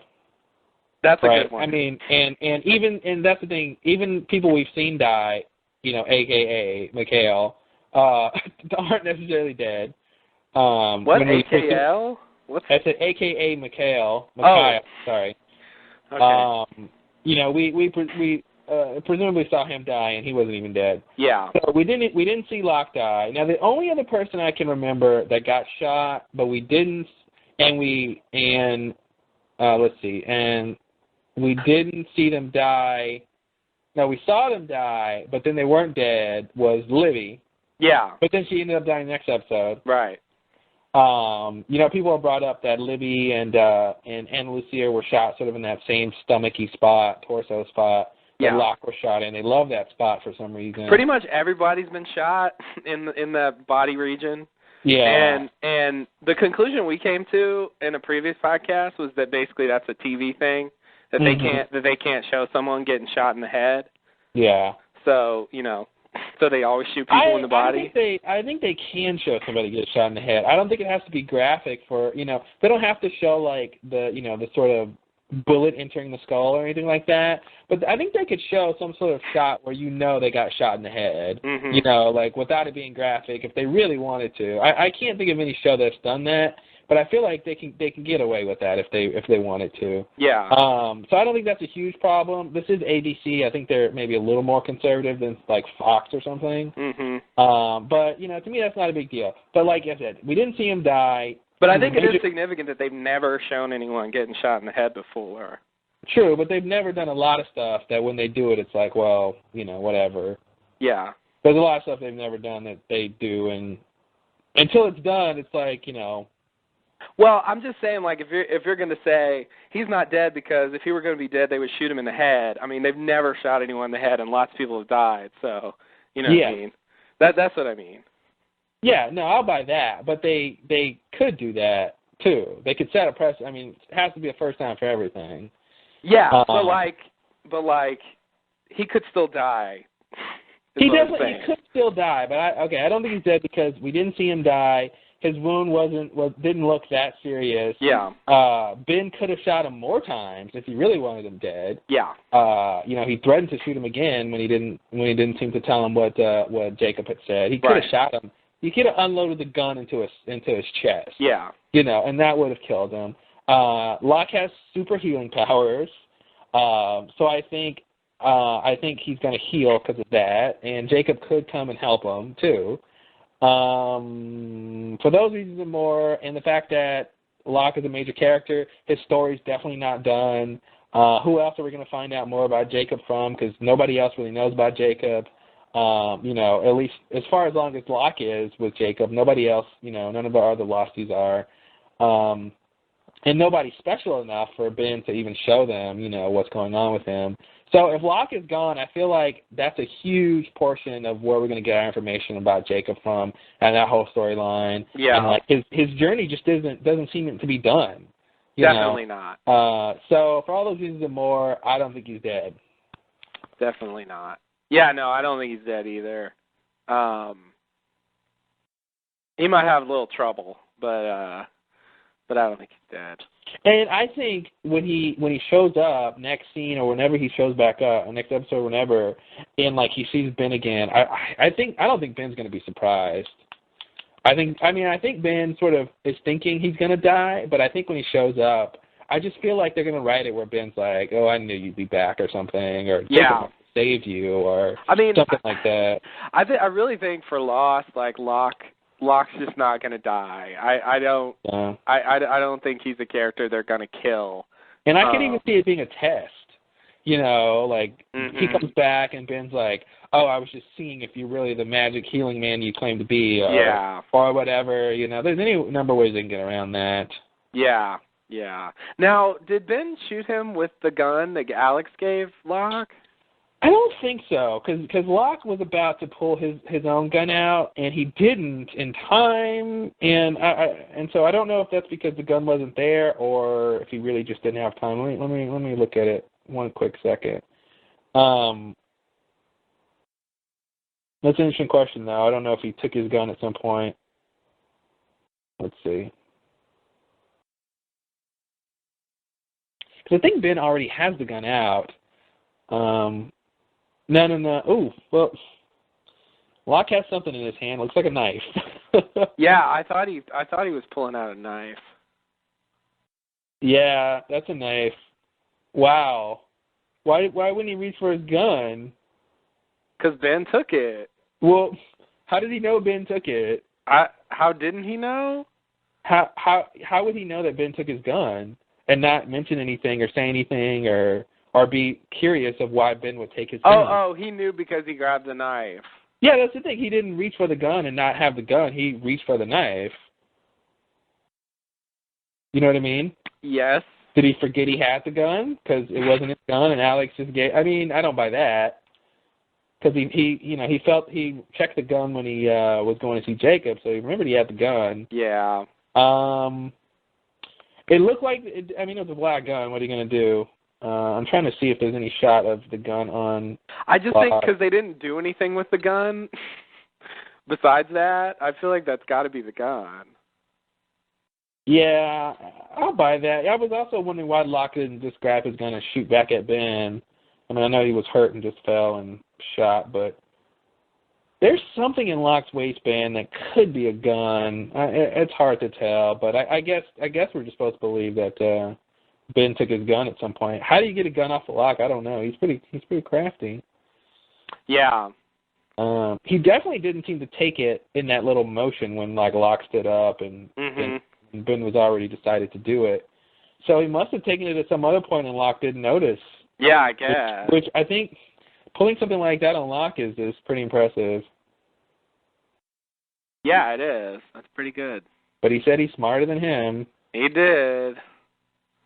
Much smarter than you. That's the weird situation about this, is because Locke needs Ben to tell him these secrets and show him the way, but Ben doesn't really need Locke or want Locke around. So Locke is in the crappy situation where he can't just kill Ben to get what he wants. That's so. If Locke is just going to kill Ben, if Ben's just going to kill Locke, what was all that bullshit about Locke's dad?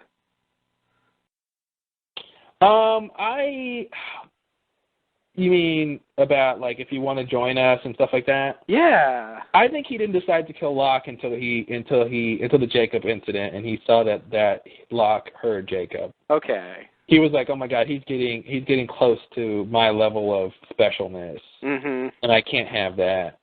Okay. So that's previously he wasn't planning to kill him.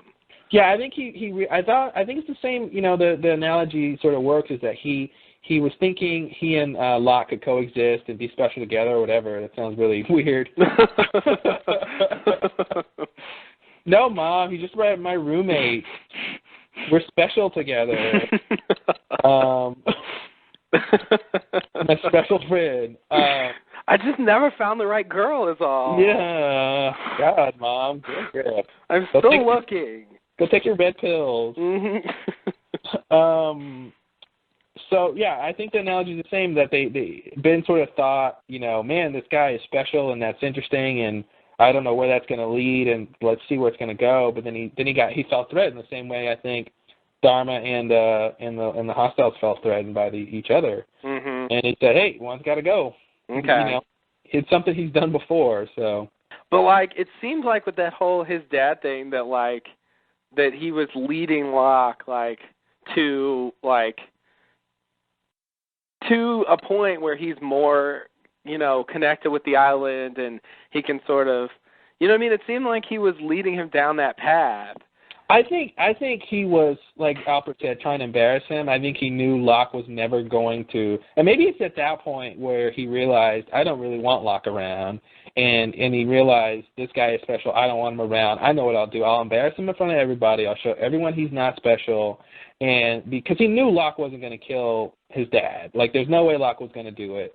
And he basically gave him an insurmountable obstacle and said, hey, if you want to join us, you got to do this thing that I know from knowing who you are, Locke, from your file, from your actions, whatever, that you're not going to do this thing. I know you're not going to do it, so I'll just have you do that to prove yourself. And when Locke seemingly does it, it's like, oh, crap, now how am I going to get rid of him? Mm-hmm. And then he wants to go see Jacob. He gets pushy, and then, oh, no, now he can hear Jacob. That's it. I got to get rid of this guy once and for all. So maybe he just thought the killing his dad thing was gonna get rid of him. Because that's the thing, he left him. He said, hey, we're leaving, and unless you do this thing I know you're not going to do, then, you can come with us. Right. Yeah, that makes sense. I'll buy that. Good. $4. Wow. Thank you. Is that too much money? No. That's good. That's fine. My PayPal account is active. Yes, it is. Or good. I don't know. I think that's about it for me. But before we go, I just want to quickly bring up little Ben and his bunny. Yeah, it's nice to see the bunny. It's hopefully not the same bunny, because I don't think bunnies live to be 30 years old. Yeah. But I think there was just bunnies on the island, back then because of the experiments. And, it was the same kind of bunny, like the white bunny with like red eyes, and it might actually be the same bunny. It didn't have any numbers on it in real life. Yeah, I know, but I mean that that might have been removable. Oh, you mean like for the production they used the same rabbit? Yeah. I guess it could have. Yeah. I was reading this thing. Somebody asked Greg Nations about that cat. From the Saeed episode, Inch 77, episode 11. And they asked him, if it was the same cat, and he said that it was, and that cat, like, there's some kind of rules about showing animals in movies, and like you have to have like animals that are registered to be like animal actors, and that they actually had to fly that cat in from L.A. Oh, I'm sure. Because there wasn't a cat in Hawaii who was registered to be a cat actor. Wow. So the cactor? A cactor. That's a gross word.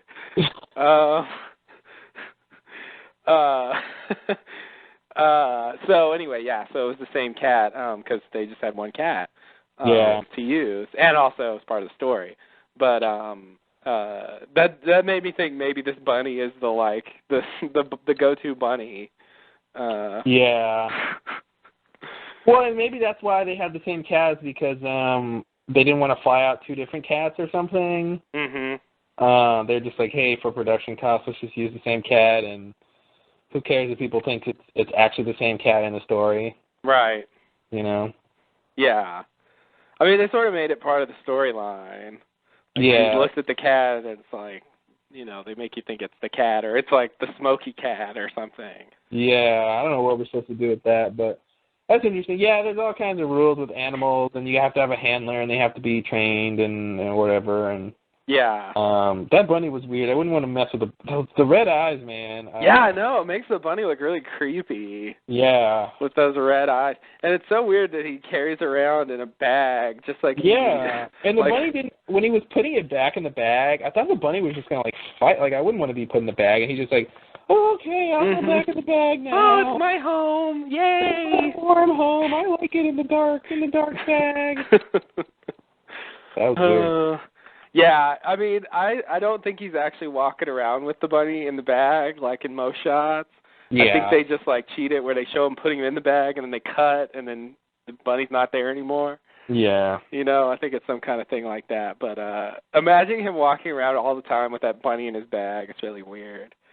Like, yeah, well, I guess, like, you know, didn't he, like, run out to see Alfred and stuff? I mean, the bunny's, like, jiggling in that bag the whole thing. If the bunny was really in there. He's just, like, bouncing around in the bag. Yeah, and he used the bunny as a test for the Sonic spin, which was really sad. I mean, he's a weird kid. You know. I just thought that was an odd thing to have his character do. It's a very smart thing to do, but it's sort of cruel for the animal. But yeah. You know, it's like, well, let me make sure this thing is... I was like, I'm not trusting that green light. Yeah, I can understand. I mean, I'd be scared to walk through it. And then later he does the...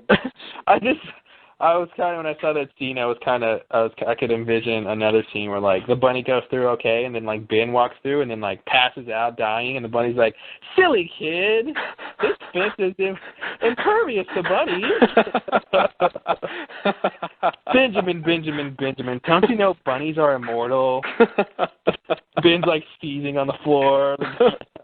Oh, God, wow. Oh, God. Benjamin. Yeah, exactly. Some weird Twilight Zone episode like that, you know? Yeah, if the bunny starts talking, and yeah, that's and the eyes glow red and like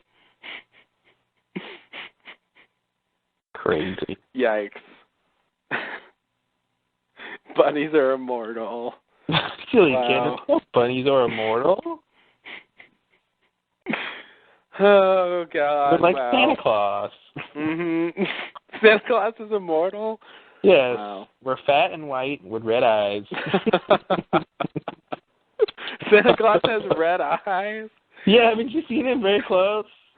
He's very scary, that Santa Claus. Yeah, no, I'm kidding. Oh, yikes. Well, I think we're done. The only other thing I wanted to say is that Ben's probably a really bad father with Alex because his dad was really bad. Oh, yeah. It's hereditary, people. Oh, yeah. There was definitely like a thing going on when she came up and, you know, told him happy birthday. And there's a mirroring thing there with him and his dad and the whole birthday thing. Yeah. It's what? It's really weird to show, like, what they show, like three separate birthdays. The day he was born, when he was a kid, got the doll, when he was an adult, and on the day of the birth. Oh, 4 birthdays. And then the present day birthday. 4 birthdays. That's a lot of birthdays. Yeah, that's a lot of birthdays. Wow. I guess that was their, like, motif. They made that a running thing. Yeah, a lot of very important things happened on his birthday. Yeah. Yeah, Wow. That's odd. Really odd. Interesting touch. Anyway, thought I'd bring that up.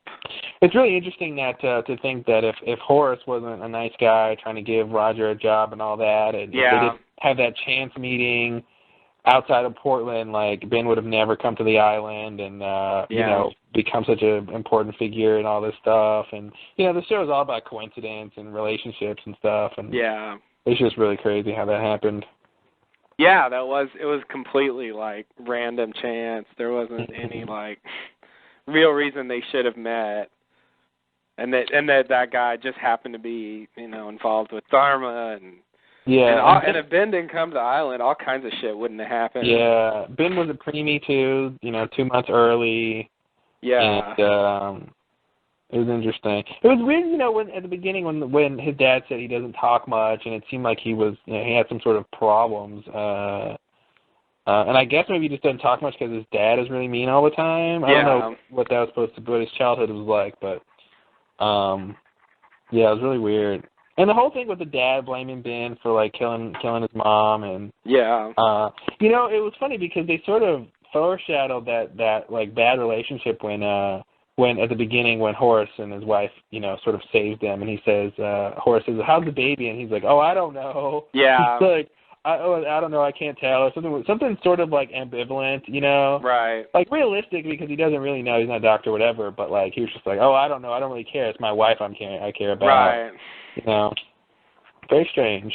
Yeah. I didn't actually think about that, but that's what that is. Mhm. They're doing a little, yeah. From the very beginning, he didn't care about the kid, and was just pissed at it for killing the. Yeah. I did like that scene too when he's like, "Can you hold the baby? Can you hold it tight?" And I'm like, I thought he was gonna leave her, and he just wanted her to hold the baby. But then he picks her up, and they're running. I'm like, "Oh my gosh, he's gonna drop the baby!" I know, that's what I thought too. I'm like, this is why Ben is insane. He was dropped on his head when he was a kid. Yeah. I really thought she was just going to drop the baby. But yeah, actually, I thought they were on the island, and I thought they were going to drop him, and then, the others were going to come take him or something. That's what I saw. Like, he was going to run back to a medical place and, discover that she accidentally dropped the baby, and and he's like, "Oh, no, where's the baby?" And they can't find it, and the others took it, and that could have almost worked if a baby could realistically survive a fall like that. Yeah.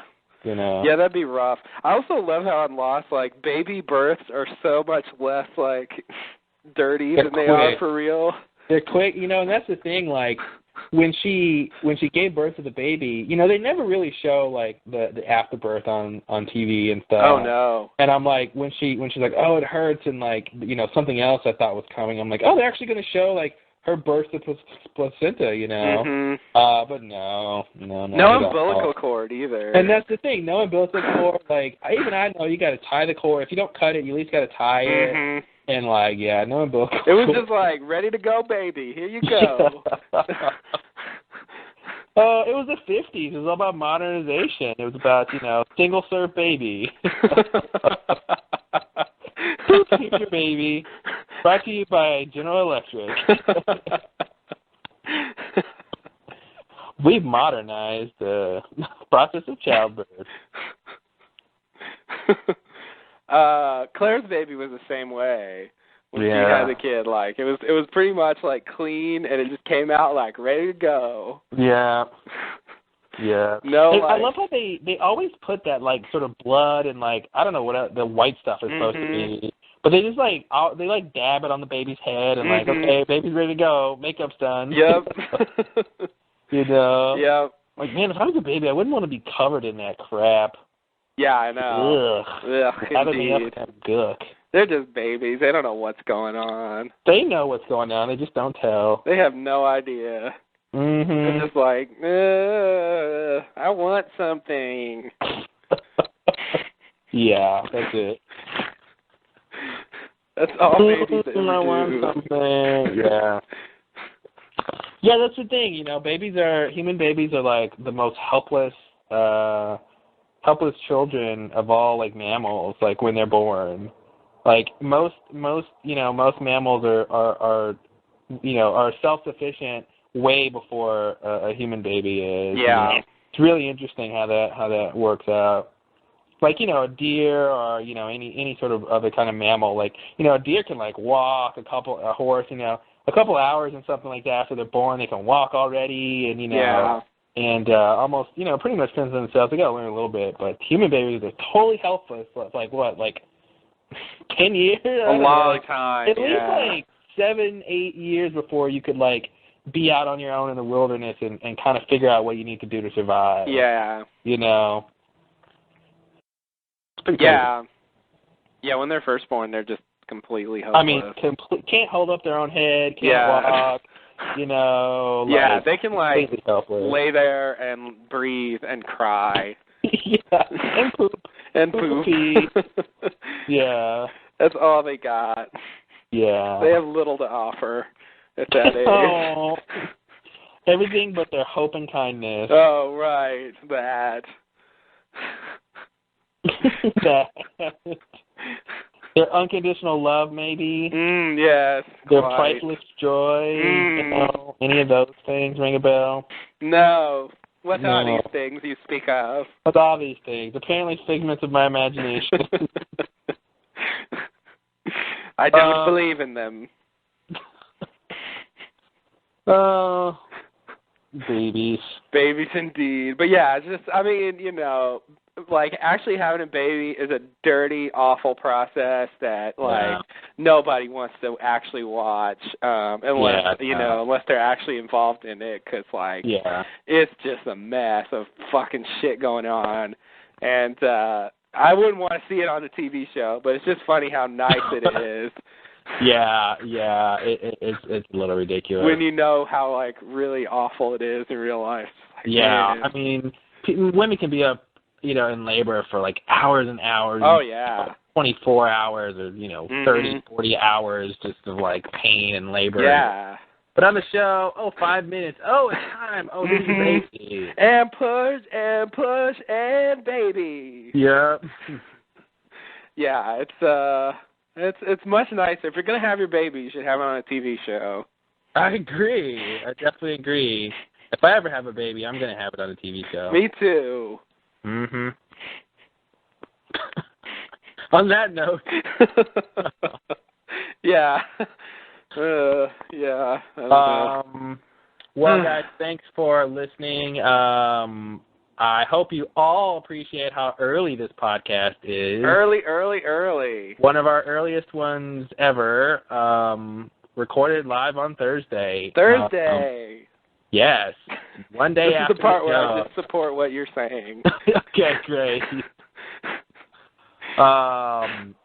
So we know the last couple podcasts have been extraordinarily late, so we wanted to get this one out early, and plus we couldn't wait to talk about it. Yeah, this is one of those where as soon as you see it, you just want to talk a lot about it because it raised all kinds of questions and answered all kinds of questions. And yeah. Oh man, it was full of shit, and definitely not in a bad way though. Full of good shit. Full of good shit, indeed. And and really definitely one of the best episodes of the season, if not the best episode of the season. So yeah, and so I'm glad. Plus we had the time to do it today, which was good. So which is good, yeah. Magical culmination of various factors. Yeah, synchronicity. There we go. Mm-hmm. Serendipity. I don't know another word for that. Luck. Okay. I don't know. Good timing. Good timing. There we go. Okay, you already said synchronicity. Never mind. Okay. Well, next week we're gonna have. Let's see. We have two more podcasts, right? Indeed. Yeah. Of the regular season. Yeah. The regular season. So we'll be back next week, of course, with what is it? Greatest hits. Great. It sounds like an awful episode. Just the title is just like, I feel like it's going to be like a backstory about what's that band, that fake band on the show, Jackson something. Oh, Geronimo Jackson. Yeah, I feel like it's like got something to do with Geronimo Jackson or something. Jacob's the lead singer of Geronimo Jackson. Oh God. Help me get another record deal. Oh no. Help me put my music on iTunes. Oh no. I really know how to ruin a show, don't I? I really do. I want to hit again. If anybody out there needs help ruining their TV shows, I'm available. Definitely available. I can tell you exactly how to lose your audience. I want to be number one on the Billboard chart.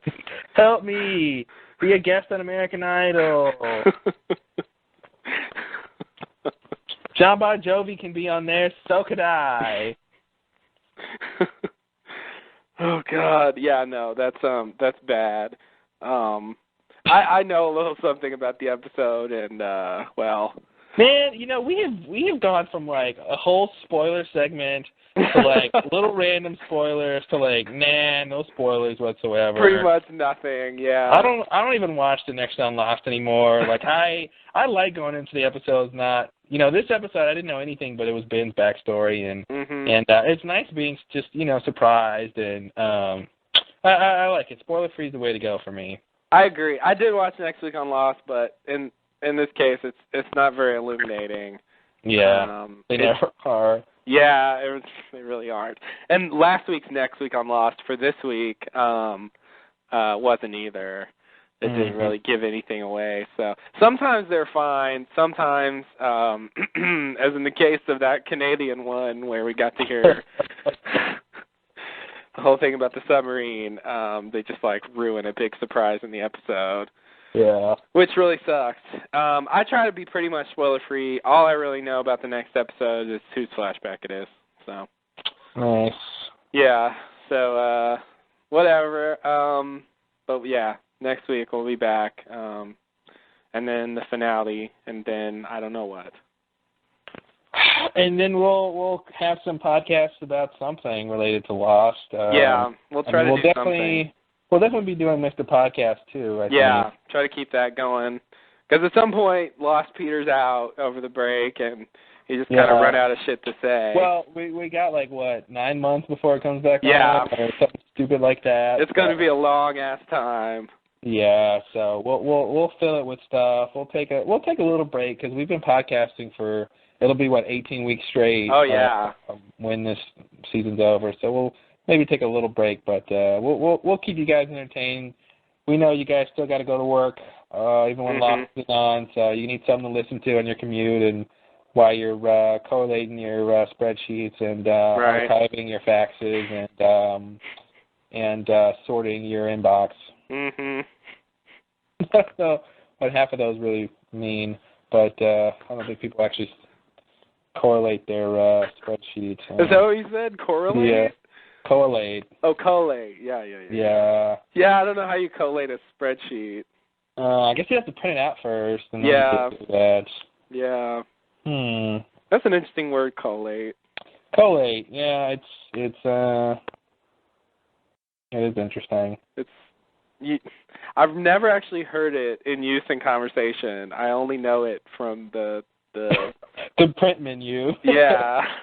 Yeah, that's the only, no one ever, I think I heard that on a show once, some movie or somebody said, we need to, actually, you know what, I think I was doing some job and they had us do that. They had all these papers we needed to collate, and I think they actually said that. They were like, we need to collate these papers. I'm like, huh? What?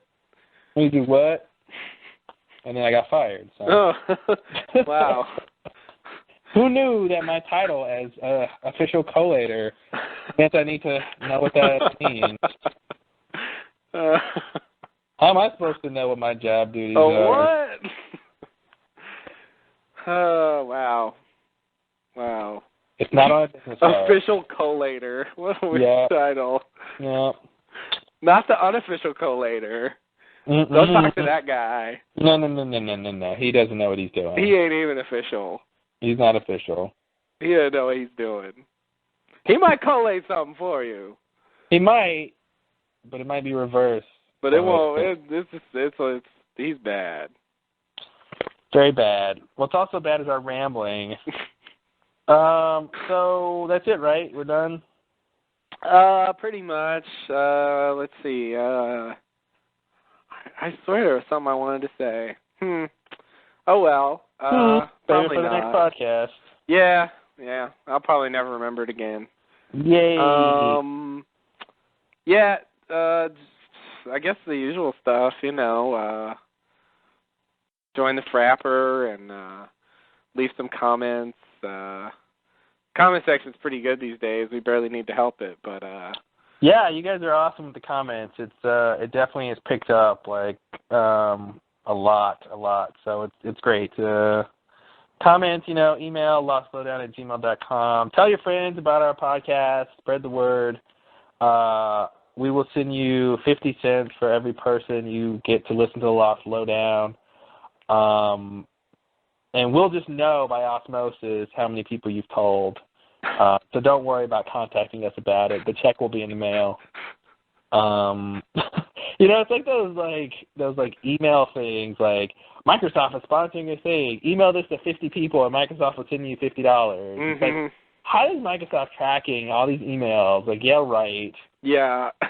My sister sent me something like that, and I had to explain to her that this isn't true. And Oh. I mean, she was like 11 at the time, so I'm like, you know. Oh. I'm like, there's no way they can track that. Like, it's just a thing, and you know, it's just like a forward she got from somebody. I'm like, don't be one of those people who forwards, you know. Mhm. Like, you got to be one of the person who stops the forward in its track. You know what I read on YouTube a lot? Like, I've been on there looking at stuff. Why are you reading videos? No, hold on.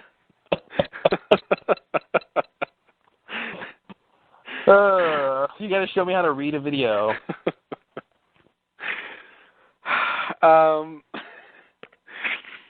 I had to let that sit for a second. The comments, I mean, of course. Oh, okay.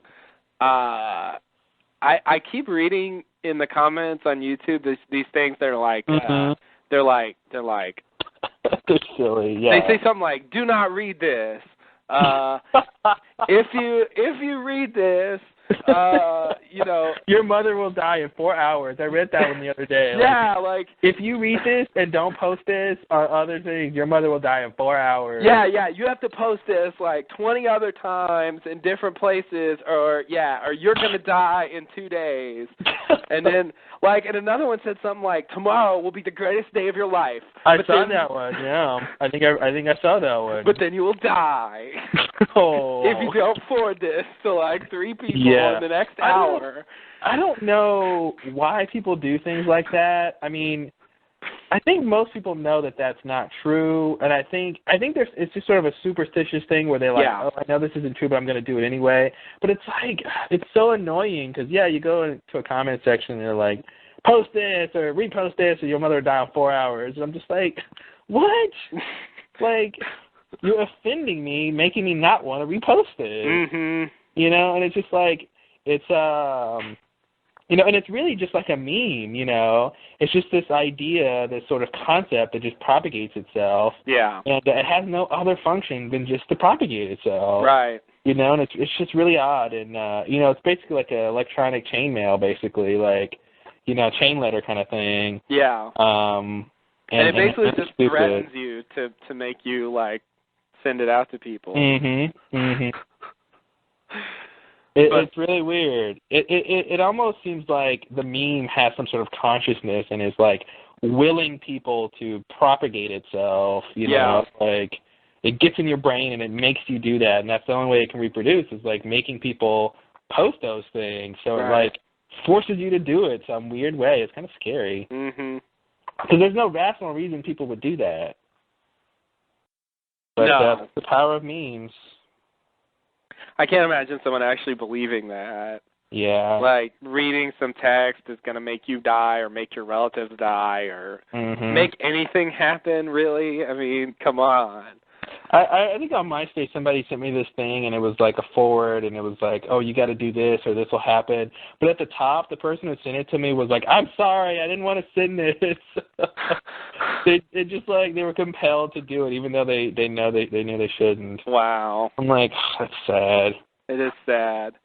It is sad. I think a lot of people are superstitious. I think some people might just enjoy like putting that out there. Just for, you know, the idea that they might get people with it. Yeah. Because it has to start somewhere. It seems like a very old-fashioned thing, and it seems like this day and age people shouldn't fall for that. Yeah. But I do.